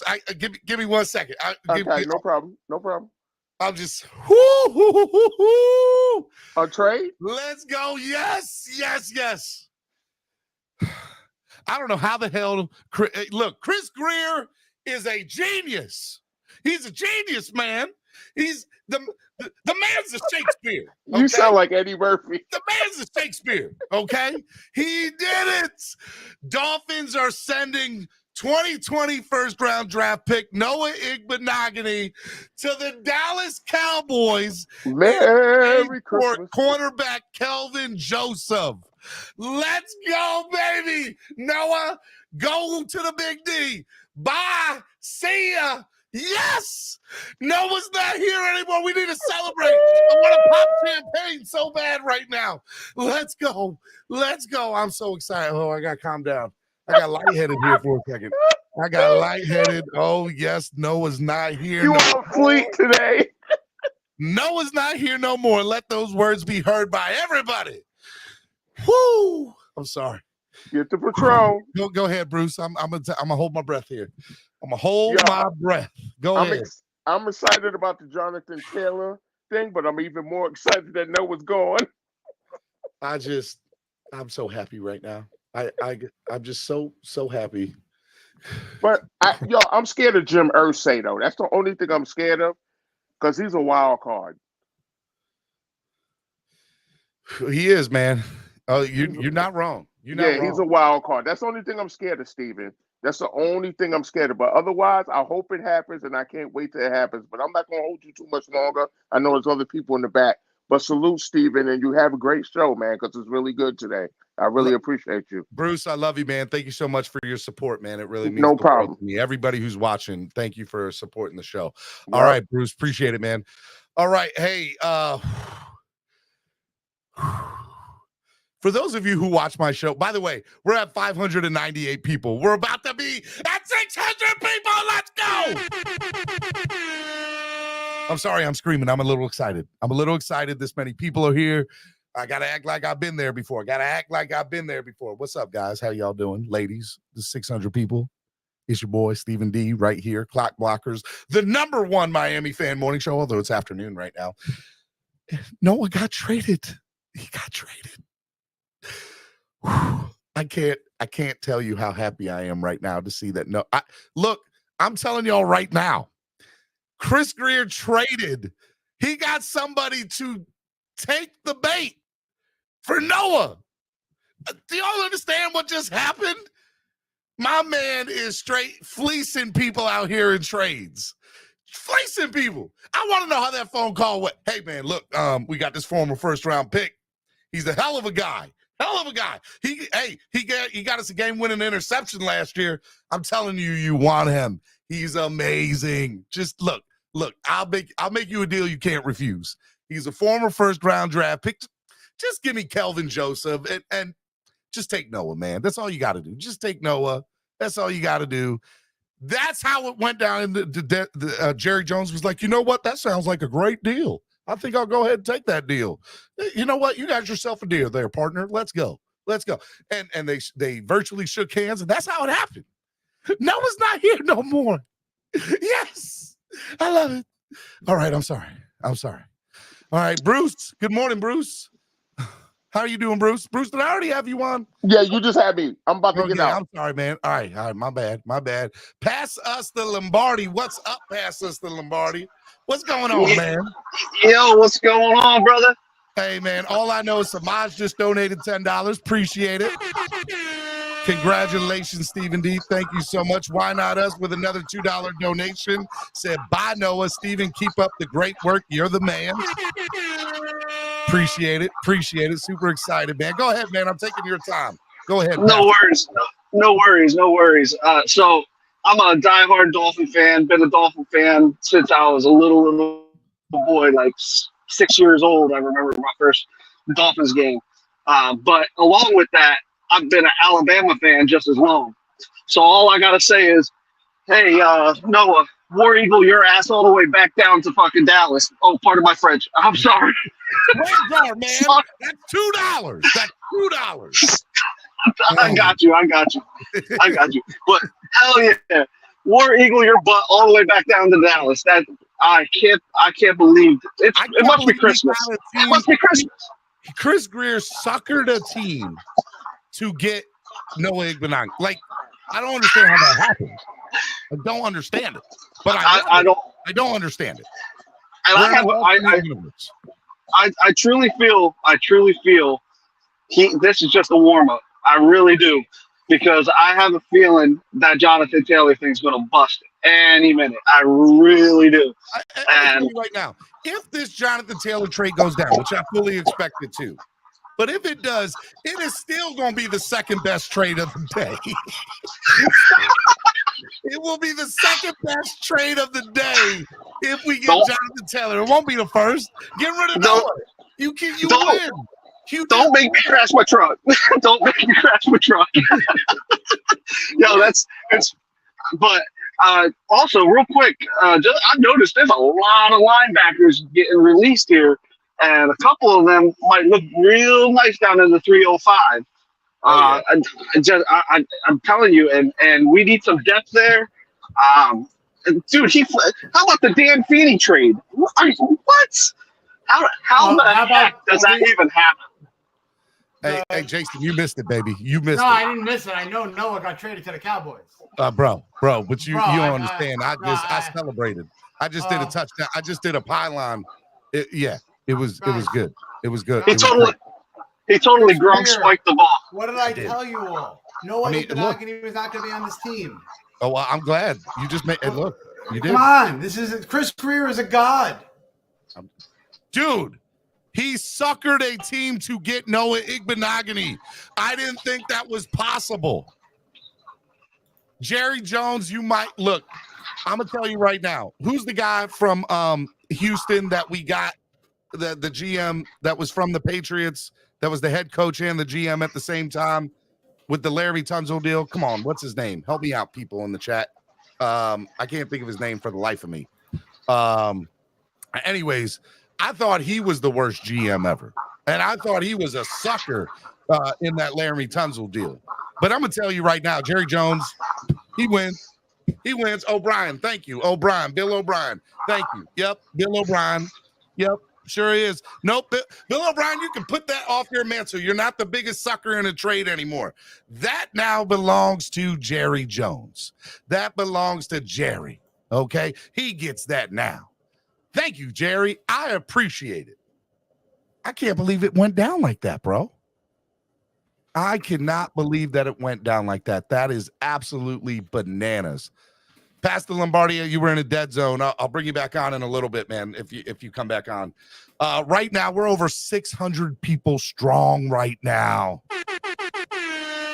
Over 260 likes. Hit the like button. Subscribe to the channel if you're not subscribed. Seriously, subscribe to the channel. Anybody who subscribes today, I'm gonna do something for you. I don't know what I'm gonna do, but I'm gonna do something. Subscribe to the channel, become a member, hit the like button, all that stuff. Man, I'm telling you, it is. I don't know if you just heard me, Jason, but I said if the trade for Jonathan Taylor goes down, it is the second best trade of the day. It is, bro. That's cold, man. That's cold blooded. I look like crap. My God, I'm weathered. Yeah, look, man. I'm telling, and I don't know how much this frees up cap space too. So how much? Of course it does. Can you go see what Noah's I'm cap on hit it. I'm was on it. I this think year? it's like one. It's 1.3. I think if I was math was correct. Now, 3 what months is ago. Kelvin though? Is Kelvin Joseph? Listen. If it saves 12 cents, we're good. I can't If it twice, we got cornerback Kelvin Joseph, former second-round pick of the Dallas Cowboys. Steven, that trade deserves a waddle from you. Let's go, baby. Waddle in that. No one's not here no more. This Yes, is just I'm a happy really about good. it. What a day for Chris Greer. I mean, seriously. What a day. Dude, I want to get to 1,000. You think we can get to 1,000 people today? We're at 619. I'd love to get to 1,000. Share the link. Hit the link, man. Let's go. Why not reach for the stars, shall we? I'm going to reach for the stars today. I feel good about today. Noah's gone. Life is good. All right, here we go. Dolphins save $2.1 million. 2.1. On Noah's contract, but take 1.7 from Kelvin Joseph's. That equals a net savings of $400,000. Beautiful. We got 400. We got rid of Noah and saved $400,000 in the process. Let's go. Let's go. I'm just saying. No, Nando. What is up, Jason? How's it going, man? Don't talk to Jason. Talk to me. Noah's gone, baby. Excuse you. I just saw Jason the other day. I'm gonna say hi to him. I'm so happy. Guys, there's a lot of Jason to go around. Hello, Nando. I just want people to know. I know you're happy though, Steve. Dude, you have never seen me more excited than I am right now. How about them Cowboys? John? Boy, I wonder if the Cowboys are going to sell a no Igbinoghene Jerry jersey. Jones, thank you. Hey, look, man. Look, I don't know how the hell Chris Greer pulled that off. I'm surprised. Don't know how he did it, but it's crazy nonetheless. All right, Miami sports music. I'm going crazy. We got Nando talk. We got Jason Sarney. Might have some other people here. We're less than an hour away from the deadline. 26 minutes from that press conference. I know, bro. Right? I'm sweating, bro. I'm so sweating right now. I have no idea. Professor Pond, shout out if you're watching. I'm gonna give. I've been I have a talking for 4 homework hours. Y'all assignment. talk for a minute. I have a homework assignment, and I'm gonna send someone a book of cards if they do it, because I can't do it. I'm not good at it. I need someone to go to one of those fun pinata farms things. Who's good at that? Who's good at that? Someone literally. All right, literally. I'm so behind in my mail, everybody. I literally have 15 packages I got to send, so I'll make it 16. I will send a Hall of Fame unopened pack of Zach Thomas's class to someone who, in my inbox in the next 12 hours, gives me the last scene of The Godfather, the Michael Corleone, when he wraps up all of his business. I need faces. I need apropos weapon. I need this done well. First person who delivers that to my inbox. With my reaction to Noah getting traded along with it. No, I'm talking. You know what I'm talking about. You know, Spirito Sancti. We need this whole thing I love done. it. All right, anyone who does that, 12 hours, they get bonus gifts too. That's why Jerry Jones is officially the biggest sucker in the world. Don't care what anybody says. Don't care. Biggest sucker in the world. Like, without a shadow of a doubt.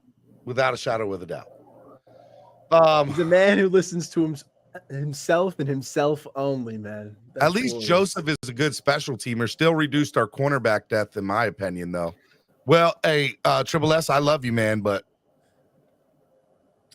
I like Noah if the Dolphins wanted to start him, but clearly they don't. The fact that we got Joseph is just the icing on the cake. Getting rid of a Noah was addition by subtraction, my man. I promise you it was. On everything. I mean, just unreal. Unreal that it happened like that. All right, so Nando, man, is this trade going down? Are we doing this? Is this going to happen? Dude, I hope so. Shout out Professor Pons if you're watching. He was talking to me about it as I entered class. He was watching the show earlier. He thinks that it's gonna go down. He sees the Dolphins getting Jonathan Taylor, so I'm gonna agree with my professor so I can do well. Jonathan Taylor's coming home, baby. I hope it happens. I hope. We're still making moves, man. So time out. So now we have roughly 18 million on the books at the moment. So 18 million's freed up in cap space. I think we need one more cut. We need two more cuts to get to 53. There's Jonathan Taylor. Jason, there's no reason that they do all this without trying to go get Jonathan. It just can't, there's a move that's going to happen, bro. I'm not going to give percentages anymore. No, I'm just I'm done with percentage. No, I'm a lot of times, sometimes when people are having a lot of fun, they maybe veer off a little path, and I'm veering. All right. I'm having a lot of fun today, but I don't want to be a moron about it. All right. I can't quantify percentages, folks. I can't. I mean, we're having a lot of fun. Thank you for the calculator. I'm a product of a state university in New York school, so calculators are my friends. But folks, I think, in my opinion, Greer is setting the table to do everything that he needs to do if the Colts accept his offer. Everything else, I think, is ready to roll. As people have been saying, I'm not the only one. They have to accept the darn trade offer. I'm not giving you a percentage. That's where we are. Let's hope it happens. They have to accept the trade offer. And, of course, if they accept the trade offer, hopefully salary comes off with those players. That's another thing. All right. Dude, Dolphins Twitter right now is great. It is absolutely great. Love Dolphins Twitter. Love every second of it. I don't know. Commanders released Jake Fromm. Let's see here. They really like Sam Howell, man. I know. Yeah, Sam Howell's going to start day one there. The Noah for Joseph might have. Yeah, it's. I don't understand what happened. I'm just trying to go through the tweets right now, and it's unreal. We're at 6:68, by the way. We're less than an hour away from the deadline. Share the link. Let people know that we're here. We're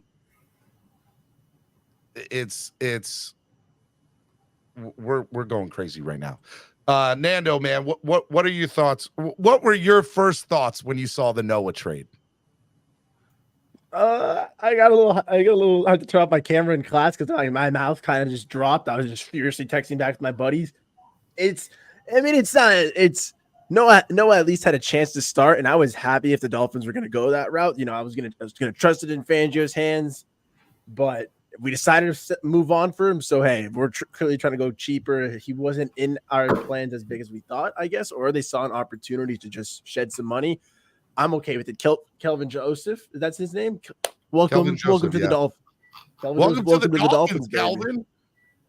Welcome to the Dolphins, money, bro. I'm okay with it. It's not like I'm gonna get an Igbinoghene jersey anytime soon anymore. So that's all good. I was going out to go get my Noah Igbinoghene jersey. I can't do that no more now. I don't know what's gonna happen. Hope for the best for him. He's still young. He might. I just hope it doesn't blow up in our face. I want to tell you right now, what will not blow up in our face is Noah Igbinoghene's not about to go out in Dallas and ball. That will never happen at all. Not even close, bro. Okay, hold on. I'm trying to text somebody here, guys. To bear with me. Hey, Jason, what do you got going on? Because are people texting you? Are you getting rumors? I got to admit it, everyone. Like I'm spent. I'm spent. Like I think it's catching up to me. I'm a wreck. Well, this has been an unreal day today. We're over 4 hours in the stream. We're at 670 people. We're about to be at 700. We're about to make one of the biggest trades in NFL history, and we're about to have one of the best teams in NFL history when this goes down. Am I lying, or am I telling the truth, y'all? I mean, that's what's about to happen. That's what's about to happen.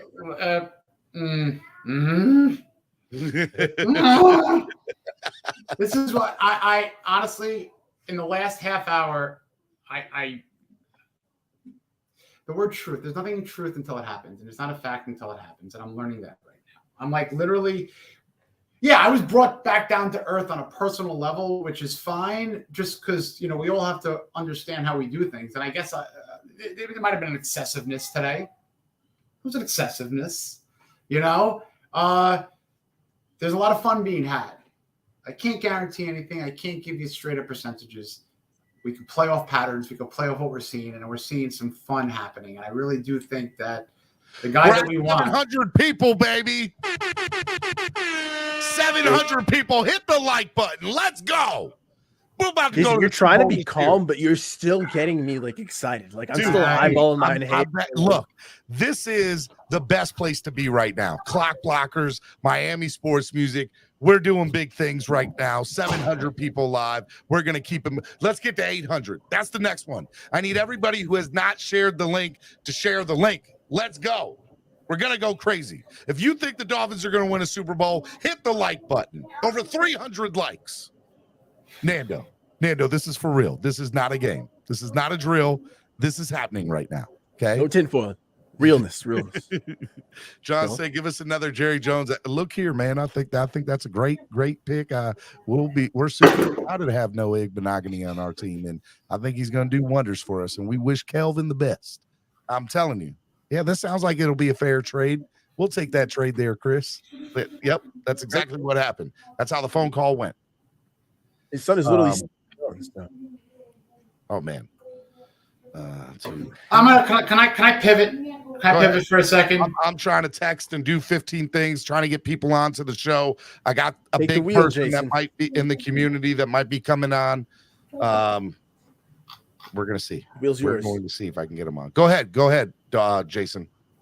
I want to see Brandon Pilley make this team. Where are we at with Brandon Pilley? Someone help me out. Oh, dude, Brandon Pilley's made the team. I think he's made the team 100%. 100%. All right, then I have another project for someone. If there's anyone who lives in Anchorage, Alaska, start to look. I need the police and the fire chief. There's one. Start greasing the pole. There's one pole. Grease the pole, because there's going to be a party in Anchorage. The sun don't go up or down. I don't even know what the hell goes on in Anchorage, but they're going to have some fun tonight. What time is it? Anchorage. What time is it?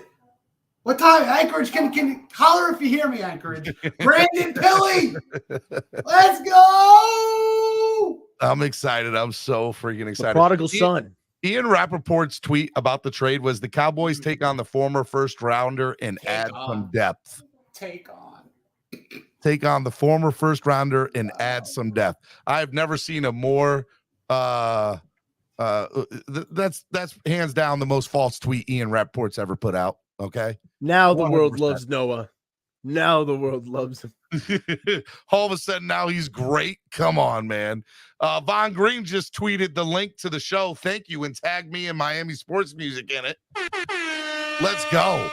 713 of y'all. Let's keep it moving. Let's keep it moving up. Love it. We're doing big things here. Over 700 people live.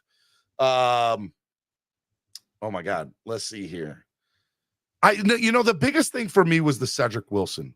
I could not believe that he reworked that contract, because Nando, is there any benefit to Cedric to do that other than he wants to stay in Miami and win a Super Bowl? Wants to stay in the Dolphins. At the end of the day, I don't know why anybody would ever take a pay cut unless it is to show There was the no loyalty reason for him. someone. Jason knows though. Jason? Okay, Cedric, have a seat. Okay. Door number 1. Door number 2. I don't have to talk to you, Al. Yeah, you understand. Yes. Okay. You're either gone. Yeah, the choice didn't get to choice number 2. Yeah. Choice number 1. I'll take it. I'll take choice 1. I'll rework my contract. I want to stay and win a Super Bowl here. We're prepared to offer you 1 more year on the Dolphins. Plus, I'll take it. Steven, isn't JT on the pup list trade after week 4? So real quick, all right, so this is the deal. At the moment, the Indianapolis Colts have a deadline of 4 p.m. Now that is their self deadline. They put that deadline on it. He is currently, yes, on the pup list. If he is on the pup list after 4 p.m., he can't play till week 4, but he could still get traded. In my opinion, I think that the trade goes to the wire. So I think it's if it goes down, it will happen right close to 4. And the first thing the Dolphins will do is take him off the pup list. And if they keep him on, that's okay too. That only means he's out for the first 4 weeks. And I'm okay with that, knowing that we're going to get Jonathan Taylor in week 5. I would be perfectly fine with that. Wouldn't bother me one iota at all. Would you guys be upset if he got traded and then was still on the pup list? Yeah. You would? I don't I'll think tell you why. Because it's a headache. I don't want any headaches. I have a huge migraine right now. I don't want any other. I mean, I'm being serious. Like, this should all be part and parcel of this. That's why it's not a guarantee yet. Please understand, there are variables and X factors that aren't leading to it being a guarantee, slam dunk. We're heading towards that potential area if these things happen the way that we need them to happen. But we're building to that. So let's hope that they happen. Now, to go back to the trade, who starts week 1? Cam Smith or Eli Apple? Too early. Nando, who starts week 1? I gotta hope it's Cam Smith, man. Even if Eli Apple's a little more ready as a veteran, please let it be Cam. Jason, who do you think? I at the moment would probably say that the smart money in terms of just what the thinking would be was the veteran and Eli Apple, because I don't believe that Cam Smith is ready yet. And here's why. Who are we playing week 1? It's a quarterback that throws deep balls to 3 different receivers. So I'm not ready to put that starting. And look, football, when you say the word start, it's who plays the first down in the first series on your whatever. I'm a snap count guy. All right. If you get 1 rush, if Jeff Wilson is on the team and he rushes the first rush, he's the starting running back. And then whoever else comes in is a running back. So that's just my point. Snap counts. If Cam Smith is the first person to be on the outside opposite Xavier Howard, sure, call him a starter, but I think that it will be Eli Apple, whose job is to not lose that job, to have to force Cam Smith in prematurely, because we weren't planning on Cam Smith being the starter week 1. We were planning on Jalen Ramsey being the starter week 1. Hey, if you're watching right now, do me a big favor and subscribe to the channel. It's free. Doesn't cost anything.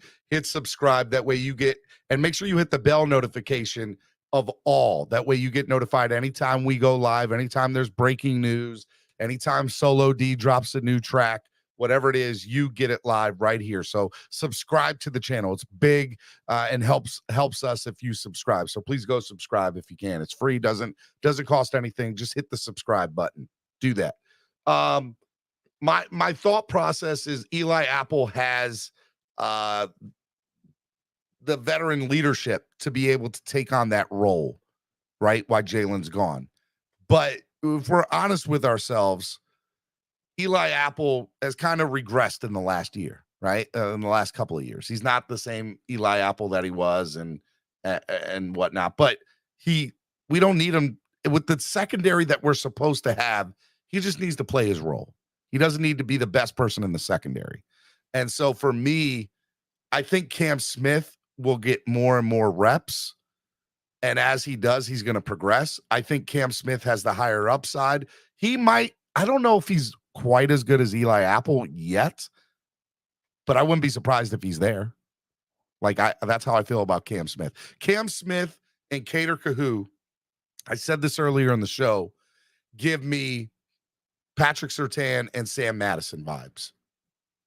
Straight like that. They give me Sam Madison and Patrick Surtain vibes, Cam Smith and Cater Kahoo. And you know how big that would be, Nando? It would be huge. Absolutely huge. I'll throw another name out there. And I love your mindset, Steven. But I'm going to throw Terrell Buckley out there, T-Buck. Because you know why I'm going to throw that mindset out there? A nickname that he had I loved calling the Gambler. T-Buck was the Gambler. Cam Smith's a Gambler. Which means when he wins, he's going to win big. When he loses, he's going to lose big.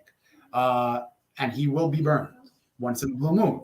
But, is he going to be a lockdown cornerback? But he's not there just yet. But that's where we're going. We have a project where he's going to be a T-Buck, the second, the third guy that maybe Lewis Oliver's a safety, it's a new breed. But in terms of what Cam Smith can do, he's a T-Buck mold in my mind.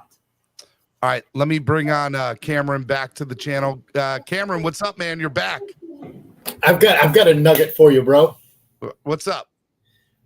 Noah, pronounce his last name for me. Igbinoghene. Oh, was once drafted 11 spots ahead of running back Jonathan Taylor.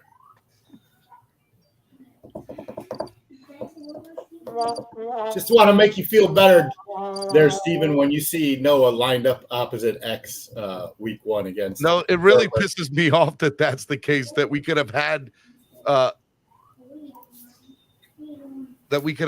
him before having to trade for him. Kelvin Joseph for Jonathan Taylor.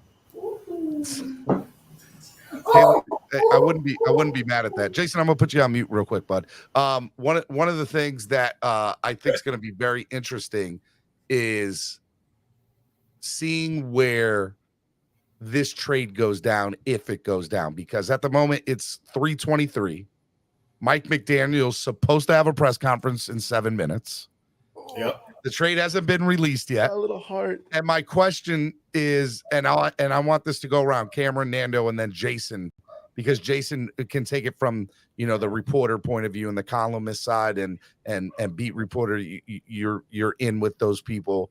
Do you think it's possible that they wait to announce the trade till after the press conference is over so that they don't, or is it more likely that they do it during the press? Like, what do you think?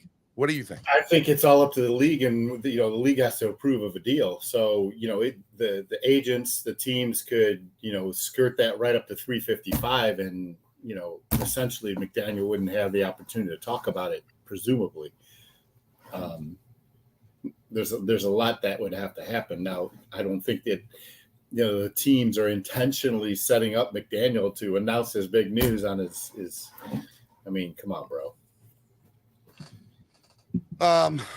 No. Nando? Did we ever find out if last year they did a press conference on the day of cuts?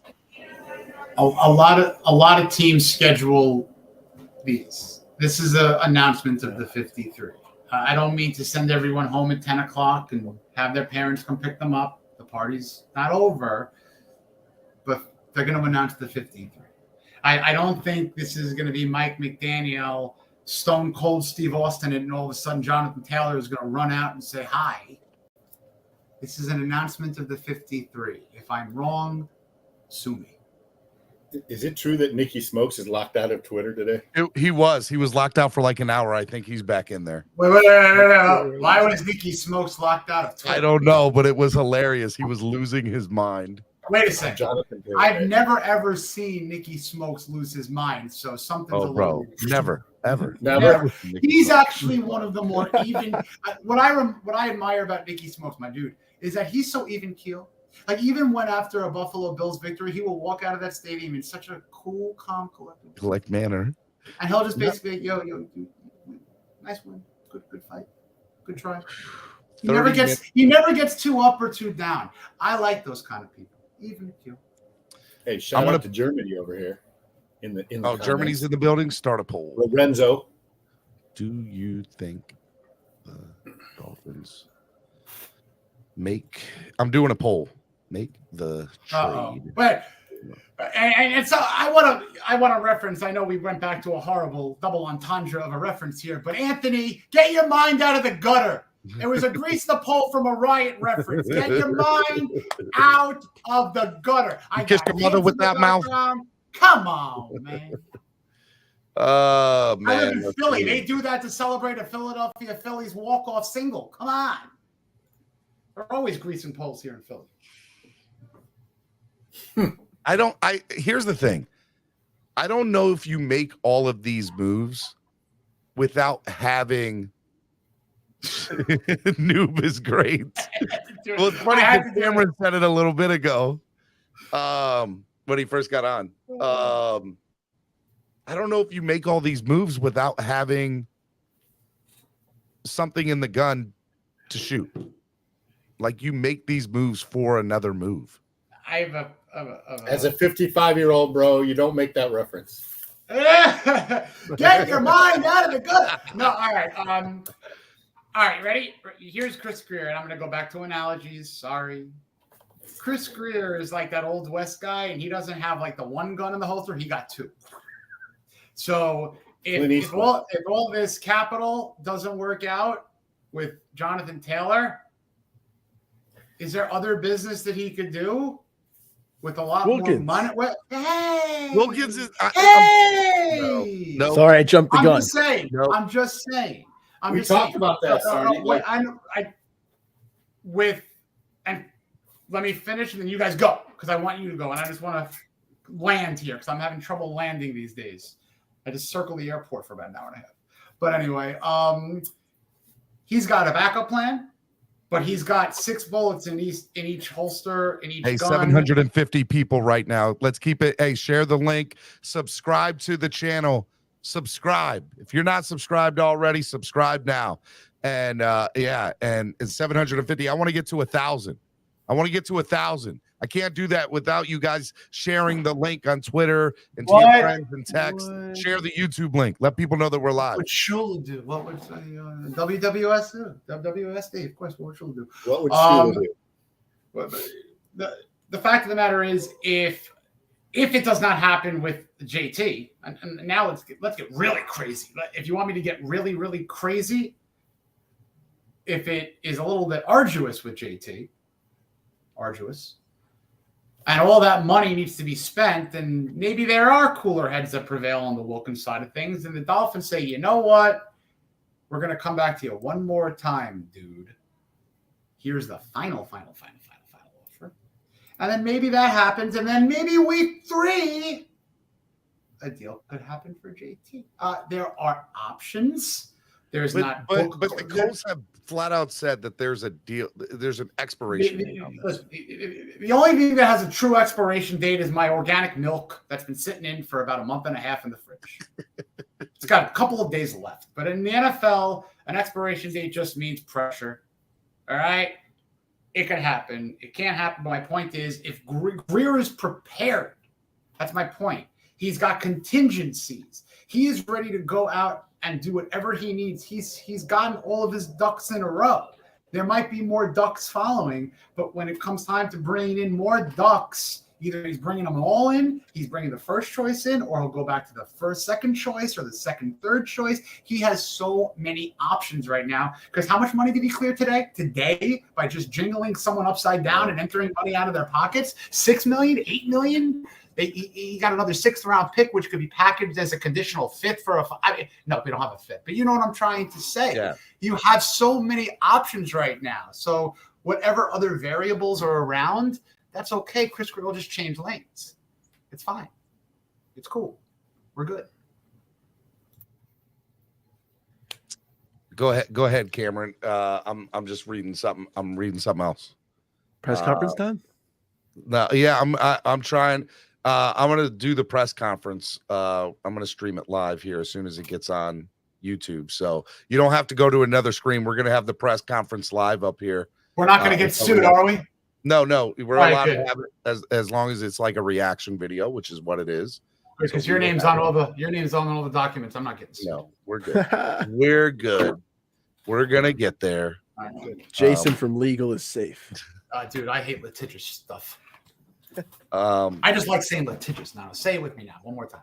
Litigious. Yeah, litigious. That's a great word. Know if I was going to learn this stuff today. I have to admit, I'm getting very antsy now. Like, we're 30 minutes away, and I'm like, the longer this drags out, the more unlikely it is. But Stephen Holder, NFL reporter for ESPN. The reality is that today's trade deadline and Jonathan Taylor is more of a headline for the Colts than anyone else. They're the ones who have to make the decision on his roster status. The real trade deadline is October 31st. I mean, that's fair, but it's valid. No, but you're not going to that's not the real. 795 people. We're about to be 800. Come on, baby. Go ahead, Cameron. I'm sorry. That's not the impactful trade deadline. Like, you want to start the season with your 53, your expected 53 that you're going to run through the season with, right? Mm-hmm. You know, your starters. Yes, and in a sense. Now, here's what we might find out in 10 seconds. The 53 can be named. Boom. And then there are defensive backs that come off. Boom. IR designation. PUP designation. Boom. 2 more people go up. So the 53, when announced, can change. So here's 800 people live. Let's go. 800. Let's go. Go ahead. I'm sorry. And I'm sorry if I'm a broken record. I don't know if I said this on a space, if I said this on you, on the corner of some place in Holland, Pennsylvania. I don't know. But the 53 is going to be announced, because if you have someone who is designated on the IR prior to being announced on the 53, their year is burned and it's an injury settlement. So for someone who is still left on the active PUP and they put on the 53, that doesn't necessarily mean that they're going to be activated for week 1. It means that they're activated to the 53, and that means that they're going to put on the PUP, and that means that someone's going to be brought back, and there's a roster spot that could be available. Are we staying with me here? I'm lost. I lost you. Certainly, isn't the 31st kind of irrelevant in this scenario, because the Colts gave them a Tuesday deadline?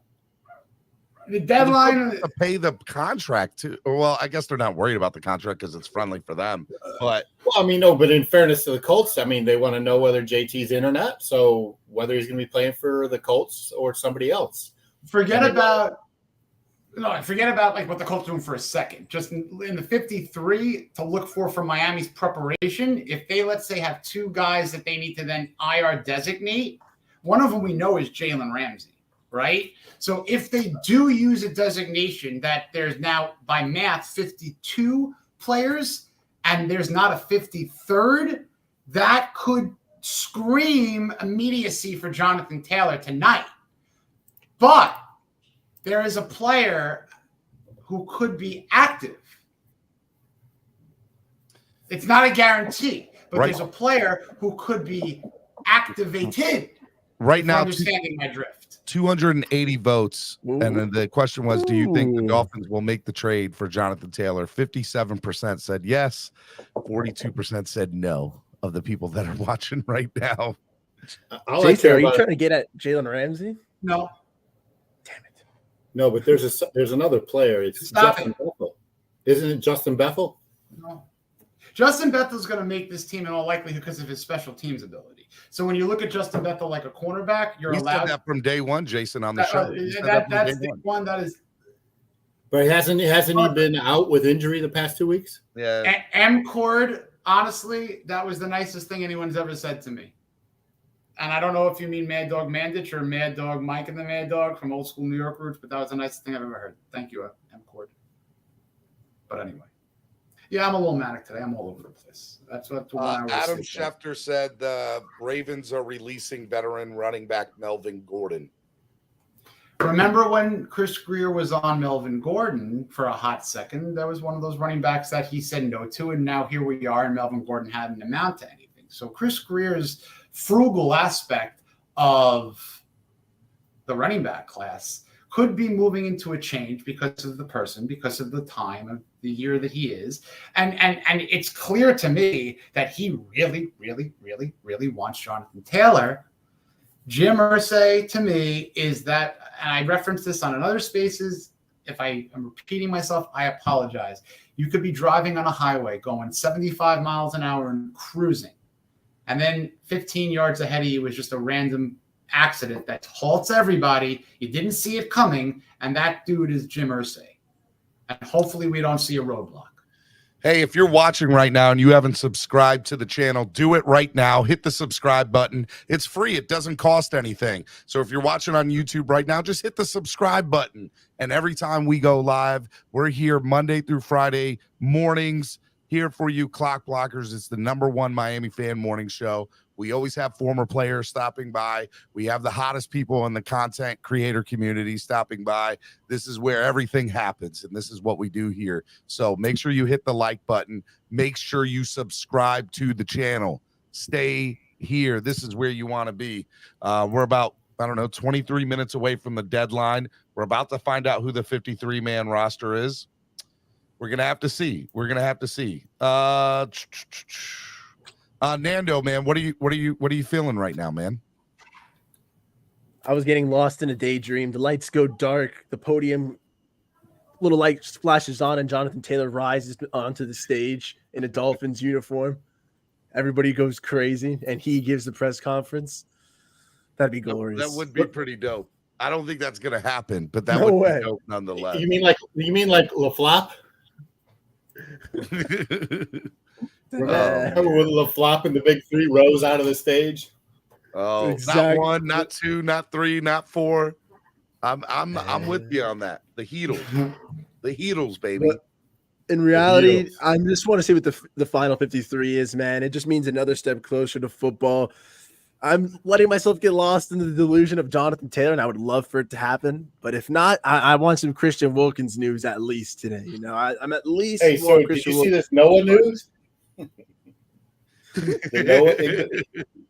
mean the guy that we took over, Jonathan Taylor? Never mind.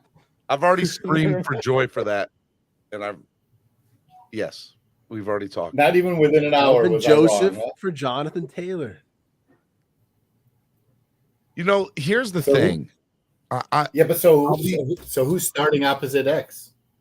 Hold on, real quick. Eli Apple until he loses it. Let me ask you guys something real quick. Change the subject. The salary cap to create all this.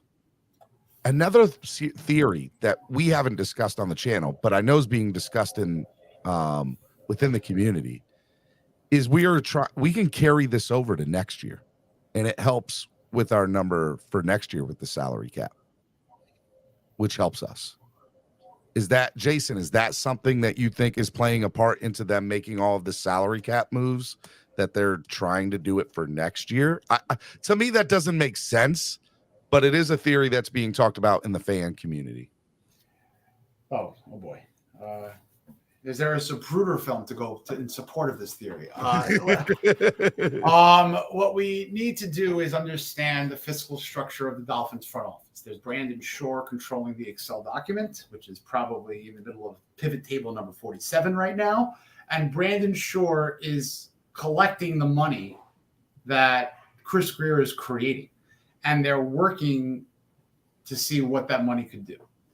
Now, this is not a let's plan for this year and try to win the Super Bowl this year. I've been saying this for 3 years, and I'm going to continue on this path. And I know people might look at me and scream about a window or scream about a dead money or a salary cap Armageddon. This is the plan. The plan is to create a Super Bowl contender for within 5 years, meaning not within 5 years, for the next 5 years. They created the Super Bowl contender within the lifeblood of a rookie contract. And to put this team in position as a Super Bowl contender year 4 or year 5 within that rookie quarterback contract, where the biggest and the best problem in the world for an organization in pro football to have, we got to pay our Super Bowl winning quarterback. And they have set themselves up structurally, even with what they're doing now, in the next 3 years, because you're going to pick up a fifth on Jalen Waddle. You're going to pick up a 5th on Jalen Phillips. So you could think about them later. You're going to take care of Javon Holland next year. You're going to take care of Robert Hunt speculatively soon. You're going to have money come off like Emmanuel Ogbah. Look, if you're asking me right now to pick Robert Hunt versus Connor Williams, I say goodbye, Connor Williams. Keep Robert Hunt because he's homegrown, and that's what Chris Grier wants to do is keep homegrown. We know he wanted to keep homegrown with sending $20 million to Christian Wilkins. It was an independent contract of Zach Sealer. It was proven when he sent a $20 million contract or whatever it was to Christian Wilkins. It's all part of a 5-year plan. So Broncos didn't release that tight end that we were talking about. They just traded him to the Eagles along with a 7th round pick for a 2025 6th round pick. And now the Eagles released Dan Arnold, a tight end. So there you go. So that was what the Eagles did. So that's a good thing.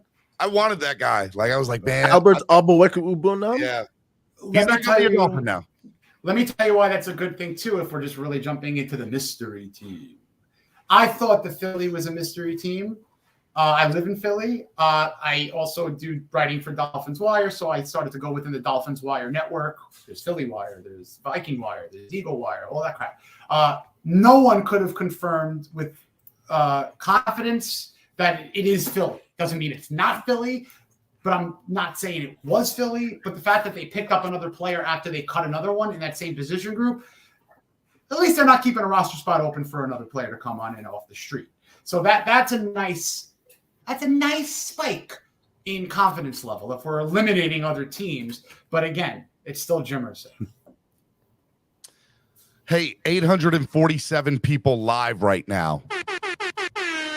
I want to get to 1,000. You know how I do that? Right now, anybody take the link on Twitter or on YouTube and share it on your Twitter account and tag Dolphins friends in it. Let people know that we're live right now. 850 people watching. Let's go. I want to get to 1,000. I want to hit 1,000 people watching live before we get out of here. We're going to be on for a little bit long. We're going to be on after they release the 53. We're going to be on, and this is Suedo Spike. This is it. This is it right here, man. 837. So it's going to be awesome, man. Dolphins Thursday said, will do. So much hopium being dealed over here. Hey, I'm your neighborhood local hopium dealer. I ain't mad at it, baby. I ain't mad at it. Nando, you need some hopium? You need to know. I got it. Dolphins are going to win the Super Bowl, baby. Let's go. 17-0. Super Bowl bound.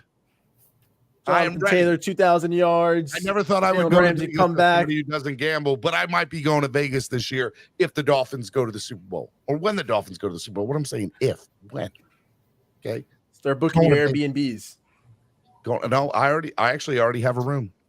You see, now if you stay off the strip, with Big E, if you stay off the strip, it's very economic. You can have a very economic stay in Vegas. You stay a little bit off the strip, okay? And you go to the casino of choices. Just know what you're doing when you go to Vegas. You don't want to stay at Circus. It's crap.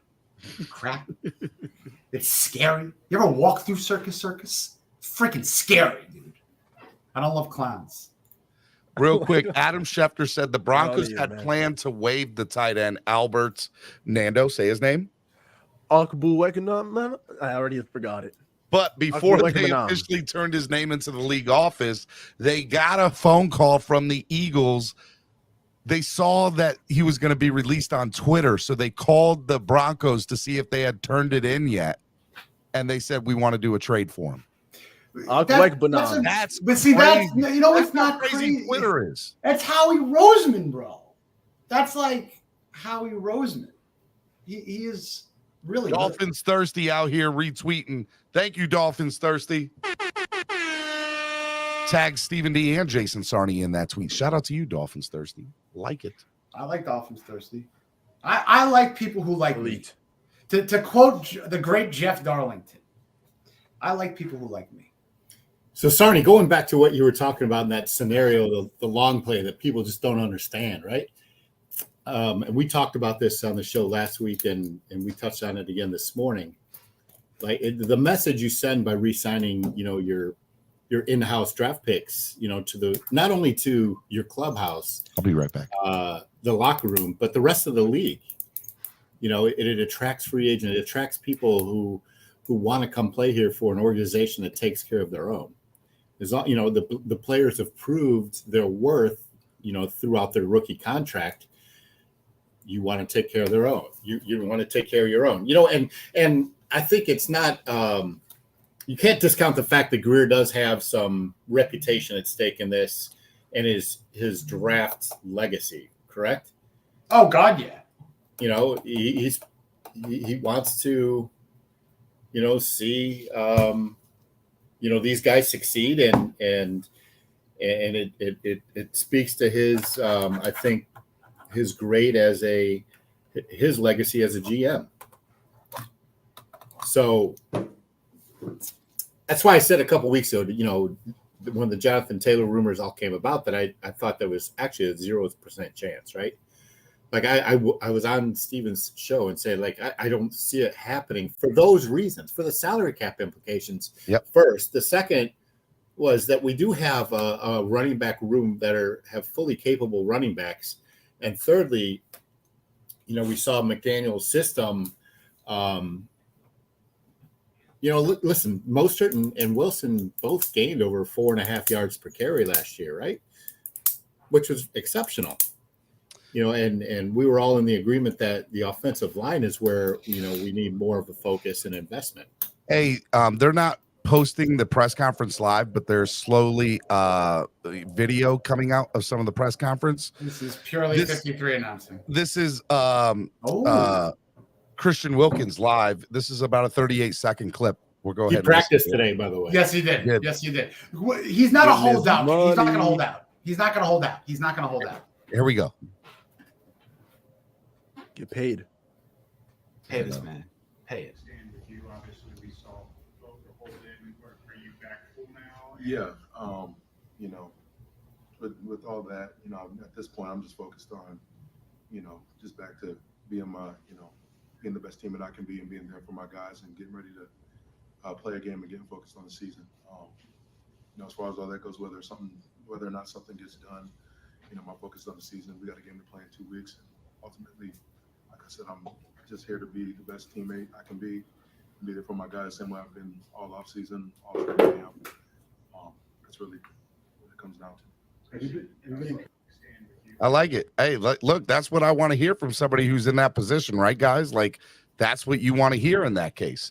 He did say earlier in the conference, he said, I'm focused on being the best teammate I can be. Nobody wants to be part of this organization more than myself. Well, he's saying the right things, and he continues to say the right things. Right? Yep, he does. He's a brilliant man. I mean, I'm not like saying this lightly. He's a brilliant man. I mean, he literally is an academic Heisman winner, meaning that Peyton Manning received that award, Chad Pennington received that award. He tutored children in college. That's a fact. He was a tutor. What do you think about the reports, and you got to see that they're accurate, or at least think that they're accurate, that there was a hard contract offer on the table, making him the 5th highest paid defensive tackle in the league, just behind Lawrence, or in that $22 to $23 million a year range, right? And his camp is pushing him to set the bar for the position, which, do you believe that's a fair stance for his camp to take? No. I'll say that definitively right now. And Cam, I know you're a man who knows a lot about the world of business. And in a previous life, I was in that world of business from a contractual standpoint. The Dudleys. Hi, Dudley boys. But those are my dudes. I mean, look. By the way, that's a great photo of Seiler and Wilkins. There's no animosity there. He's gonna get paid, man. We're going to jump into the Christian Wilkins thing in detail, because I have a lot to say in my specifics about that. But from a contractual standpoint, in Cam, people have the representation. I used to be that. I used to be a recruiter. A lot of people who watch the show know that. A lot of people who are here for the first time, I used to be a recruiter. Now, with that, contracts negotiations every day, hire, fire every day. Where's my offer? Here's my offer. It's too low. Can I get 3 weeks of vacation? Oh, by the way, can't start for 5 weeks. Could we? A million things that go back and forth, right? Another thing that representation has to do is set expectation. Representation has to set expectation. That's something that I lived by on my desk as a New York City recruiter. Controller wants a job. I send him or her for an interview. The job is 125 to 150. Controller comes back, crush the interview. Yeah, I want 175,000. Okay, you did crush the interview.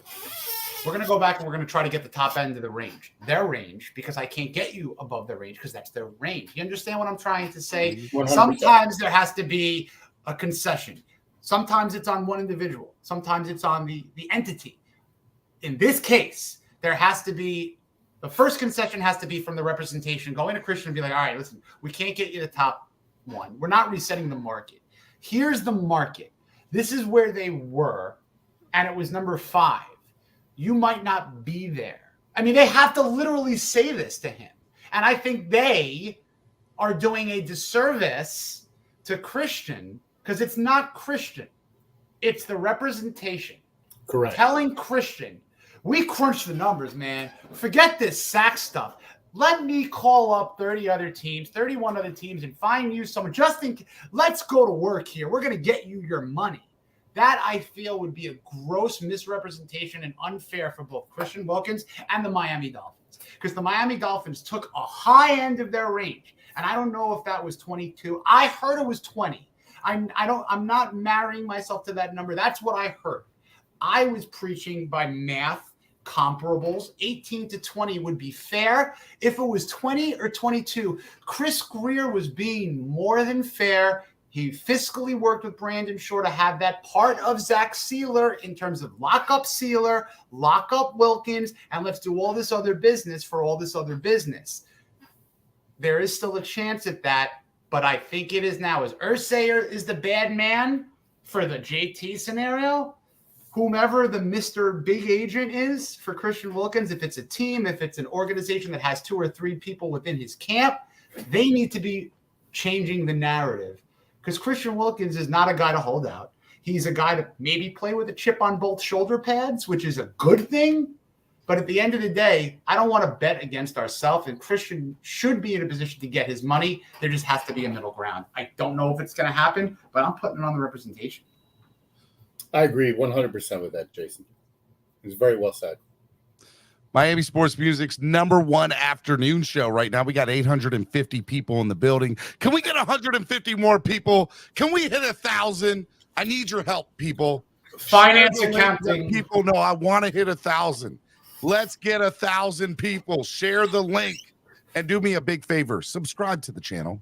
There's a lot of new people in here today. You're probably not subscribed. The link is in the chat. It's really all you got to do is just hit back and you can hit subscribe. You can probably do it on your screen right now. It's free. Doesn't cost anything. Just subscribe. That's all we want you to do. Become part of the family. That's it. That's all we want. That's all we want. All right. We're getting down 6 minutes left till the deadline.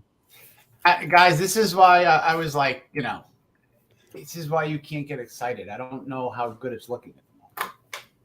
Now, let Christian me Wilkins will still satisfy me, though, Jason. No, this is what I was trying. This is the set expectation. It's not just for JT. Yeah, guys, this is what last year I had a seismic shift in my life to stop thinking idealistically. All right, to just stop thinking best case scenario because they don't happen, guys and girls. It doesn't. What I said earlier was to not give up that something could still happen. But this is why you don't say that something is going to 100% guarantee. And this is why you don't bet on a situation to happen on Twitter to hope that you're the first one. And I don't mean to lecture, and I've been guilty, and I've hit, but I have missed big. I have missed so big that it's affecting me now, no matter what other hit I had. They'll remember the non-hit. The toothpaste was squeezed out of the tube for me 2 years ago. So everything that I do from that moment on, I'm trying to put something irreversible back in. So to say that something was going to guarantee happen before it did is irresponsible. Jason, actually, this is for Cameron and Nando. We're from a fan's perspective. The fans are going to moan and groan here in a few minutes if this doesn't go down. What I think that they will. I'm not saying that's right to. I'm just saying I think they will. Why shouldn't they? Why shouldn't they if it happens? Okay. Hold on. Let Cameron and Nando. Oh, I'm sorry. I didn't hear you. I was reading Cameron it. and Nando. So why shouldn't they moan and groan? Why shouldn't they? Miami Dolphins are the best damn team in the NFL, baby. That's all I know. Why should they not moan and groan? Like, should fans be upset if this trade doesn't go down now? I don't think you could be upset with something you never had in the first place. I like that. That is exactly correct, because we were in Can't miss something you've never had. This is what I was trying to say, and I'm not like am I disappointed? Not that hugely much. I'm getting a beer. You know why? Because he's legit going to get a beer too. Because now we shift. We do exactly what Chris Grier does. You prepare, and then if worse comes to worse, you shift. And we just were talking about this. There will be a contingency plan. And what Grier has shown again that he has done, has told all of us as fans, don't worry about me and my car. I will drive us to where we need to be, but he can control what he can control to the best of his ability. He can't control the roadblocks, Irsay, Colts. He can't control the other drivers on the road. This man is doing everything in his power, and if we lose one person, Josh Jacobs, Saquon Barkley, Dalvin Cook, we're going to move on to the next one. And as sad as people were for missing out on Dalvin Cook, look where we were with this Jonathan Taylor scenario. We thought that we were getting the shiny red bicycle, or at least a lot of us. And you know what? I'm sorry. And I've been trying to say set the expectations, because now everyone is looking down for the bicycle and it's a lump of coal. No, it's not. Why is it not? Because we got the guy that's going to spin it and turn it. And if this makes the Colts look horrible, guess who's going to knock on the door week 3, week 4? Hey, Irsay, I told you so, man. I would have given you this. Now you got nothing else. I will still give you this just because I'm a nice guy and I prepared for it. Give me my running back if they need it. But they may not need it because they've already prepared to have life without Jonathan Taylor or Dalvin Cook or Saquon Barkley or Josh Jacobs or any of the other running backs that we all thought we were going to have, because we all need a running back, right? No. Chris Grier is going to try to get the player at his cost. That's it. Cameron, we have been linked to every single free agent running back, to every single running back, I feel like, in the NFL this offseason.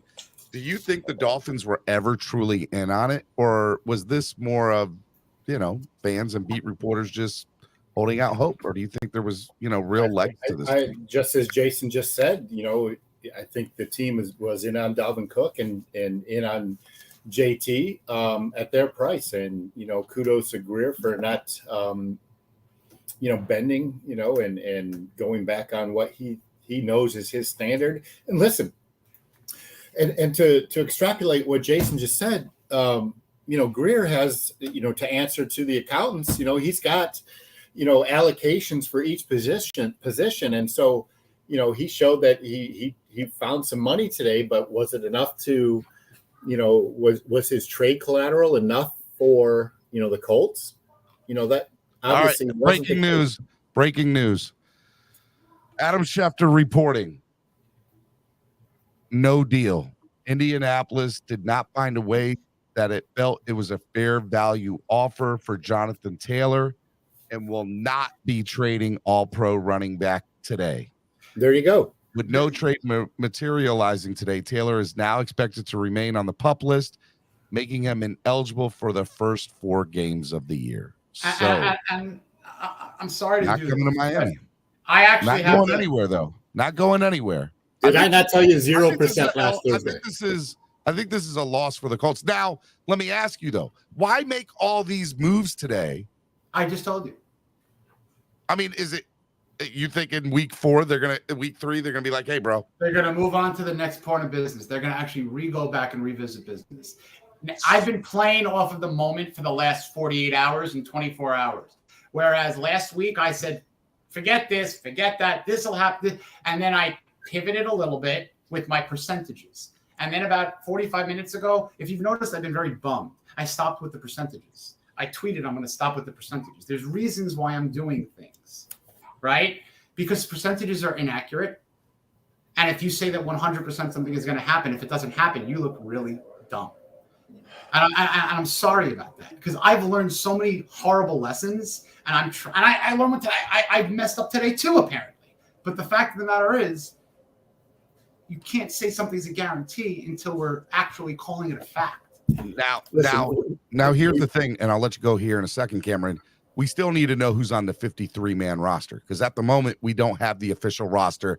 I'm assuming that we're going to have that in the next 10 minutes, maybe even the next 5, who the official 53-man roster is. So sit tight, don't go anywhere. We're still going to break down the roster, and we're going to break down on what's going on and what we think might happen in the next 24 hours with wire claims, potential more trades, maybe some free agent signings now that we've cleared up a lot of cap space. Go ahead, Cameron. No, we just have a saying in our industry, like you don't count the cases till the truck, leaves the dock. And obviously there wasn't a deal done. That Greer had his, and listen, we talked about those rumors here on the show last week about what the compensation that Greer was willing to offer. And obviously it wasn't enough. And so, like, I'm not surprised. He asked me earlier, am I surprised? No, I'm not shocked or surprised. I'm perfectly happy with the running back room as it sits right now. I like Mostert. I thought Jeff Wilson, was a good pickup last year, and we drafted Devin Achane with the 3rd damn pick for a reason. He may not impact the season this year, but he's definitely a long range plan. But would JT have been nice? Would Dalvin Cook be nice? Sure. They've both been nice, but at what price? And this team just isn't constructed to allocate more salary for a position that our GM doesn't allocate, anywhere near the top of the salary cap anyway. So listen, I'm not surprised or bro, I'm getting roasted by Indy fans on Twitter. You know what though, Steven? I'm going to tell you why you shouldn't care. I'm mad at it because you shouldn't care. Hold on. Here's the thing. I was told what I was told, exactly, and I believe that the source was correct. I still do. I still think that they talked about it. They looked into his They looked into it. I never said that the trade was going to happen. I said that here's what went down. Here's what occurred.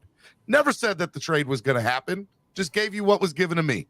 So I'm not wrong, but Indy fans are they're dragging me on Twitter right now. No lie. Yeah, but they didn't have the information that you had, and that's fair for them to drag you because they were ignorant to the situation. Yeah, look, okay. I knew that if the trade didn't happen, that would happen, but I'm not mad at it because Wilkins deal. Can we get Wilkins deal at least? Aldo says, watch for Wilkins to get his deal now. As referenced, and as I would hope, is that there is a concession. Now, if you come down $1 million, if you're the Wilkins camp, if you go up, how much money did they save again? You don't need to use all of that, but they got. Somebody said, if I read it correctly, the Dolphins currently have $17 million in cap space now. I don't know if that's accurate. Whereas, but if that's true, that's a lot of cap space right now. It's a lot of cap space, and I think that if you take care, the importance of what I would do with this money right now is I would consult with Vic Fangio.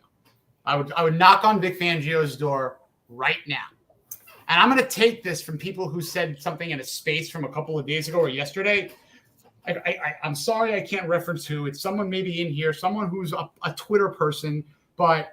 If you would give Vic Fangio the money that you would have allocated for Christian Wilkins to Vic Fangio and say, what do you want to do with it? If he says, give the man a couple of more million like that, you give the man a couple of more million. Yeah, of course you do. So that's still in play. So Wilkins is still in play. The Jonathan Taylor becoming a Miami Dolphin in some time in world history is still in play. Is it going to happen today? Obviously, it's not looking so. hold on. Barry Jackson says Taylor will stay on the PUP list, miss 4 games per ESPN. He can be traded by October 31st, and the Colts did ask for a lot and never came off the demands with Miami or anyone. They stuck to their guns. Let's now paint a fun hypothetical scenario, which we shouldn't do. We shouldn't speculate, or let's just freaking do it. Who the hell cares at this point? Dolphins are a couple weeks in, 3, 4, 5 games in. Running back is okay as a whole. Running backs are okay. They're okay. Cedric Wilson actually had a couple of nice plays. A Seinfeld reference here. No Taylor. No soup for you. No Taylor for anyone till week 5. Right. But my point is, if the Dolphins are looking at their first 4 weeks and they're saying, all right, we're 2-2, we're 3-1, we're whatever, and our rushing attack is not what we want it to be, let's go revisit bringing in Jonathan Taylor. And maybe they have a couple of assets that spiked, like a Cedric Wilson, who, even though they just kept him with money, what if he has a couple of really nice catches and he could get more? My point is, it's not dead. Go to the next point of business, which could very well be to lock up your defensive player in Wilkins, solidify that rush defense, and then, of course, revisit if you need, because if they're 3-1 after 4 weeks and they're collectively going 4.8 yards per carry and their efficiency's up, why the hell are you going to trade for a guy and create all that other salary shit who is just sorry for the give it $1. Sorry. Y'all should see my Twitter right now. It's bad. Screen share it. Screen share. Who cares? Oh my goodness. So, for all those people that bought the jersey of Jonathan Taylor, sorry, you may still have that opportunity. That'd be crazy. No. Well, they're going. And listen, Jason. Anything. I mean, the first 4 games you could have an injury or two. Of course. And so, at that point in time, Greer would have to, probably up his ante, right?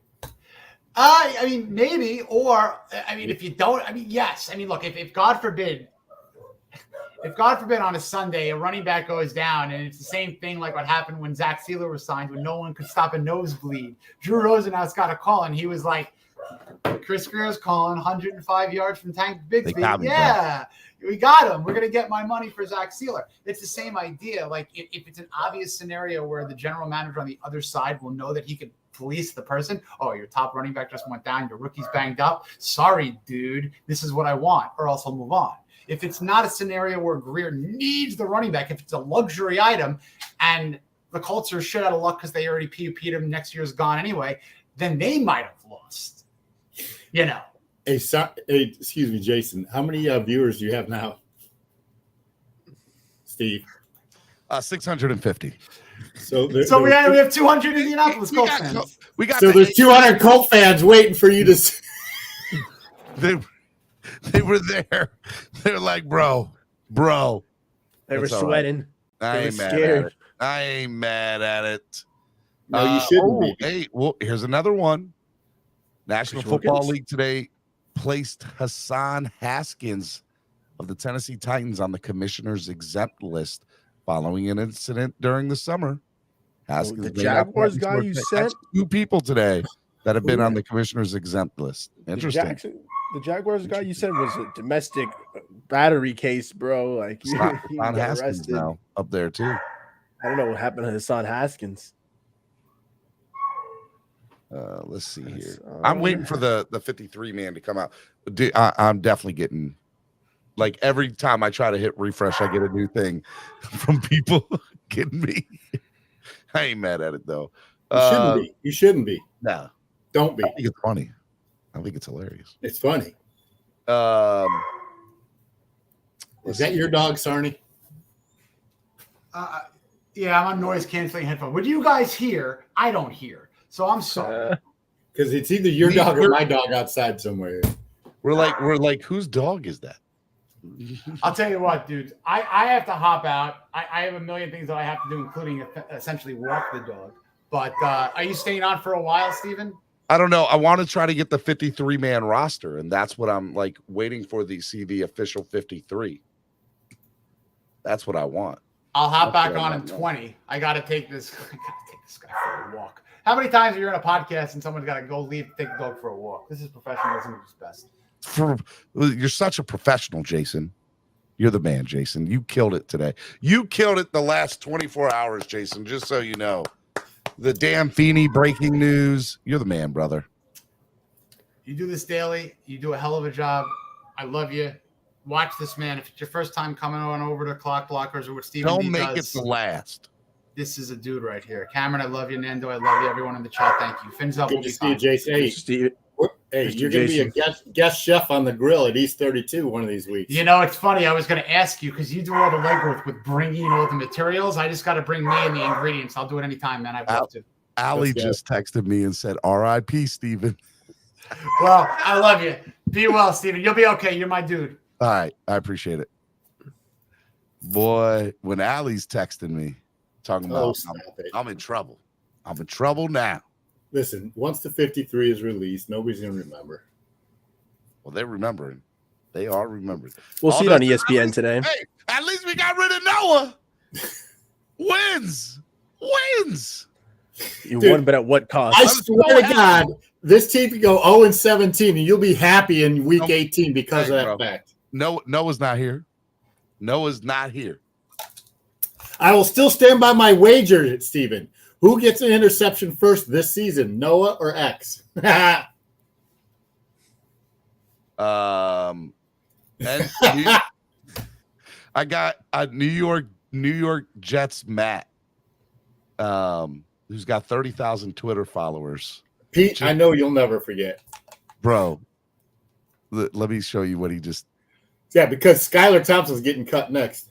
He said, "What happened, Stephen D? What happened?"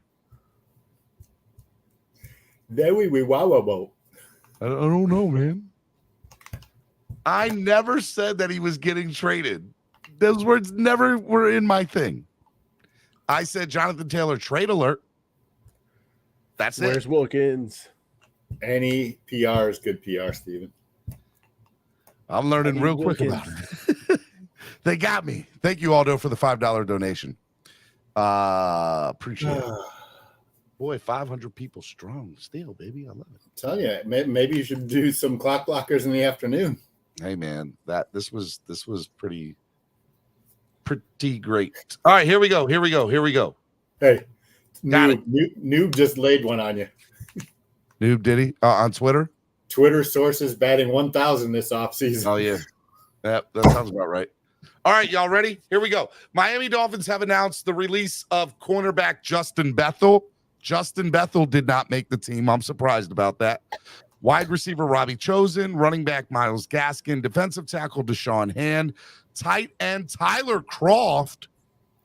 Bro, that's like 2, maybe 3. What'd I tell you?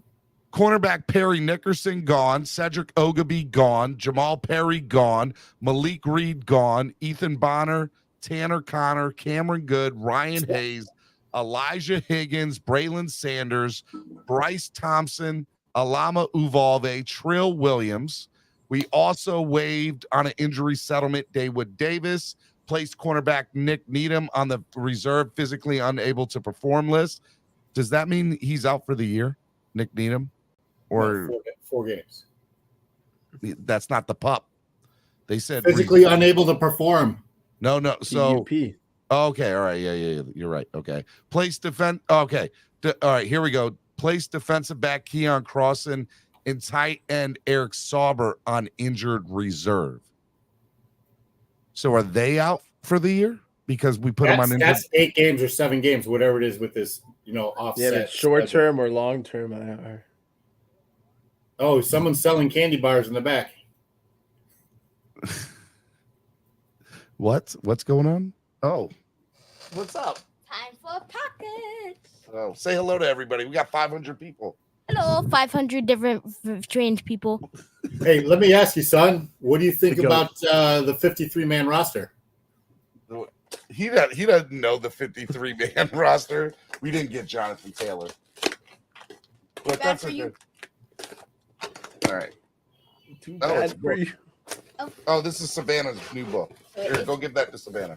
I'll be right back. You can close the door. I'm live.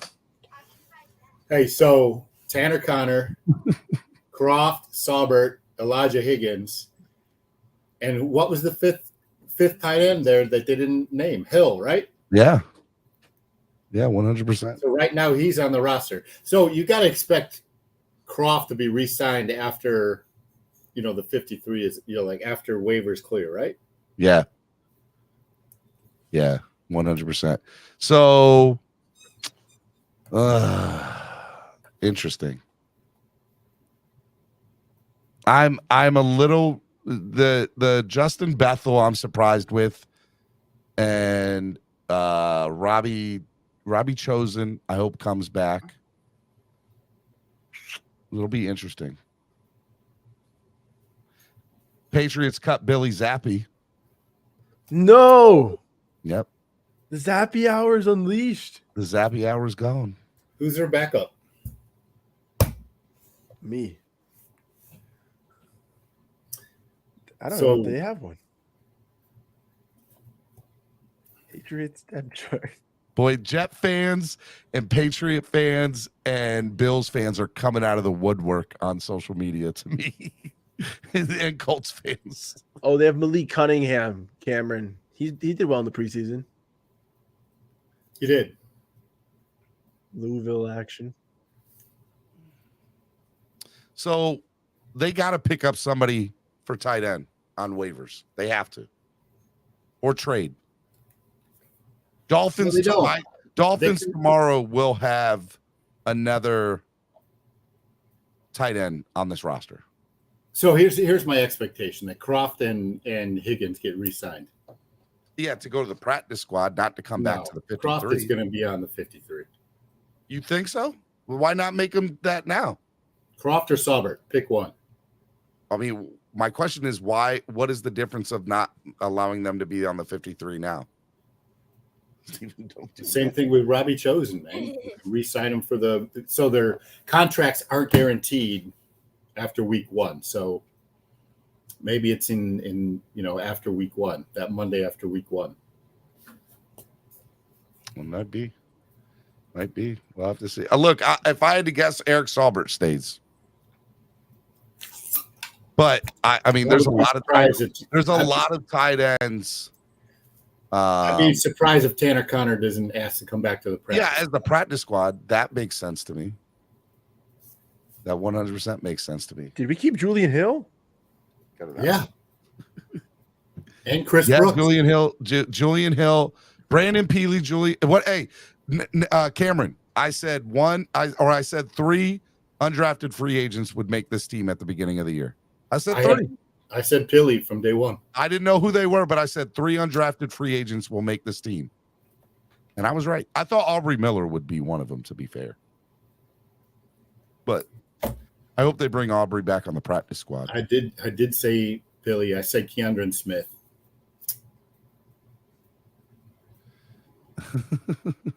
Oh, that's crazy.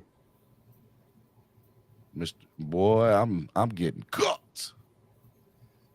I need some deserve Dolphin fans come to my rescue on Twitter. Tell these Bills and Jet fans to be quiet. I ain't say nothing. All right, I got to jump, man. Hey, give us your final thought, man. Final thought. I think we are a long way away from understanding what the final 53 be going into game 1. Yeah, I still think there'll probably be 4 or 5 people that'll be interesting to see what happens. Cameron, thank you so much for coming on today, man. You were great. Yeah, see you in the morning. You're going to come on Wildin' Out Wednesday? Oh, tomorrow's Wednesday. I'll see you Thursday. Thursday. Yep. I don't know what day it is. All right. Nando, good seeing you, bro. See you. Great seeing you, Cam. Take it easy, boss. Later. Chill. Steven, I'm trying to finish my show. You're killing me, Small. Oh, he's also Steven? Yes. He's Stephen D. Daniels II. He is. As a junior myself, what's up, fellow junior? Yes. Give me your final thoughts of the day, man. Final thoughts, man. I'm still okay with this team. I'm still feeling pretty confident. Like we were talking about earlier, you can't miss something you never had. As much as it would have been an awesome move to get Jonathan Taylor at the right price, Clearly, we didn't want to budge from our price. Neither did the Colts. That's fine. Hope Christian Wilkins gets paid with the roster moves we've made to free up some space. I'm excited for these UDFAs that made the team. I'm still shocked at some of the cuts, like Ryan Hayes and Elijah Higgins, but the fact that Julian Hill, Chris Brooks, Brandon Peely made it is awesome. You love to see a crop of UDFAs survive to the 53. So hopefully big things from them. We saw what Cater Co did last year as a UDFA. Hey, there's some hope that some of these guys can do it as well. Go. So chill. Thank you for tuning in, guys. Nando. No worries, baby. I'm about to go lay the smackdown on my son here in a minute. He don't know it yet, but he's about to get the old smackdown from Daddy. But it was awesome being on with you, Steven. It's been a minute, guys. So I just wanted to thank you for having me on today. And shout out to all the Dolphins fans who tuned in. Couldn't have done it without you guys. I'm sure we went on a wild ride today, but hopefully we bring it home with Christian Wilkins, man. All right, man. Hey, dude, look, I had so much fun with you, man. This was a lot of fun. We had 870 people at one point. We were 130 people away from 1,000. It was dope. Dude, it was awesome. It was actually sick, man. It was, and we still have 430 now. Guys, Monday through Friday, we do this show. It's absolutely amazing. If you guys want to know more about it, Victory Monday, Therapy Monday. On Mondays here, I let the fans come on one at a time. You guys get to go and, do what, talk whatever you guys want to talk about the game from the prior Sunday. Tuesday is Hot Take Tuesday. I have DJ Genesis on Hot Take Tuesday, and every now and again you might see this guy to the right of me come on here and there. And Wednesday's Wildin' Out Wednesday. Tomorrow's going to be crazy. I have a full panel, 10 people. It gets crazy. It gets insane. People, I mean, it's absolutely amazing. All right. Now, not every show is like that. So if you judge my show by tomorrow's show, don't do that. Okay. Don't do that. Thursday is Throwback Thursday. Cameron that you just saw was on, along with we have a celebrity guest, Pick'em, with Tamaris from formerly of F-Boy Island, as well as now Jersey Shore All-Star cast. So she's going to be on with us every Wednesday picking games for the NFL. And then on Friday, we're going to go ahead and we'll do Spread Kindness Friday with Jason Sarney, who you just saw a little bit ago, too, who was on for most of the day. I want to thank everybody who came on. Shout out to Richmond Webb for coming on. All the great listeners, everybody. We had over 400 likes today. We had 700 people at one point. It was a lot of fun. I know we didn't get the player we wanted, but Noah ain't here no more, baby. You can't bring me down. You can't do it. Okay. Week 1 win. We're gonna win week one. That's all that matters. So I hope you all enjoyed it. Tell people about us. I hope to see you back here. We're gonna have a lot of fun. This is the place to be. Miami Sports Music's #1 Miami fan morning show. Clock Blockers right here on the Miami Sports Music Podcast Network. We'll see you. Okay. Hit the like button. Subscribe to the channel. Become a member. Donate to the channel if you like today's show. Donate. It helps. It allows me to do the show every day. Donate if you're able to. The link is in the description. Cash App, PayPal, whatever, if you're able to. Thank you so much for coming here, man. It was a lot of fun. Of course, man. Check me out at Nando Talk if you guys want to. Hey, go check out Nando Talk, guys. I'm not even playing. Nando Talk's got his own YouTube channel. And Real Talk, he's got some of the best Twitter content and Instagram and TikTok content that you can get. So make sure you go check out Nando Talk on TikTok and Twitter. It's good stuff. Nando, I love you, brother. You're the man. Keep it up, man. Thank you, bro. Love you too, man. We're about to do it. Peace. Thank you, everybody. I don't want to overhype, but I just know I like it so excited. You gonna notice now. You should